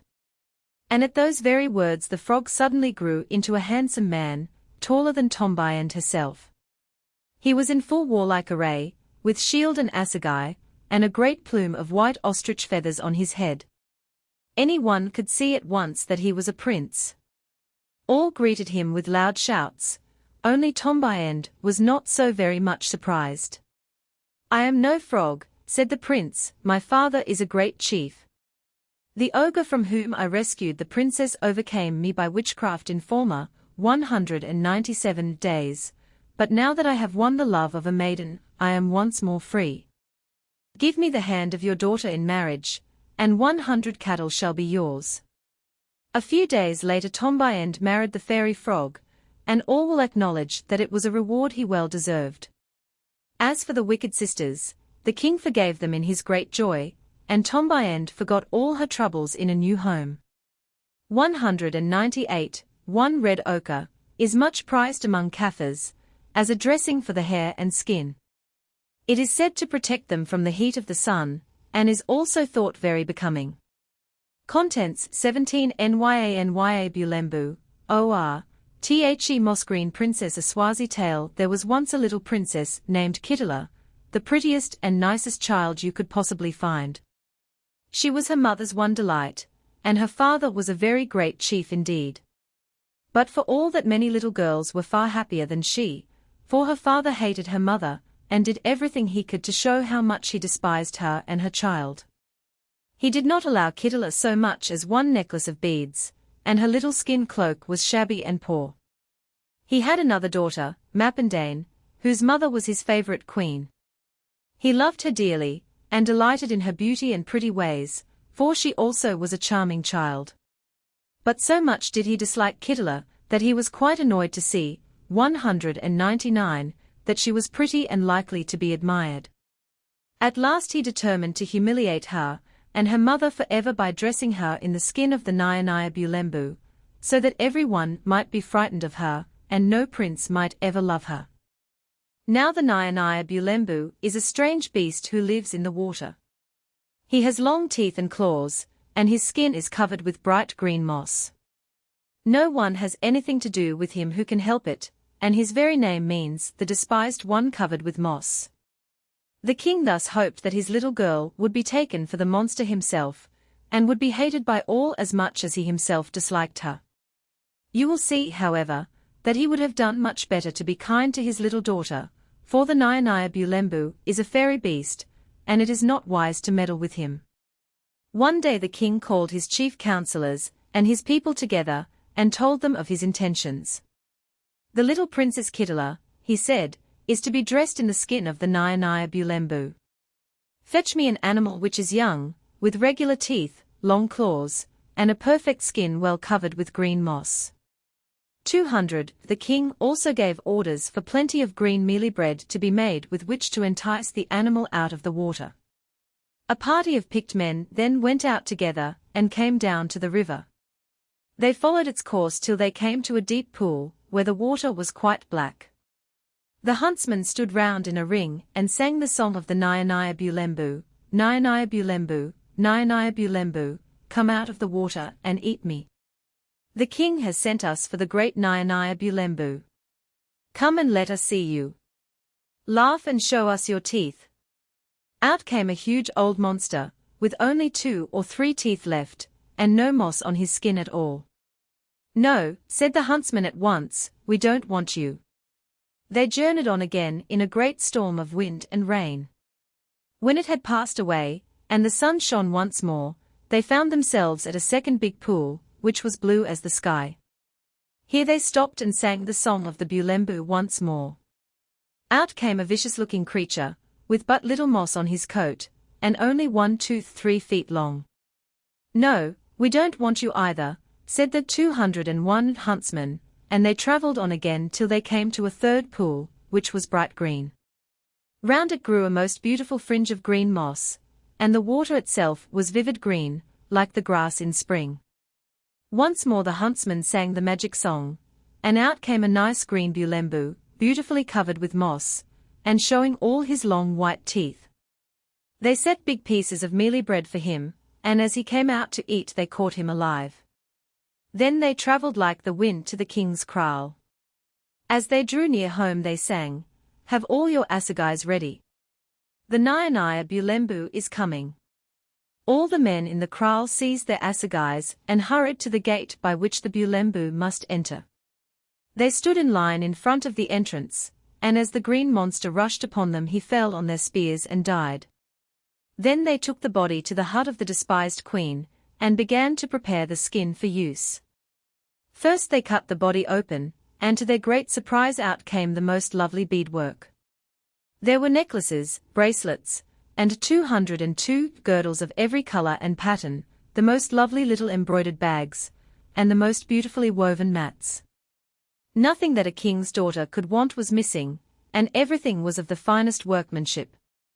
It seemed as if the supply would never come to an end, for the more beads they pulled out the more appeared, till there were enough to last the princess her life long. But the moment they began to remove the skin, no more appeared. They stripped the bulembu most carefully, preserving the nails and all the teeth, and when the skin was quite complete they wrapped the little princess in it. The instant it touched her it fitted as if it were a part of her. Indeed, she could not get it off again, for it was the skin of a fairy beast, as the old king knew well.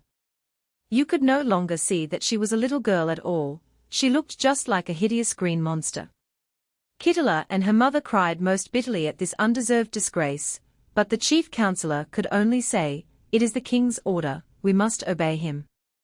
The two little princesses were never allowed to play with the other children. They sat by themselves every day in the middle of the huts, 203, near the cattle kraal, the one in her green skin, with long white teeth, the other in all the prettiest beads imaginable, and a lovely little cloak of leopard skin, the finest the king could procure.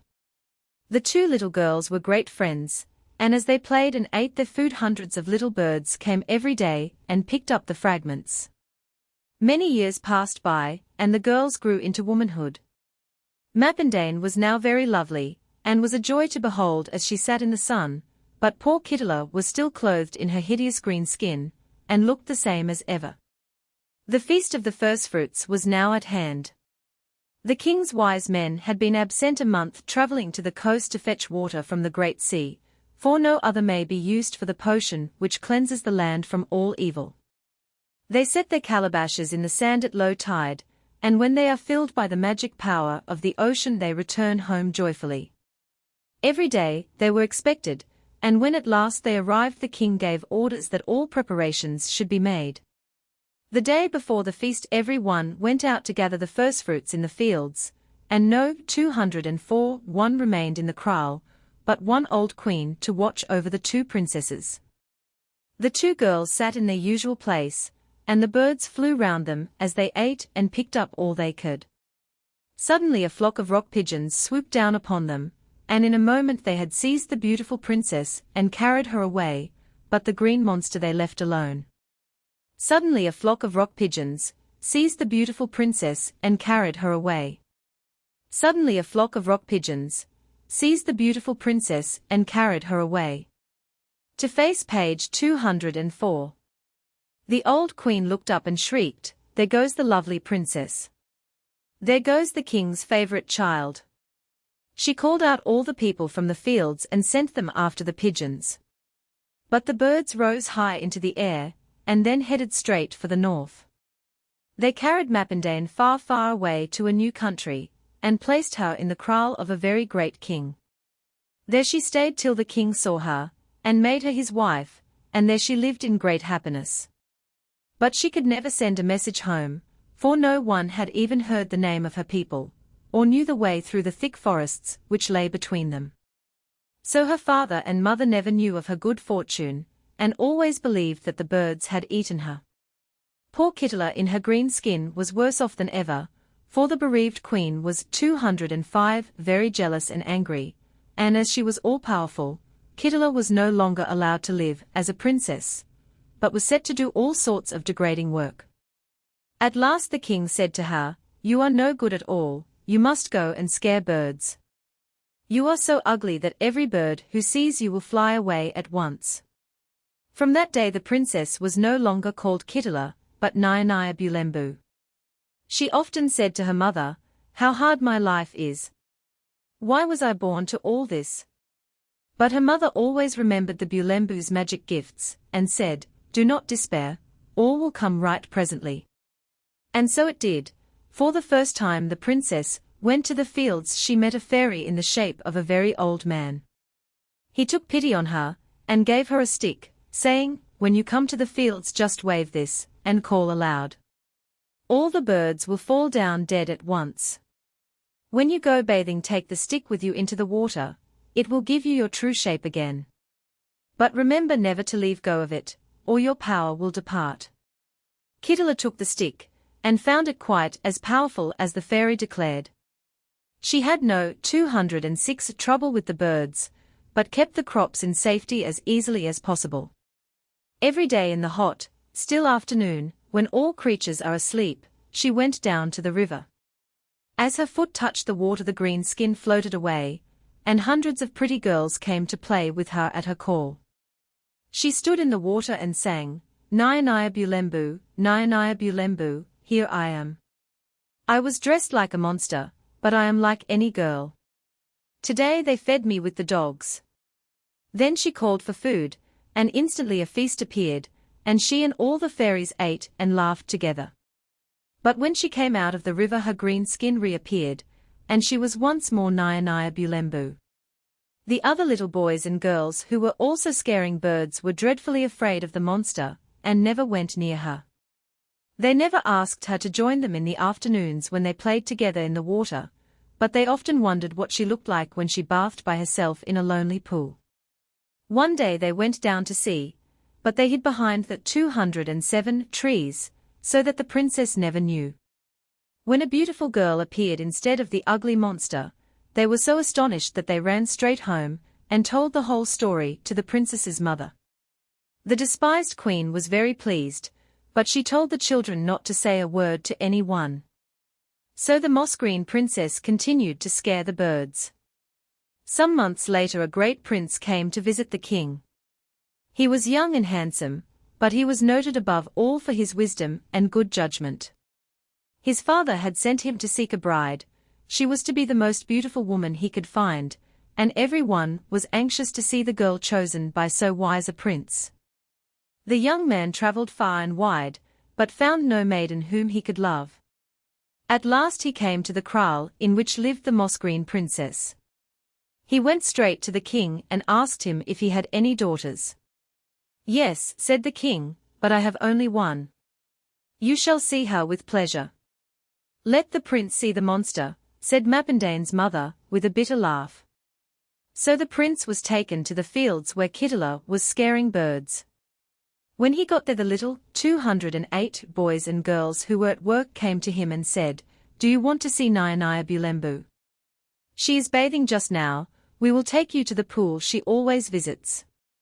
They took the prince, and placed him where he could see the moss-green princess enter the water without being seen by her.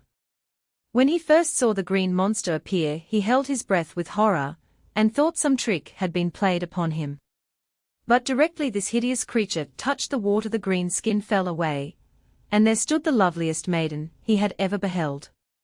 He instantly fell in love with her, and vowed to make her his wife, no matter what spell might have fallen on her. He watched her all the afternoon playing with the fairies in the cool green shadows, and longed to join them, but did not dare. He heard Kittila sing the story of her life. Then he went straight back to the kraal and asked to see the king. "I will marry your monster," he said. The king was surprised beyond measure, but he consented, and all preparations were made for the wedding. The wonderful presents the green monster had brought years before were now 209 gathered together, and made a royal outfit for the young princess. The prince returned to his father, and sent a present of 100 cows to the king, to show in what consideration he held the bride, and also a fine head of cattle for her mother. Then he waited for the moss-green princess to come to him, for in Kaffir land the marriage always takes place in the bridegroom's home. All his people waited, too, in great expectation, for the prince was known to have chosen the most beautiful girl he could find. Their horror was great when they saw a strange green monster arrive, with long white teeth and claws, attended by 4 bridesmaids. "What," said they, "is this the peerless beauty chosen by so wise a prince? How can he marry such a monster?" The poor princess sat at the door of the chief hut, trembling lest she should be refused admittance, and the prince repent of so bad a bargain. But he kept faith with her in spite of her green skin, and received her kindly. She was taken to a beautiful hut, and the next day was fixed for the wedding. Very early in the morning the princess, and 210, her maids went down to a deep pool in the river to bathe. The sun had barely risen, the air was fresh and cool. Nyanya Bulembu took the stick in her hand, and stepped into the water. As she touched it the green skin fell away, but instead of floating on the water it flew straight up into the air, and was carried many miles, till it fell down right at the door of her mother's hut. Then the despised queen knew that all was well, and her daughter happy at last. The princess came out of the water in her true form, no longer Audiobiblia, but Kittila, the king's daughter. She returned to the kraal with her bridesmaids, all in their wedding array, and was met by the women, who were to be her friends in her new home, for they were to take her to the prince. Great was their joy and astonishment when they saw so lovely a princess. They declared that such beauty had never been seen among them before, and praised the wisdom of the prince who had chosen her. The marriage ceremony then took place, and the princess lived among them ever after in much happiness and honor. The fame of her beauty was such that people came from 211 south, east, and west to see so lovely a woman. But the old king was well punished, for while he often heard of the happiness of Audiobiblia, he never saw his favorite daughter again, and always believed her dead. 212. Contents 18. The enchanted Bukaswazi tale. Lunjal sat in the sunshine watching her mother put the finishing stitches in her sedwaba. It was a great occasion. The sedwaba, you know, is the name of the full kilt of black ox skins which no girl wears till her bridal morning. It takes a long time to make. Lunjal's father had prepared the skins many months ago.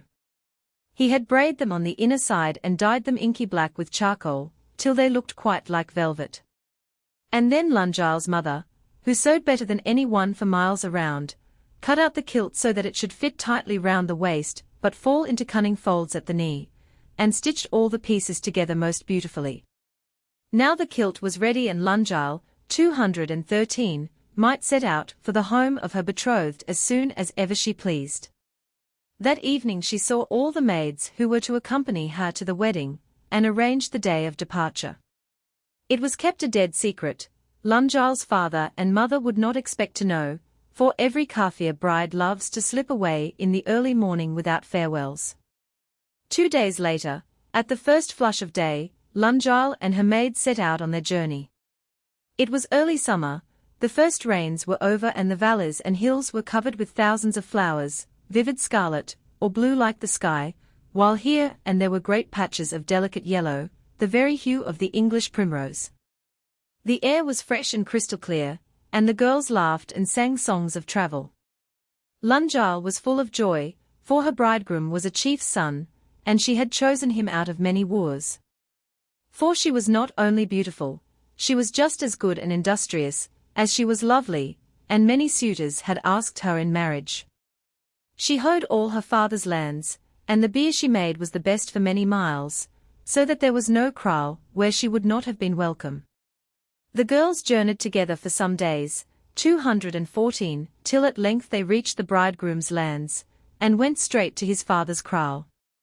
His mother greeted them with every kindness, and showed them a beautiful hut in which they might live till all the preparations for the wedding were made. They had been expected for some time, and now that they had arrived every man and woman in the kraal was kept busy. While the women ground corn or went out to gather wood, the bridegroom and his father considered what oxen should be killed for the feast. "We will take 2 of those the chief Magin sent as your sister's marriage gift," said the father. "They are the finest in the herd, but you are my eldest son, and deserve the best we can do." The first ox was driven up and killed with much ceremony. The bride was delighted to see what fine beasts her father-in-law was giving for her pleasure. All the women in the kraal were now busy getting water and preparing the fires. Only Lunjal and her maidens sat in their hut, thinking of the wedding which was so soon approaching. When all was ready for cooking and the guests already nearing the kraal, the meat was cut into long strips and set on the fire to roast. 215. To the horror of the bridegroom's mother, who was watching it, the meat began to jump about on the fire. It simply would not keep quiet, and after attempting to make it lie still twice, she became frightened. "There must be witchcraft here," said she, and called her husband to see this strange thing. She left the strips of meat on the fire, but when she returned with all the wedding party at her heels not a vestige of the meat remained. All had disappeared, nobody knew where. "The animal was undoubtedly bewitched," said the father. Every one looked at the bride's hut. She was a stranger, and they already expected all was not well with her. "Bring the white bull," said the father. "He is the finest we have, Perhaps if we kill him it may break the spell. The white bull was brought forward. He was the chief of all the cattle the bridegroom's father had received on his daughter's marriage 2 years before, and because of his color he was held to be a harbinger of peace and good fortune. He was snow white from head to tail, save for 2 long black horns of great beauty. All praised the chief's kindness and generosity in 216 giving him, and felt sure all would now be well. The young men soon killed the bull and the meat was cut up. This time it was placed in large pots to boil. All stood by and watched, even the bride had heard of the trouble and waited anxiously in her hut, for witchcraft at her wedding was indeed a misfortune. For a while all seemed quiet. Then the water began to boil in the pot in which the bull's head had been placed. Instantly there leaped out of the pot a beautiful young man, with a bearing like that of a great chief. He ran away with incredible speed, and even as he ran changed into a handsome buck with glancing horns. In a moment he was out of sight. The whole company broke up in horror. "Bring the bride here," said the chief, "without doubt she is a witch, and has brought trouble on us all." In a few minutes poor Lungial was brought out of her hut with her attendant maids, trembling and weeping. "Go back home," shouted the chief, "and never let us see your face again. You are no wife for my son, nor would any decent family, 217, ever receive you. I send you back to your father and demand my marriage gift of cattle. He may deal with you as he thinks fit." "I am innocent of all harm," cried Lungial. "I have cast no spells and wish no evil to any one. I will work hard and be a good daughter to you." Go back to your father," said all the women together. "You have brought witchcraft here, and are accursed." Then they drove her out quickly, nor did she attempt any more to prove her innocence, but travelled home with her bridesmaids in bitter tears. Her father and mother received her back, and were horrified when they heard of her treatment. They did not for a moment believe their daughter was a witch, and they were very sorry to send back the cattle, but what could they do? The marriage gift was returned, and Lungial took her old place in the kraal again and worked as hard and as well as ever. Only no more suitors came for her hand, for no one quite liked the story of the white ox with the black horns. It looked as if the kilt of black ox skins might never be worn. 218, more than a whole year went by. Lungial gradually forgot her troubles and her bridegroom that was to have been. She went out one day in autumn, the air was cool, the sun shone brightly over the great plains. She had been told to gather dried mealie stalks from her father's lands, and sang gaily as she walked along the narrow path. Just as she was about to turn off towards the fields a beautiful buck came in sight. To her great surprise it did not run away, but circled round her, running across the path and slipping in and out of the bushes. As she watched it she seemed to recognize its form.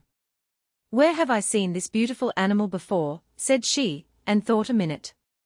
"Why, it is the very same buck that jumped out of the pot at my wedding feast." The recollection made her very sad for a moment, but she soon threw back her head and laughed. "Now he shall really be killed," said she, "it is many days since we had meat.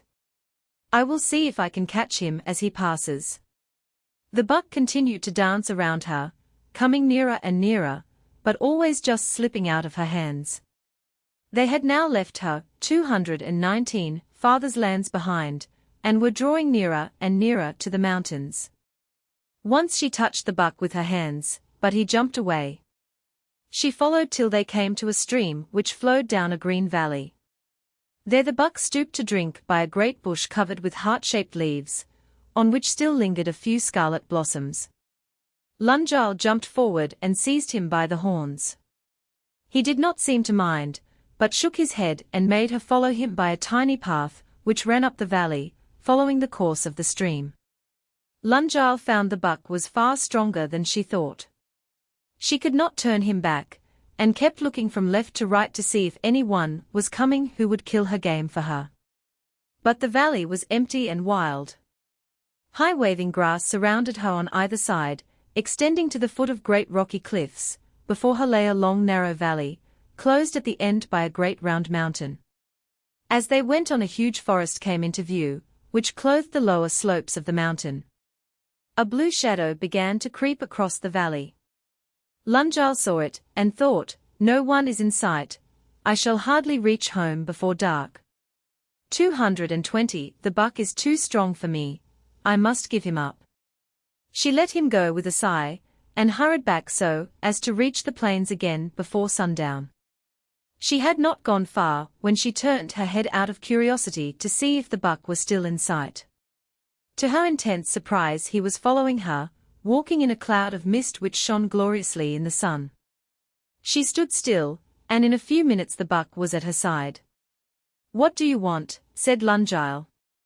The buck only looked at her with his great brown eyes, and said nothing. Lunjal spoke again. She was sorry for the buck, and felt sure that he was in trouble. This time the buck answered in a soft, low voice, "Follow me to the forest yonder." "I will come," said Lunjal, and turned once more to the great mountain and the forest at its foot. Before long they reached the first great trees, and there at the very entrance they saw a sight which made Lunjal cry out in terror. A huge ogre seated on a wolf was staring at them. Round his forehead he wore a string of animal's eyes, which made him look yet more horrible. 221 Lunjal turned to run, but the buck said to her calmly, "Come, and you will see what I can do," and walked straight towards the ogre. The girl followed, but shivered as she heard the ogre say to the buck, "Ha, you will do splendidly for the wolf's supper, and that fine young girl for mine." Then he opened his huge mouth, stretched out his long arms, and darted forward to catch the buck, who did not move. But the instant his arms touched him the buck changed, and became a most beautiful young man. The wolf, scared to death, ran trembling into the bush, and the ogre, taken at a disadvantage, was strangled forthwith. When he lay dead, the young man took the crown of animal's eyes from the monster's head and threw them on the ground. Instantly they became living bucks. They all looked at the man with great affection, and followed his every movement. The young man then turned to Lunjal and said, "Be kind to these animals, and help them. Remember, I also was a buck. Stay here a few days, and do this for me. Gather spinach every morning, and sing this fairy song, 222, once my true love was a buck, once my true love was a buck, now he is changed into a fine, strong young man. Now, bucks, oh, bucks, change yourselves, and become young men." "I will do so," said Lunjal, with love and admiration in her eyes. "But tell me, are you not the white ox who was killed at the wedding feast? And who are these bucks who are all to be transformed?" "I am indeed that very white ox," said the young man. "I am a great chief, and because my lands were better than the chief McGinn's, and I had finer cattle and stronger people, he hated me. One day he bewitched me, and turned me into a white ox, and all my people, he said, should be bucks. None should be free till I could change my form, and become once more a man. Then he sent me as a marriage gift to the father of your betrothed, and so I came to be killed. Through me you lost your first lover, but do not grieve. Now I am once more a great chief. I can give you all you want if you will be my bride." Lunjal consented with great joy, for the fairy buck was handsomer and more gallant than any youth she had ever beheld. She 223 stayed in the forest for many days. Every morning at sunrise she rose when the dew was still heavy and sang the fairy song, gathering spinach up and down the hillside. And every day more and more bucks came in from the mountains, and assembled in the forest. They brought with them their does and their little ones. In 7 days many thousands had assembled. Then one morning as she sang the magic song they all changed, and at sunrise they were men, women, and children. Thus the enchanted buck regained his people, and won a most kind and beautiful bride. He took Lunjal back to her father, gave a marriage gift such as no one had ever seen before, and then made her his wife amid great rejoicing. 224. Contents 19 The Beauty and the Beast. A Swazi tale. Once, ever so many years ago, there lived a very pretty maiden whose name was Mulla, the Fair One. She dwelt with her father and mother and two little sisters in a lonely kraal among the mountains. They seldom saw any one, for the land around them was poor and very few cared to settle there. Indeed, Mulla's mother grew all her crops in a fertile valley some miles away, and was often obliged to be absent many days. As spring approached every year she took her hoe, left the kraal in charge of Mulla, and went away to set the new corn. Now it happened once that the father was away on a hunting expedition when the time of sowing arrived, and not likely to be back for a long time. So the 225 mother had to leave all three children alone, but as Mulla was a big girl and would soon be grown up, she did not fear for their safety. She gave all three plenty of corn and many kinds of beans to cook for their daily food. When she had finished providing for them, she called them to a big pot which lay on one side of the hut. "Children," she said, "never open this pot. You have plenty to eat and will need nothing. Promise me faithfully to obey. If you are good, I will give you all a little feast when I return. We will kill a goat and make beer, and each of you shall ask your little friends." The children promised to be good and not to touch the pot. Then the mother bade them farewell and started on her journey. The girls were quite happy for a few days. They cooked their food and kept house, and the kraal had not looked so neat and tidy for a long time. Then they grew weary of being alone, and the two younger children said to their sister, "We are tired, our mother stays away too long." Mulla then got up and said, "Do you know what I am going to do?"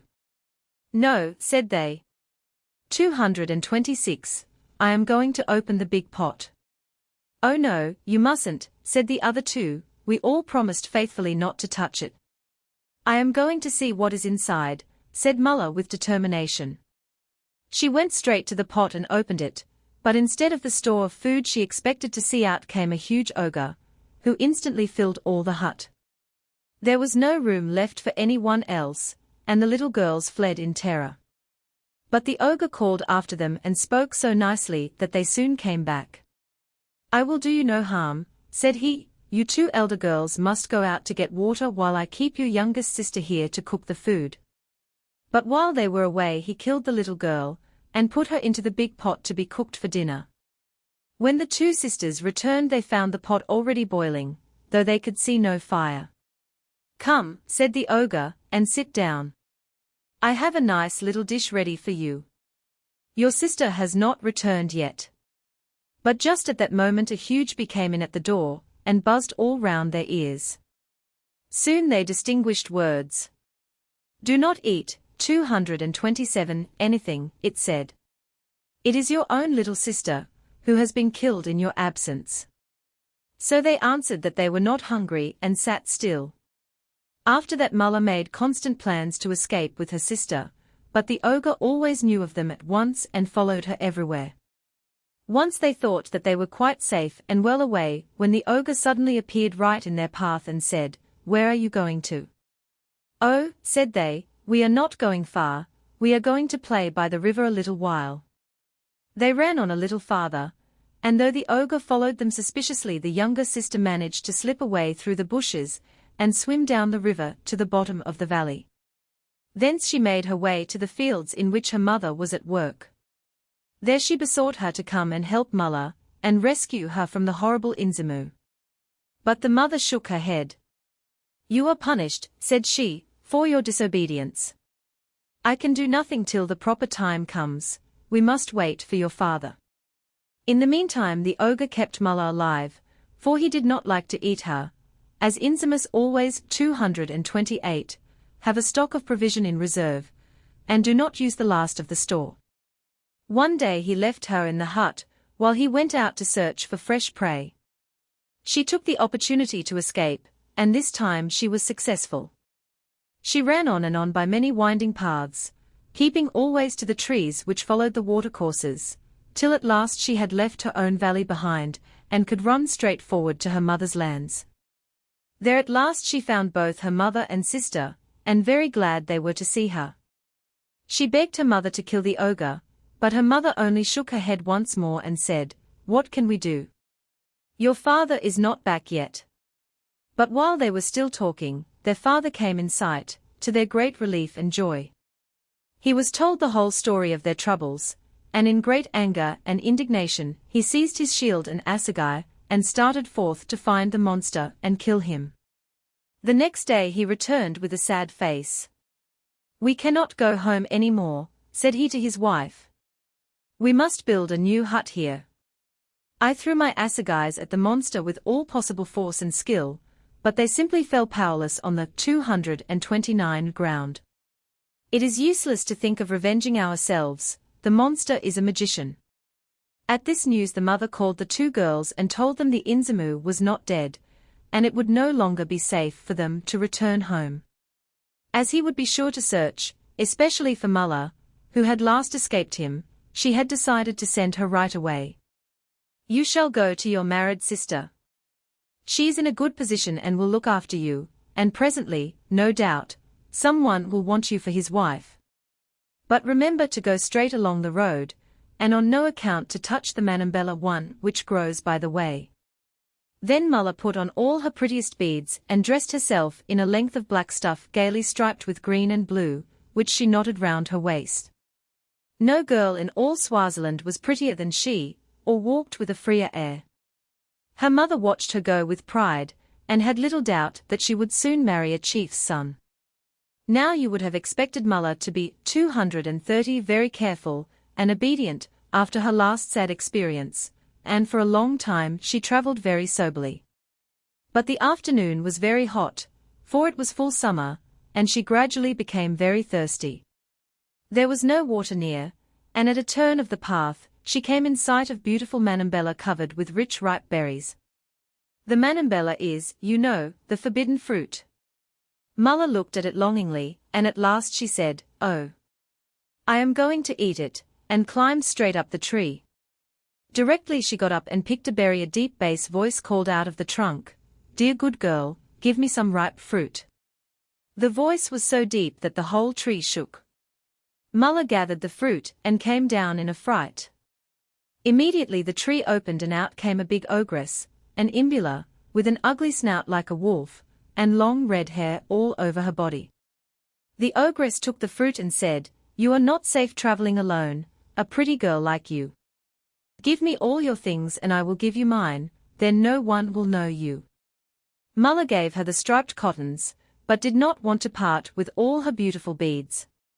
231 However, the imbula insisted on having them, and promised to give all back when they approached the married sister's kraal. She then gave Mulla her own skin to wear as a disguise. To her horror the poor girl found that the skin clung to her as tightly as if it grew on her. Nothing would remove it. The imbula, without her horrid lumpy skin covered with red hair, looked like a pretty girl, her wolf snout had disappeared, and she had the whitest and most even teeth that ever were seen.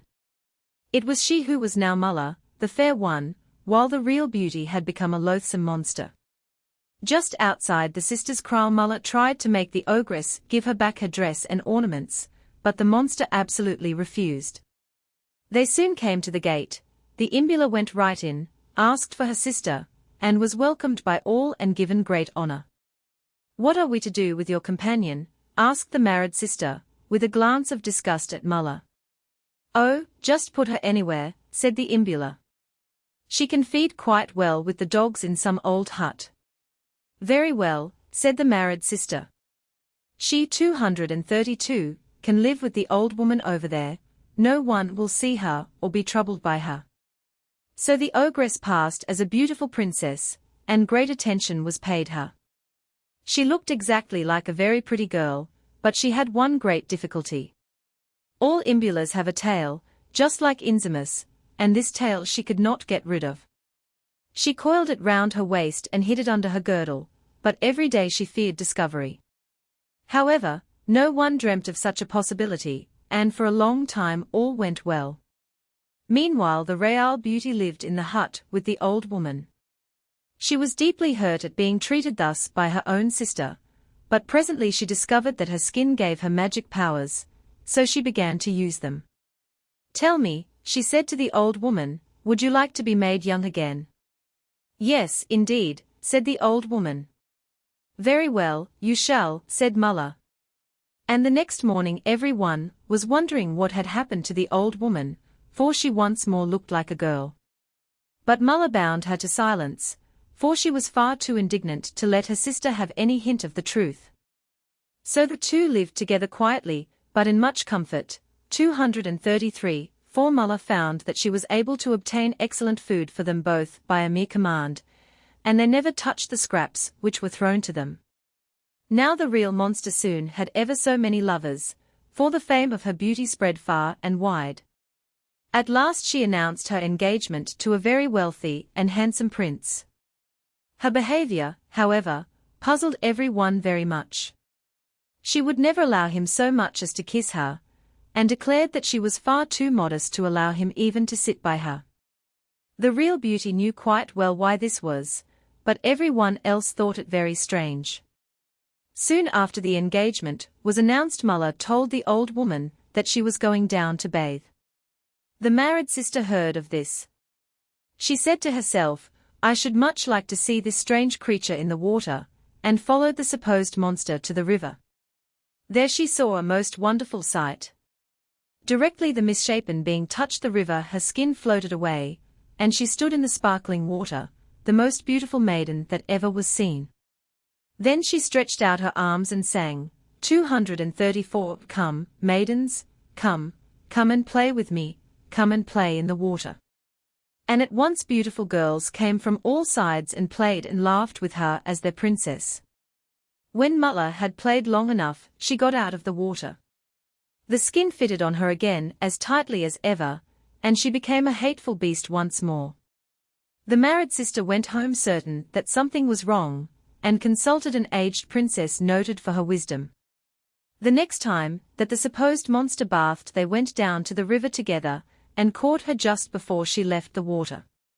She soon told them she was the true Mulla, who had been overcome by an imbula, but she did not wish to change her condition. Why do you bother me? I have everything I want and do not care to be troubled. You took the imbula in as your sister, now you can keep her. It is not right that men should be deceived by a monster, said her sister. I will speak to the king about it. The two women laid the whole story before 235 the king, who soon devised a method of settling which was the beauty and which the beast. Dig a big hole in the middle of the kraal, and place in it all kinds of food and plenty of fresh milk in a calabash. Then make every woman in the kraal walk round the hole alone, and we shall soon see who is the imbula. All was done as the king commanded, and all the women in the kraal, young and old, walked round the hole. At last it came to the turn of the supposed princess. There is no need for me to walk round the hole, said she. Every one knows that I am a pretty girl. Besides, I am far too shy to show myself off before everybody. She twisted and turned, and spoke in a tiny voice, just as she had done whenever the prince approached her. But the king would have none of it, and commanded her to walk round the hole on pain of death. So the imbula was obliged to come, and started to walk round the hole. But at the sight of the milk all her instincts awoke, and she forgot everything. Her tail instantly uncoiled, and leapt down into the hole to suck up the 236 milk. No Inzimu, male or female, can control their tail when milk is on the ground. This the king had counted on when he laid the trap. Directly the king saw that the real monster was discovered, he sent his men to kill her. When all was over, Mulla came out to see the last of her rival. But she was now in her true form, and so radiantly beautiful that the prince, who had been deceived by the imbula, fell in love with her at once. The marriage was soon arranged. 100 cows were paid to Mulla's father at the wedding. He thus became a rich man, and so after many adventures all were made happy. 237 1 Manambella, a bush with bright glossy leaves and silvery stem. The fruit is bright red and grows closely round the stem in great quantities, a little like the English holly. The berries are the size of a small plum, and are considered very good to eat. Contents XX The white dove. Once, long ago, there lived a prince named Sanfu, who was a great hunter. It was the sport he loved above all others, and every day during the season he set out from home very early, and hunted till dusk. He was young and handsome, and as yet he had no wife, but engaged in adventures at every opportunity. One day in midwinter he collected his weapons, called his dogs, and set out to hunt. He carried assegais, which he could use either as spears or as darts, and knobkerries to knock down the smaller game. The air was clear and bright, the country full of wild creatures, yet look as he might he could find nothing. He hated to return home empty-handed, so he hurried on from bush to bush till he came into a strange country, which he had never before visited. He looked across 238, the valley, and saw in the distance two great mountains, whose twin peaks stood out against the cloudless sky in glorious tints of ruddy gold. The right-hand mountain was clothed in bush almost to the summit, only the topmost crags being bare. There was no sign of man anywhere. Surely this forest at least must abound in game. So Sanfu took up his assegais and kerries and set out to explore the new land. He followed the course of a tiny stream, leaping from rock to rock in the dim green light of the forest. The trees were so thick overhead that the sun never came through, but below one could walk freely on a carpet of long green moss. Every now and then a cave rat darted out at the prince's very feet, but his knobkerry always missed it. A few minutes later he would see a magnificent buck, with head thrown back, standing in front of a thicket. But the moment he came within striking distance his prey was gone. So he toiled on, always disappointed, but always seeing something worth his pursuit, till at length the trees grew thinner, and farther apart. Gradually they dwindled down to mere bushes, and Sanfu found himself on the high grass slopes above the forest.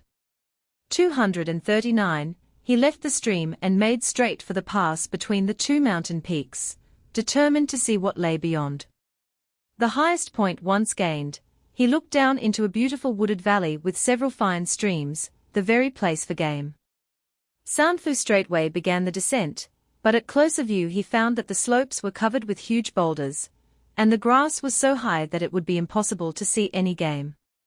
He persevered for some time, then he decided to turn back and try his luck once more in the forest. But when he looked round to retrace his steps he found it was impossible. For the twin peaks had suddenly become a precipitous wall without break or opening, and the grassy slopes had turned to hard granite cliffs without so much as a foothold. Sanfu looked once more at the valley. Then he found that he was in a sort of basin surrounded on every side by steep hills crowned with inaccessible rocks. Puzzled and weary he went forward, hoping at least to find water and a place to rest for the night. For it was now not far from sundown, the air was growing cold, and it was useless to think of going much farther. But the rocks only seemed to grow higher, and 240 higher. He could see no open space, nor was there any sound of water. The whole valley was absolutely silent. Suddenly he heard footsteps behind him. He turned his head, and was astonished to see a human being. It was an old woman leaning on a black wand, on the top of which perched two black birds. "Tell me, old woman," said the prince, "am I near a kraal?" But the old woman said nothing. He repeated the question. The old woman only touched her ears and her mouth with one hand, and shook her head. Then Sanfu knew that she was deaf and dumb. So he turned and continued to thread his way in and out of the tall boulders, the old woman following on behind. Presently he heard in the far distance the cooing of a dove. Where there are doves, thought the prince, there are trees and perhaps water. He pursued his way, guided by the soft melancholy cry. Soon he could distinguish words, for the dove was singing the lament that all the doves have sung from the beginning of things. 241, Ku wafa baba, ku wafa mama, ku wafa info wetu, ku wafa dado, wetu ngi lala etwe inhozai same chon chon chon chon chon. My father is dead, my mother is dead, my brethren are dead, my sisters are dead, I sit here alone. My heart is sinking, sinking, sinking, sinking, sinking. Not much farther now, thought the prince, as the singing grew clearer, and a minute later he found himself in an open space. Here a most curious sight met his eyes. No trees were to be seen, but on his left hand there rose up an enormous black cliff. You can imagine how strange it looked, for all the boulders and the crags above were red, but this rock was jet black. Below on his right flowed a wide, black river. It was deep and silent, not so much as a speck of foam appeared on its waters. At the base of the cliff were 3 huge caves, and in one of these, right in the middle, sat a pure white dove of exquisite beauty. 2 ravens stood one on either side of her, and the moment they saw the prince they began to 242 dance. They danced faster and faster till at last they lay down exhausted at the feet of the white dove. Then the beautiful bird spoke. "Welcome, Prince," said she. "We are so glad to see you, we have been waiting here for years." "Why are you glad to see me?" replied Sanfu, who knew at once that he had met with a great adventure. "What can I possibly do for you?" "You can do us the greatest imaginable service," said the dove. "Look at this cave and repeat the following words 3 times. River, river, wonderful river, mighty river, loose your might and change us into human beings. You it was who bewitched us, now change us again." The prince obeyed, and a marvelous thing happened. The cave seemed to open out, and suddenly the whole valley was filled with a burst of most wonderful song. For within were thousands of beautiful birds of every kind there is in the world.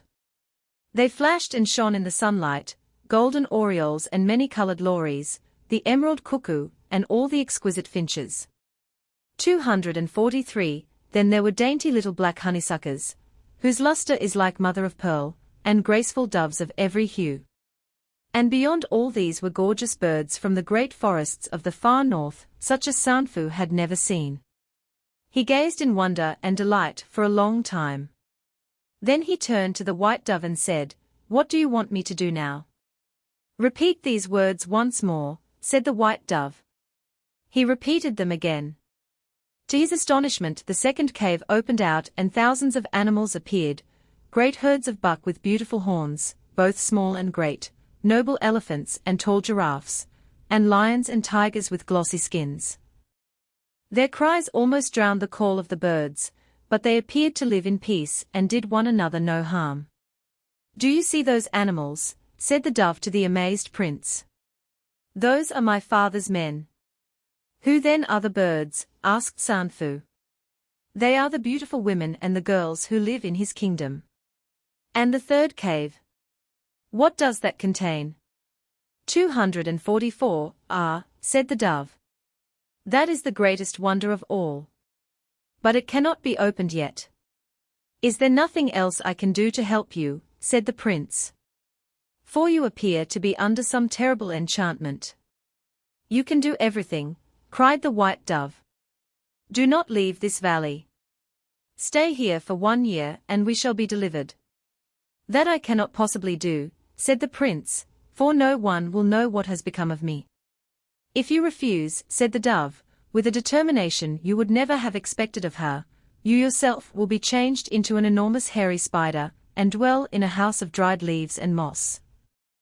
Everyone who sees you will run away, and you will live a life of loneliness and misery." "You have no consideration for my mother's tears," replied Sanfu.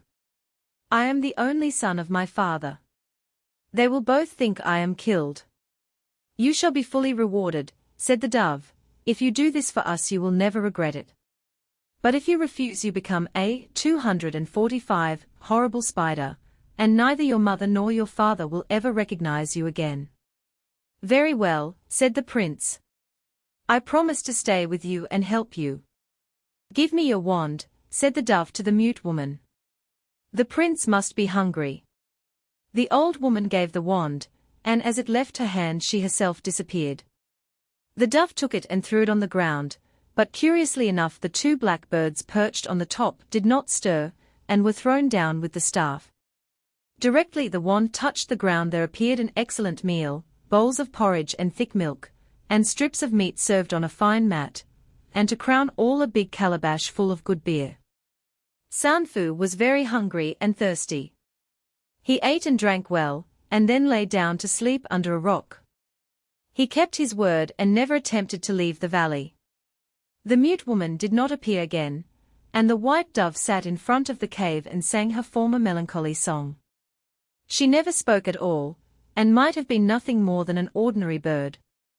Every day food appeared, and although it was a 246 winter and the nights bitterly cold, Sanfu never so much as shivered in spite of having neither a roof to cover him nor karosses in which to wrap himself.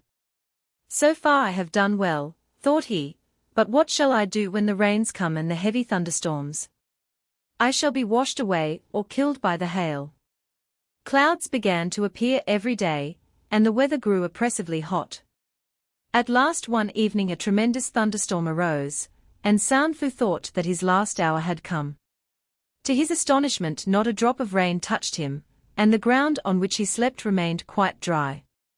After that he troubled himself no more, but passed his time, as best he could in solitude and weariness till the summer was past and the winter once more appeared. At last the year was complete, and on the morning of the happy day he went to the dove. "The year is over," said he, "and now at last I can return to my parents. How glad I am to think I can see home once more." "You cannot be more glad than I," said the dove, "for now I too shall be free. Repeat the charm once more." 247 Then the prince repeated the words, "River, river, wonderful river, mighty river, loose your might and change us into human beings. You it was who bewitched us, now change us again," and the cave which had never opened before suddenly began to expand. The whole of the rocky basin melted away, and instead appeared open country, well wooded and full of good pasture. Great herds of cattle roamed on the hills, and countless goats and sheep. The high, inaccessible cliffs were gone, and instead appeared the twin mountain peaks, just as Sanfu had seen them a year ago. "Now repeat the charm again," said the dove. At the magic words the other two caves opened and the beautiful birds flew out all over the meadows, while the animals came and ranged themselves in ranks. The second time the words were repeated every creature suddenly assumed the head and arms of human beings, and at the third repetition they stood complete men and women. The animals became magnificent warriors in serried ranks, at whose head stood a splendid man in leopard skins, their king. By his side marched two fine, 248 princes, and an old and wise magician with a long black wand. They were the two ravens and the mute woman, as you have no doubt guessed already. But the birds had changed to hundreds and thousands of beautiful girls, laughing and singing. They came down the hillside running towards the prince, and at their head was the loveliest woman he had ever beheld. "I am the white dove," said she. "See what you have done for me. Now repeat the charm for the last time." And at the wonderful words the black river and the black rock both disappeared. In their place were seen ripe fields of mealies and Kaffir corn. Big orange-colored pumpkins and shining green calabashes lay among the corn, and there were well-grown patches of beans and ground nuts. All was ready for gathering, the joyous harvest was at hand, and the men and women had only to reap. Then every one greeted the prince with cries of welcome. "We owe you everything," said the king. "I will give you 100 fine cattle, and goats and sheep without end."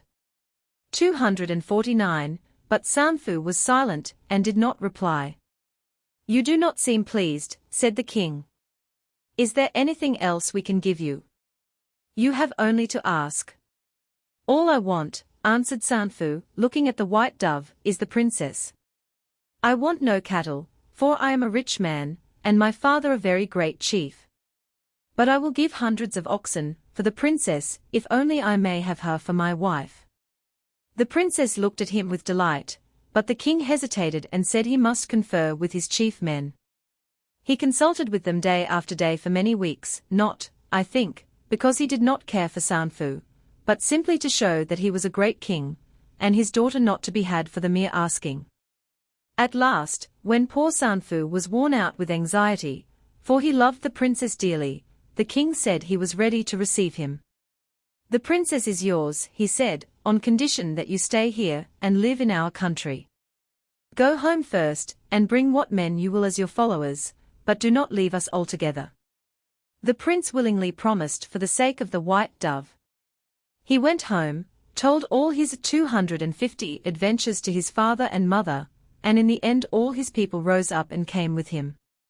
The wedding of Sanfu the hunter and the white dove was celebrated with great festivities, and, as you may well believe, was soon followed by many more between his men and the beautiful girls who once were many-coloured birds. The end. Contents printed by R and R Clark, Limited, Edinburgh. 251. Contents, the Golden Series of Illustrated Juvenile Books. Crown 8 vo, gilt edges. 3s, 6d. Each. With special cover design printed in gold.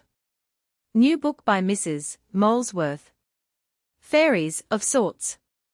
By Mrs. Molesworth. With illustrations by Gertrude Demain Hammond. Fairy Tales from South Africa. Collected from original native sources and arranged by Mrs. E. J. Bourhill and Mrs. J. B. Drake. Illustrated by W. Herbert Holloway. By Sir Samuel White Baker. Cast up by the sea. With illustrations by Huard. True Tales for My Grandsons. With illustrations by W. J. Hennessy. By Mrs. Molesworth. With illustrations by Walter Crane. Rosie. The Rectory Children. Two Little Waifs. Macmillan and Co., Limited, London. 252. Contents, miniature editions. Alice's Adventures in Wonderland. By Lewis Carroll. With the original illustrations by Tenniel. Cloth gilt. Pot 8 vo, 1s. Net. Through the Looking Glass, and What Alice Found There. By Lewis Carroll. With the original illustrations by Tenniel. Cloth gilt. Pot 8 vo, 1s. Net. The Rose and the Ring. By W. M. Thackeray. With reproductions of the original illustrations. Cloth gilt. Pot 8 vo, 1s. Net. By Lewis Carroll. Alice's Adventures in Wonderland. With 42 illustrations by John Tenniel. Extra Crown 8 vo, 6. Net. People's Edition. With all the original illustrations. Crown 8 vo, 2s. 6d, net. Pocket Classics. FCAP, 8 vo, cloth, 2s. Net. Leather, 3s. Net. Little Folks Edition. With coloured illustrations. 16 mo, 1s. Net. 8 vo, sewed, 6d. Cloth, 1s. 8 vo, sewed, 6d. Supplementary readers. Alice's Adventures Underground. Being a facsimile of the original Ms. book afterwards developed into Alice's Adventures in Wonderland. With 27 illustrations by the author. Crown 8 vo, 4s. Net. Through the Looking Glass, and What Alice Found There. With 50 illustrations by John Tenniel. Extra Crown 8 vo, 6. Net. People's Edition. With all the original illustrations. Crown 8 vo, 2s. 6d, net. Pocket Classics. FCAP, 8 vo, cloth, 2s. Net. Leather, 3s. Net. Little Folks Edition. With coloured illustrations. 16 mo, 1s. 6d, net. 8 vo, sewed, 6d. Cloth, 1s. 8 vo, sewed, 6d. Supplementary readers. Alice's Adventures in Wonderland, and Through the Looking Glass, and What Alice Found There. With 92 illustrations by John Tenniel. People's Edition. Crown 8 vo, 4s. 6d, net. The Hunting of the Snark, An Agony in 8 Fits. With 9 illustrations by Henry Holliday. Crown 8 vo, 4s. 6d, net. Rhyme and Reason.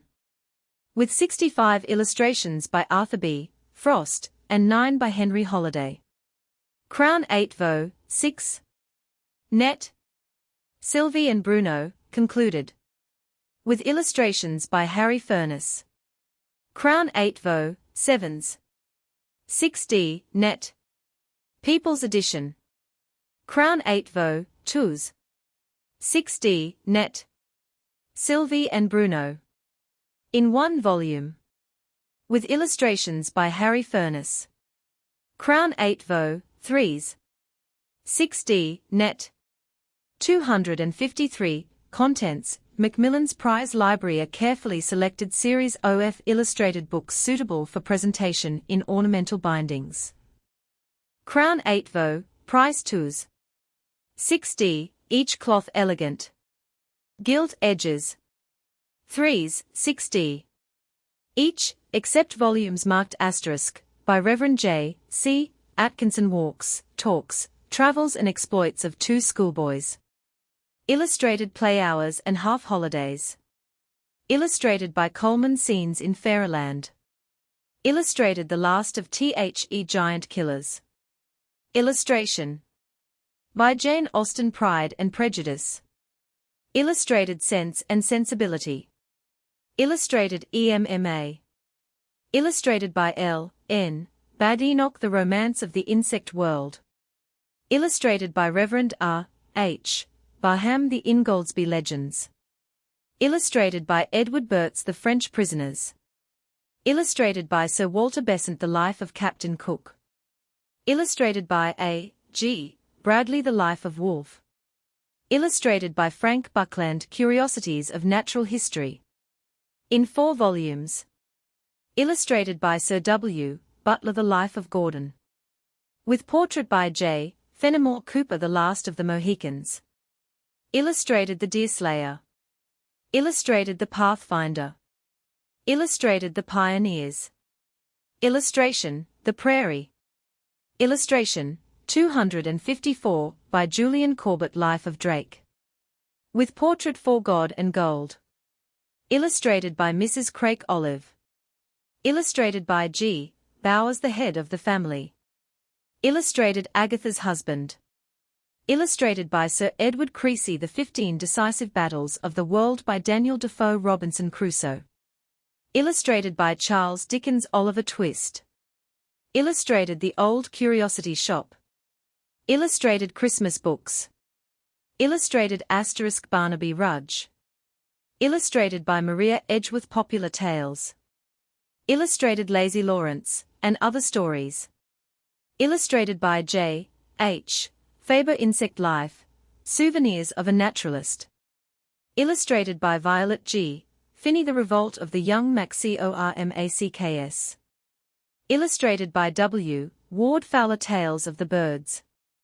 Illustrated A Year with the Birds. Illustrated by Mrs. Hugh Fraser. The Brown Ambassador, by Rev. E. Gilliatt * God Save King Alfred. Illustrated by J. Gilmore. Storm Warriors. Illustrated by George Hooper. Life of Wellington. With portrait by Professor Herbert A. Howe. A Study of the SKY. Illustrated 255, by Thomas Hughes. Life of Livingstone. With portrait Tom Brown's School Days. Illustrated by Raymond Jack Burns. * The Three Rascals. Illustrated * The New Pupil. Illustrated by A. and E. Kiri. Heroes of Asgard. Illustrated by Ward. By Wardlaw Kennedy. Beasts, Thumbnail Studies in Pets. Illustrated by Charles Kingsley Westwood. H.O. Illustrated by C. E. Brock. Hereward. The Wake. Illustrated The Heroes. Illustrated The Water Babies. Illustrated Madam How and Lady Why. Illustrated Glaucus. Illustrated A.T. Last. Illustrated by Henry Kingsley. Tales of Old Travel. Illustrated by Rudyard Kipling. * The Kipling Reader. By Sir J. K. Lawton. Life of Nelson. With portrait by S. Lover Handy. Andy. Illustrated by Captain Marriott. Poor Jack. Illustrated Masterman Ready. Illustrated Newton Foster. Illustrated Pirate and Three Cutters. Illustrated Snarly Owl. Illustration, Peter Simple. Illustration, Mr. Midshipman Easy. Illustrated Jaffet in Search of a Father. Illustrated by S. W. Mitchell *, The Adventures of Francois. Illustrated by Mrs. Molesworth Carrots. Illustrated by Walter Crane The Tapestry Room. Illustrated A Christmas Child. Illustrated The Cuckoo Clock. Illustrated 256 The Grandmother Dear. Illustration, U.S. Illustration, The Adventures of Hare Baby. Illustration, Tell Me a Story. Illustrated Little Miss Peggy. Illustrated * Christmas Tree Land. Illustrated * The Rectory Children. * Rosie. * Two Little Waifs by J. Moria Haji Alibaba of Ispahan. Illustrated by Mowbray Morris * Tales of the Spanish Main. Illustrated by H. E. Norton A Book of Courtesy. Illustrated by Mrs. Oliphant Agnes Hopetown. Illustrated by C. W. C. Oman Warwick The Kingmaker. Illustrated by Major Gambier Parry The Story of Dick. Illustrated by Eleanor C. Price The Lion's Mouth. Illustrated by Sir Walter Scott * Kenilworth. Illustrated * The Talisman. Illustrated * Count Robert of Paris. Illustrated by W. M. Thackeray * The History of Henry Esmond by Charlotte M. Yonge the Little Duke. Illustrated The Lancers of Linwood. Illustrated The Prince and the Page. Illustrated The Armourer's Prentices. Illustrated P.S. and Q.S. and Little Luce's Wonderful Globe. Illustrated Unknown to History. Illustrated The Dove in the Eagle's Nest. Illustrated further volumes will be added from time to time. Macmillan and Co. Limited, London. Colophon. The new cover art included with this ebook is hereby granted to the public domain. Revision History. The 21st of March, 2025 started. Corrections. The following 6 corrections have been applied to the text. Page source correction, edit distance 192, 234, 222, not in source, 225 beg roan be grown 237 midwinter 256 not in source. 1. ****** End of the Project Gutenberg ebook Fairy Tales from South Africa ***** Updated editions will replace the previous one. The old editions will be renamed. Creating the works from print editions not protected by U.S. copyright law means that no one owns a United States copyright in these works. So the Foundation, and you, can copy and distribute it in the United States without permission, and without paying copyright royalties. Special rules, set forth in the general terms of use part of this license, apply to copying and distributing Project Gutenberg electronic works, to protect the Project Gutenberg concept and trademark. Project Gutenberg is a registered trademark, and may not be used if you charge for an ebook, except by following the terms of the trademark license, including paying royalties for use of the Project Gutenberg trademark. If you do not charge anything for copies of this ebook, complying with the trademark license is very easy. You may use this ebook for nearly any purpose, such as creation of derivative works, reports, performances, and research. Project Gutenberg ebooks may be modified and printed and given away. You may do practically anything in the United States with ebooks not protected by U.S. copyright law. Redistribution is subject to the trademark license, especially commercial redistribution. Start. Full license. The full Project Gutenberg license. Please read this before you distribute or use this work to protect the Project Gutenberg mission of promoting the free distribution of electronic works. By using or distributing this work, or any other work associated in any way with the phrase Project Gutenberg, you agree to comply with all the terms of the full Project Gutenberg license available with this file, or online at www.gutenberg.org/license. Section 1. General Terms of Use and Redistributing Project Gutenberg Electronic Works 1.a. By reading or using any part of this Project Gutenberg electronic work, you indicate that you have read, understand, agree to and accept all the terms of this license and intellectual property, trademark or copyright agreement. If you do not agree to abide by all the terms of this agreement, you must cease using and return or destroy all copies of Project Gutenberg electronic works in your possession. If you paid a fee for obtaining a copy of or access to a Project Gutenberg electronic work, and you do not agree to be bound by the terms of this agreement, you may obtain a refund from the person or entity to whom you paid the fee as set forth in paragraph 1.e.8. 1.b. Project Gutenberg is a registered trademark. It may only be used on or associated in any way with an electronic work by people who agree to be bound by the terms of this agreement. There are a few things that you can do with most Project Gutenberg electronic works even without complying with the full terms of this agreement. See paragraph 1.c below. There are a lot of things you can do with Project Gutenberg electronic works if you follow the terms of this agreement and help preserve free future access to Project Gutenberg electronic works. See paragraph 1.e below. 1.c. The Project Gutenberg Literary Archive Foundation, the Foundation, or PGLAF, owns a compilation copyright in the collection of Project Gutenberg electronic works. Nearly all the individual works in the collection are in the public domain in the United States. If an individual work is unprotected by copyright law in the United States, and you are located in the United States, we do not claim a right to prevent you from copying, distributing, performing, displaying or creating derivative works based on the work as long as all references to Project Gutenberg are removed. Of course, we hope that you will support the Project Gutenberg mission of promoting free access to electronic works by freely sharing Project Gutenberg works in compliance with the terms of this agreement for keeping the Project Gutenberg name associated with the work. You can easily comply with the terms of this agreement by keeping this work in the same format with its attached full Project Gutenberg license when you share it without charge with others. 1.d. The copyright laws of the place where you are located also govern what you can do with this work. Copyright laws in most countries are in a constant state of change. If you are outside the United States, check the laws of your country in addition to the terms of this agreement before downloading, copying, displaying, performing, distributing, or creating derivative works based on this work, or any other Project Gutenberg work. The Foundation makes no representations concerning the copyright status of any work in any country other than the United States. 1.e. Unless you have removed all references to Project Gutenberg, 1.e.1.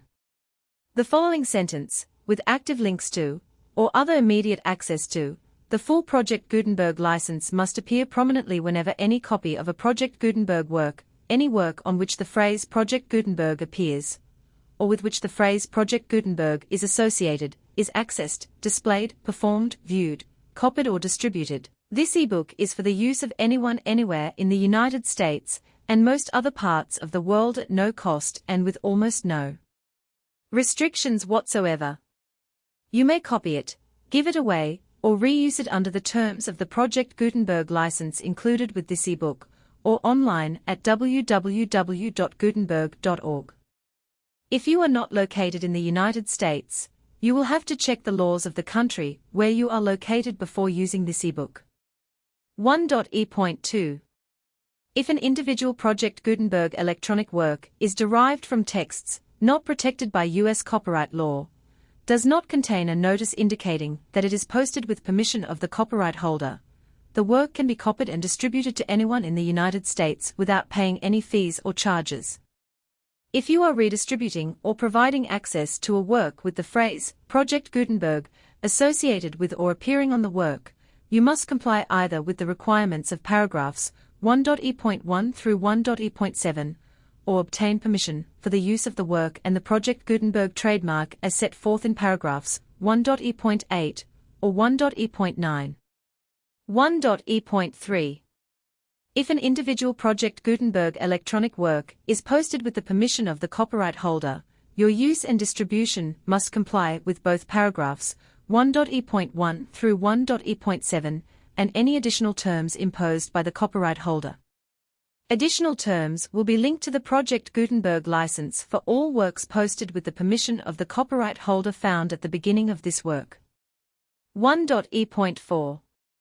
Do not unlink or detach or remove the full Project Gutenberg license terms from this work, or any files containing a part of this work, or any other work associated with Project Gutenberg. 1.e.5. Do not copy, display, perform, distribute or redistribute this electronic work, or any part of this electronic work, without prominently displaying the sentence set forth in paragraph 1.e.1 with active links, or immediate access to the full terms of the Project Gutenberg license. 1.e.6. You may convert to and distribute this work in any binary, compressed, marked up, non-proprietary, or proprietary form, including any word processing or hypertext form. However, if you provide access to or distribute copies of a Project Gutenberg work in a format other than plain vanilla ASCII, or other format used in the official version posted on the official Project Gutenberg website at www.gutenberg.org, you must, at no additional cost, fee or expense to the user, provide a copy, a means of exporting a copy, or a means of obtaining a copy upon request, of the work in its original plain vanilla ASCII, or other form. Any alternate format must include the full Project Gutenberg license, as specified in paragraph 1.e.1. 1.e.7. Do not charge a fee for access to, viewing, displaying, performing, copying or distributing any Project Gutenberg works unless you comply with paragraph 1.e.8 or 1.e.9. 1.e.8. You may charge a reasonable fee for copies of or providing access to or distributing Project Gutenberg electronic works provided that you pay a royalty fee of 20% of the gross profits you derive from the use of Project Gutenberg works calculated using the method you already use to calculate your applicable taxes. The fee is owed to the owner of the Project Gutenberg trademark, but he has agreed to donate royalties under this paragraph to the Project Gutenberg Literary Archive Foundation. Royalty payments must be paid within 60 days following each date on which you prepare, or are legally required to prepare, your periodic tax returns. Royalty payments should be clearly marked as such and sent to the Project Gutenberg Literary Archive Foundation at the address specified in Section 4, Information about Donations to the Project Gutenberg Literary Archive Foundation. You provide a full refund of any money paid by a user who notifies you in writing, or by email, within 30 days of receipt, that he does not agree to the terms of the full Project Gutenberg license. You must require such a user to return or destroy all copies of the works possessed in a physical medium and discontinue all use of and all access to other copies of Project Gutenberg works.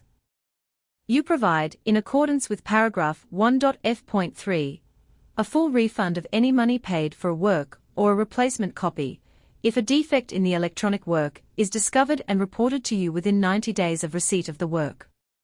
You comply with all other terms of this agreement for free distribution of Project Gutenberg works. 1.e.9. If you wish to charge a fee or distribute a Project Gutenberg electronic work or group of works on different terms than are set forth in this agreement, you must obtain permission in writing from the Project Gutenberg Literary Archive Foundation, the manager of the Project Gutenberg trademark. Contact the Foundation as set forth in Section 3 below. 1.f. 1.f.1. Project Gutenberg volunteers and employees expend considerable effort to identify, do copyright research on, transcribe, and proofread works not protected by U.S. copyright law in creating the Project Gutenberg collection. Despite these efforts, Project Gutenberg electronic works, and the medium on which they may be stored, may contain defects, such as, but not limited to, incomplete, inaccurate, or corrupt data, transcription errors, a copyright or other intellectual property infringement, a defective or damaged disk or other medium, a computer virus, or computer codes that damage or cannot be read by your equipment. 1.f.2. Limited warranty, disclaimer of damages except for the right of replacement or refund described in paragraph 1.f.3. The Project Gutenberg Literary Archive Foundation the owner of the Project Gutenberg trademark, and any other party distributing a Project Gutenberg electronic work under this agreement, disclaim all liability to you for damages, costs and expenses, including legal fees. You agree that you have no remedies for negligence, strict liability, breach of warranty, or breach of contract except those provided in paragraph 1.f.3. You agree that the Foundation, the trademark owner, and any distributor under this agreement will not be liable to you for actual, direct, indirect, consequential, punitive or incidental damages even if you give notice of the possibility of such damage. 1.f.3. Limited right of replacement or refund. If you discover a defect in this electronic work within 90 days of receiving it, you can receive a refund of the money, if any, you paid for it by sending a written explanation to the person you received the work from. If you received the work on a physical medium, you must return the medium with your written explanation. The person or entity that provided you with the defective work may elect to provide a replacement copy in lieu of a refund. If you received the work electronically, the person or entity providing it to you may choose to give you a second opportunity to receive the work electronically in lieu of a refund. If the second copy is also defective, you may demand a refund in writing without further opportunities to fix the problem. 1.f.4. Except for the limited right of replacement or refund set forth in paragraph 1.f.3, this work is provided to you as is, with no other warranties of any kind, express or implied, including but not limited to warranties of merchantability or fitness for any purpose. 1.f.5. Some states do not allow disclaimers of certain implied warranties, or the exclusion or limitation of certain types of damages. If any disclaimer or limitation set forth in this agreement violates the law of the state applicable to this agreement, the agreement shall be interpreted to make the maximum disclaimer or limitation permitted by the applicable state law. The invalidity or unenforceability of any provision of this agreement shall not void the remaining provisions. 1.f.6. Indemnity. You agree to indemnify and hold the Foundation, the trademark owner, any agent or employee of the Foundation, anyone providing copies of Project Gutenberg electronic works in accordance with this agreement, and any volunteers associated with the production, promotion and distribution of Project Gutenberg electronic works, harmless from all liability, costs and expenses, including legal fees, that arise directly or indirectly from any of the following which you do or cause to occur. A. Distribution of this or any Project Gutenberg work. B. Alteration, modification, or additions or deletions to any Project Gutenberg work. And C. Any defect you cause. Section 2. Information about the mission of Project Gutenberg. Project Gutenberg is synonymous with the free distribution of electronic works in formats readable by the widest variety of computers including obsolete, old, middle-aged and new computers. It exists because of the efforts of hundreds of volunteers and donations from people in all walks of life. Volunteers and financial support to provide volunteers with the assistance they need are critical to reaching Project Gutenberg's goals and ensuring that the Project Gutenberg collection will remain freely available for generations to come. In 2001, the Project Gutenberg Literary Archive Foundation was created to provide a secure and permanent future for Project Gutenberg and future generations. To learn more about the Project Gutenberg Literary Archive Foundation and how your efforts and donations can help, see sections 3 and 4 and the Foundation information page at www.gutenberg.org.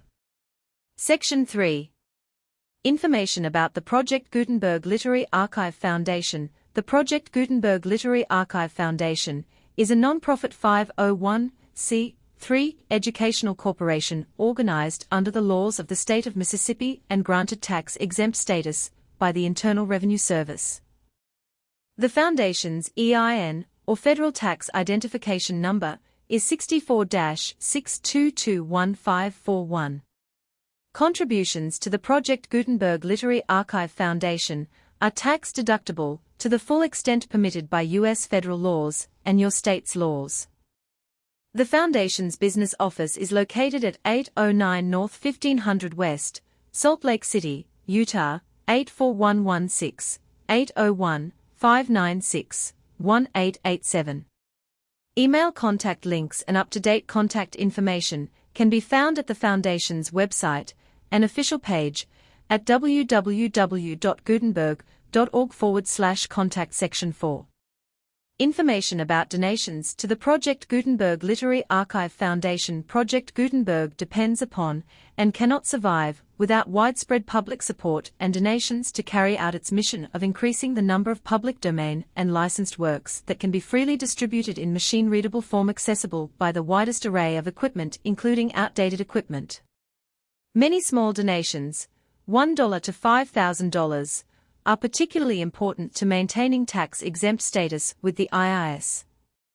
The Foundation is committed to complying with the laws regulating charities and charitable donations in all 50 states of the United States. Compliance requirements are not uniform, and it takes a considerable effort, much paperwork, and many fees to meet and keep up with these requirements. We do not solicit donations in locations where we have not received written confirmation of compliance. To send donations or determine the status of compliance for any particular state, visit www.gutenberg.org/donate. While we cannot and do not solicit contributions from states where we have not met the solicitation requirements, we know of no prohibition against accepting unsolicited donations from donors in such states who approach us with offers to donate. International donations are gratefully accepted, but we cannot make any statements concerning tax treatment of donations received from outside the United States. U.S. laws alone swamp our small staff. Please check the Project Gutenberg web pages for current donation methods and addresses. Donations are accepted in a number of other ways, including checks, online payments, and credit card donations. To donate, please visit www.gutenberg.org/donate. Section 5. General information about Project Gutenberg Electronic Works. Professor Michael S. Hart was the originator of the Project Gutenberg concept of a library of electronic works that could be freely shared with anyone. For 40 years, he produced and distributed Project Gutenberg ebooks with only a loose network of volunteer support. Project Gutenberg ebooks are often created from several printed editions, all of which are confirmed as not protected by copyright in the U.S. unless a copyright notice is included. Thus, we do not necessarily keep ebooks in compliance with any particular paper edition. Most people start at our website, which has the main PG search facility, www.gutenberg.org. This website includes information about Project Gutenberg, including how to make donations to the Project Gutenberg Literary Archive Foundation, how to help produce our new ebooks, and how to subscribe to our email newsletter to hear about new ebooks.